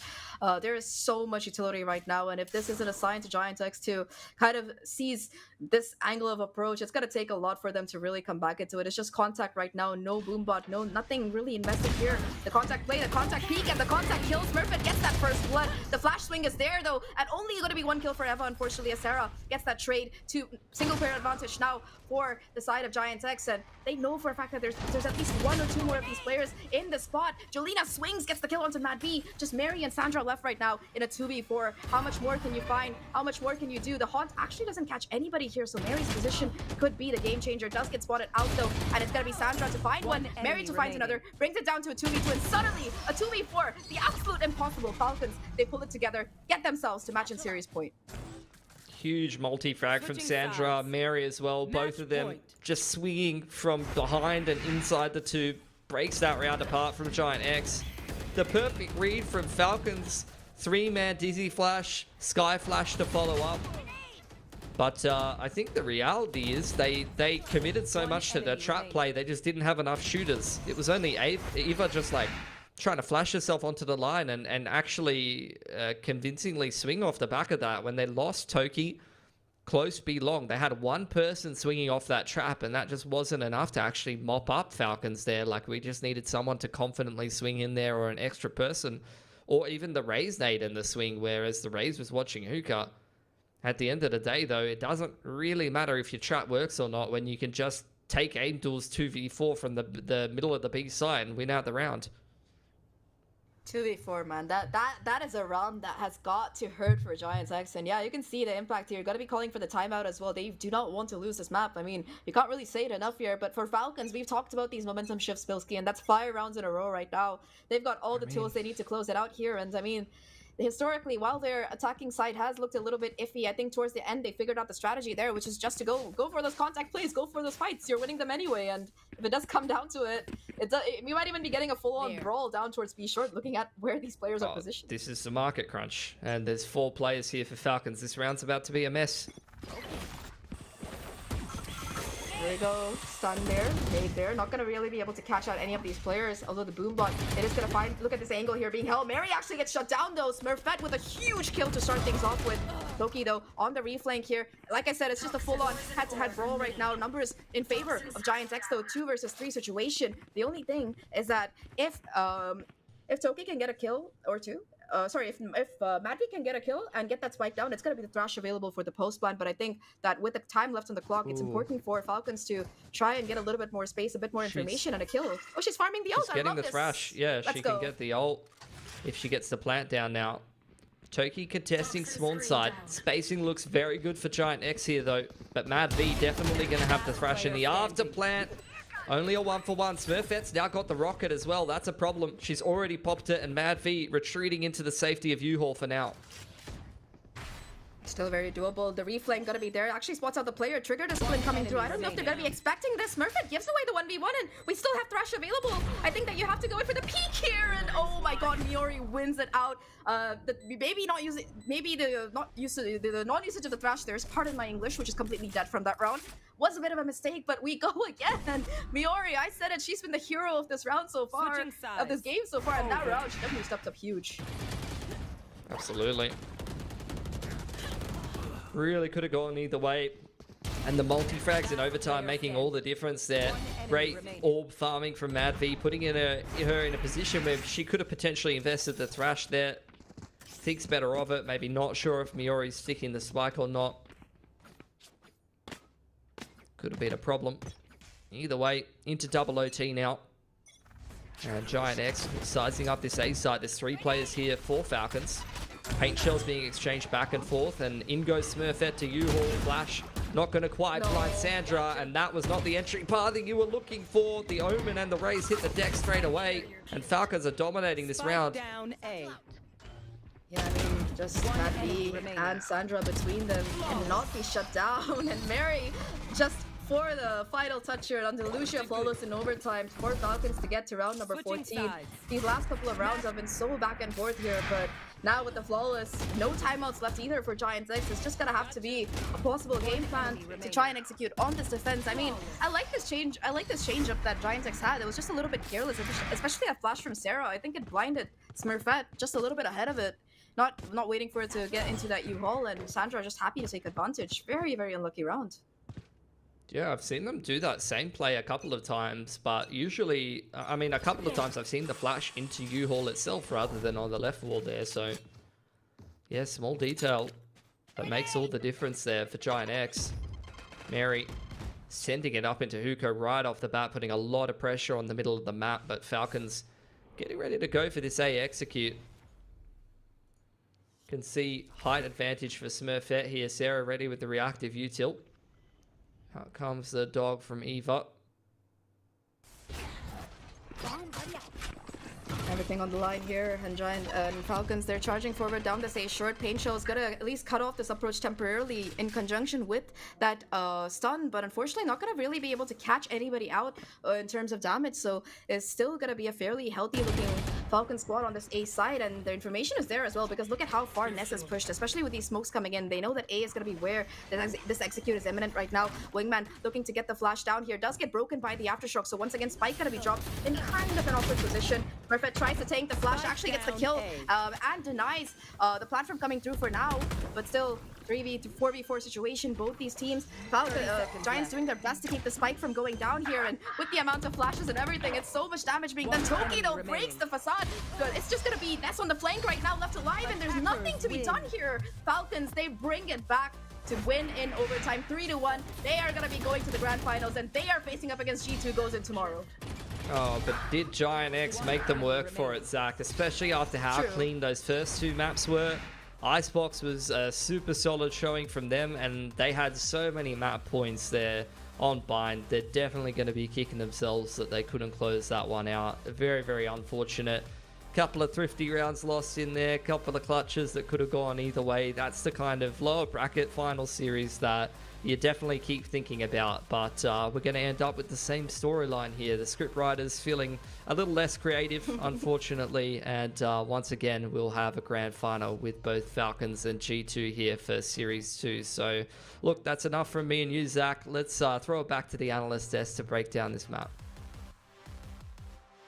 Thank you very much, Filski and Zach. That was a crazy overtime there. I got Tom and Inami with me here once again. But the crazier thing is, we very nearly, Inami, saw a comeback there from Giant X. They very nearly took us to map 5. Yeah, that would have been insane. But honestly, if I'm a Giant X fan, I wouldn't even be mad, because this is the performance we expected from this team, and they delivered. It went out to an overtime that in a way could have went either ways in some of those fights.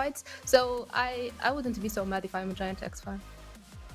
Yeah, no, it was such a close game that we had Sue working out the statistics for if teams had done reverse sweeps before, and like we were pretty confident that this was going to end up going to that 5th and final map, but the fact is it was just like an absurd display of rounds, like crazy clutches, like both teams towards the beginning of the game. Yeah, this was light years ago, but winning with the pistols like in back-to-back rounds, it really was like crazy Valorant, and it really didn't stop all the way to the end with big plays from Mayuri, of course, and from Smurfette all the way through. We got the map we wanted. I guess unfortunately for the side of GX, it just took them a little while to get going. I can't help but feel, if GX had just had a better start in the first 2 maps, if they were just able to take that ascent, what would have happened? Maybe we would have seen a map 5, maybe things would have been a lot closer. And we got to say goodbye to them once again, and it feels so sad that, Tom, we're saying goodbye to this team in the exact same spot again, and that all came down to just Mary going crazy on them. There was so many rounds where Mary was all the way through this series. We've had this being built for the last couple of maps just because of how ridiculous her performance has been. And as I said, like coming into this series, she had been good, but I don't think she had been the highlight. Like I would have brought in players like Ava. I think we saw depth from Sandra as well. Well, pretty much everybody. But in this series, I think she was the difference maker. Like truly absurd plays from start to finish. Yeah, we had some of those sickest op kills, honestly, in map 1, and then it kept coming, whether it's on the operator or on the sheriff. This player has just been so insane and consistent through the whole series. So yeah, Mary is just doing Mary things again. Yeah, and she will be in another grand final. We talked about this. If she makes a grand final here, it would have only taken her 14 days of competing after taking a 376-day break. You just don't hear things like this, Inami, all that often. But of course, it has to be Mary, of all people. I'm pretty sure you don't hear that at all, because that's honestly absurd. Being able to come in that strong, and she told us that's only 60% of her full potential. So I can only fear what her 100% would be. And honestly, I'm just happy being on this side of the game and not going against her. Well, speaking of Mary, she is ready here to come in for a quick post-match interview. Let's just bring her in, the prodigy, the icon. Another grand final for you, Mary. I cannot believe it. First of all, congratulations. I wanted to ask you, on that map, it very nearly went to a map 5 and maybe even a potential reverse sweep on the cards. How did you guys stop that from happening? How did you make that comeback? Honestly, if I'm being really real, I think as soon as we won the round right before, I don't know, I think it was 8-11 or something like that, and I gave the call. I was like, guys, what the fuck is going on? Oh, sorry. I was like, oh guys, what's going on? Come on, this is not how we play, let's just go. This is like just give it all you can. Like we're not out yet. And then right after that round, like we just, I don't know, like we were locked in and we're just shot heads. Yeah, I mean that overtime was crazy as well. The fact that you even managed to pull it to there. What did you think about the first couple of maps? Do you feel like there was something going on with Giant X? Because from where we were sitting, they didn't look like they were playing to their full potential. I think it was the nerves, to be fair. Like, I don't know, or maybe like we shut them down. Like, for example, they were they were leading on Sunset, 5-1, and then as soon as I got that like kill in mid and we won that eco round, we like shut them down. I think it's just like mental game, to be fair. Like, this is how the game works. It's all mental. It's all in your head. Like, yeah. I have to also mention, we were talking about this just before we brought you in for the interview. You took a 376-day break. You came back. Yeah, it's been that long. You came back, and within 14 days of coming back, you've made a grand final. How do you do it, Mary? Teach me the secret. Mashallah, I actually don't know. Like, to be fair, like maybe the experience that I brought, that I'm bringing into this team is really helping a lot. And I think when it comes to like energy and like cheering up, because I think this is what the team lacked, to be fair. And as in for me, I don't know. I swear, like I'm still trying my best, and I'm always trying to improve whatsoever. So yeah, there's lots of room to improve, I guess. But yeah. You're the GOAT. You're the GOAT. I think that's just the reason. You're the GOAT. But of course, this is going to be your first final, not play with G2. In the past, every time you reached a final, it's been with G2. So, two questions. First of all, what's that like? How different is this experience for you? I mean, it would be nice to play against my teammates, my ex-teammates. I don't know, like I just want to play. Like I don't really keep that in my head, oh my God, whatever it is. Like it's just like a mental game, as I said, like it's any other grand finals. But yeah, it is weird to make it to the grand finals without the team. My ex. Is it more fun? Is it because, like you said, it's more Honestly, challenging? yeah, I love it. Like it's honestly a challenge, and it's pushing me, like and it's motivating me to get better, and like, yeah, I don't know, I like it. And last question, you're going to be facing G2 in a grand final. You want to leave them a message? Because obviously when you're on G2, you left a lot of people, a lot of spicy messages. So now you're on the other side of this. Feel free. Honestly, like no hate, no shade, no nothing. Like I honestly love them. They're amazing players, each and every one of them. And I think we're just gonna have fun, it's a tournament. It is what it is. Like whoever has a good day and whoever has the strongest mental wins the finals. Oh, it's so wholesome. But are you anticipating maybe them being a little bit spicy towards you at all? I hope not. Oh, it's too wholesome. I can't push for that narrative. It's too wholesome. No, I don't like that revenge toxicity, to be fair. Like they're really good players and I respect them, and they made me the player who I am today. So like without them I would have been, just average Mary. So lots of props to them. Respect. Yeah. And you're the GOAT. You're the GOAT. There's no dispute in that. But thank you very much, Mary, for joining me, and good luck in the grand finals tomorrow. Thank you. Bye-bye. All right, I'm gonna bring Tom and Inami back here.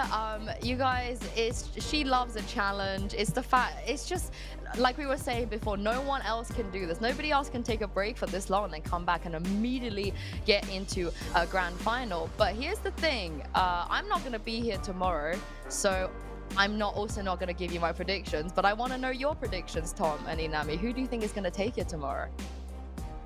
I'll let Inami go first.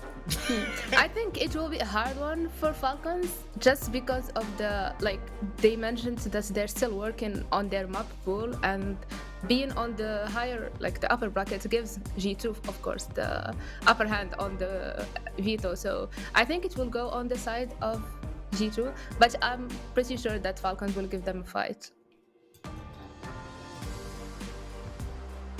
3-0. Oh, what? To whom? Oh. to G2. Come on, Yusuf. I mean, Tom is always wrong, so I feel like you're definitely... Not when it comes to Maybe he cursed them now.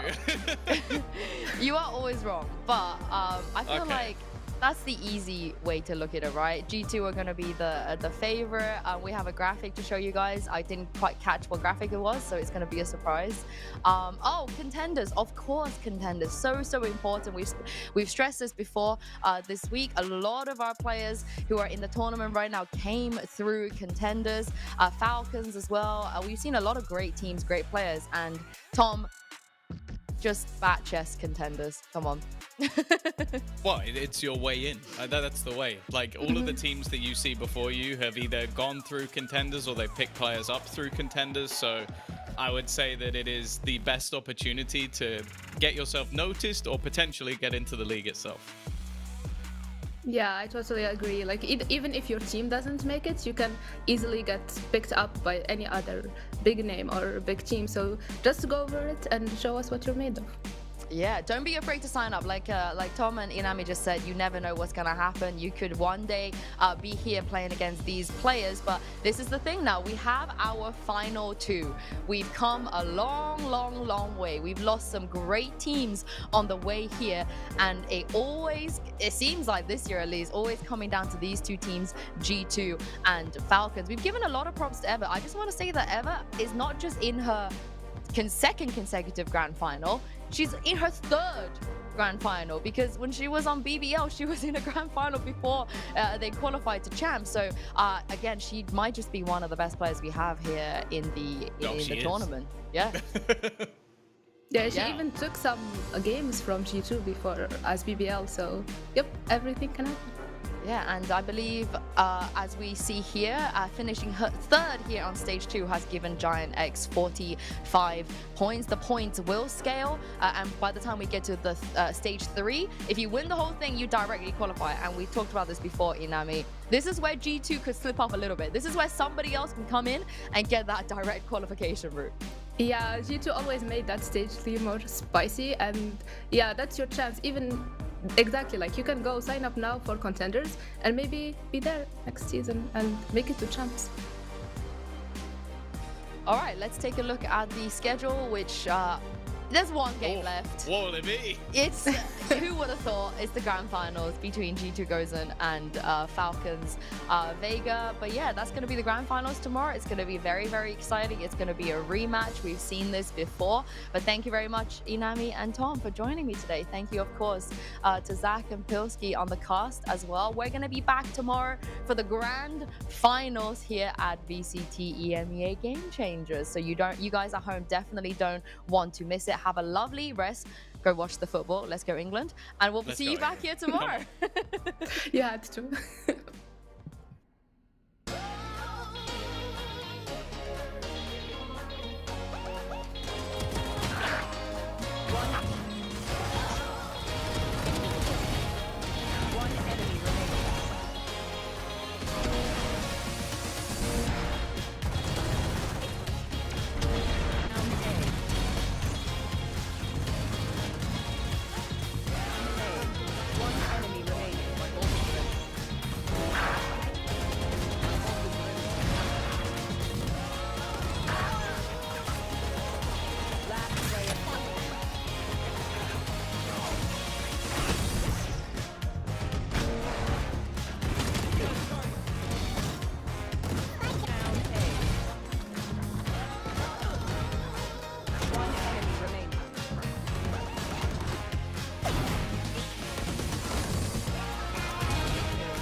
Be delicate, gentle, precise. Calm down. Why are you trying so hard?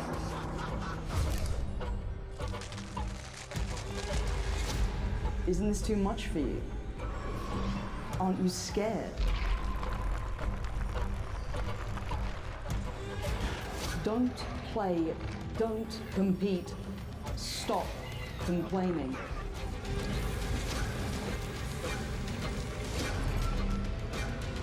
Whatever you do, it'll never be enough.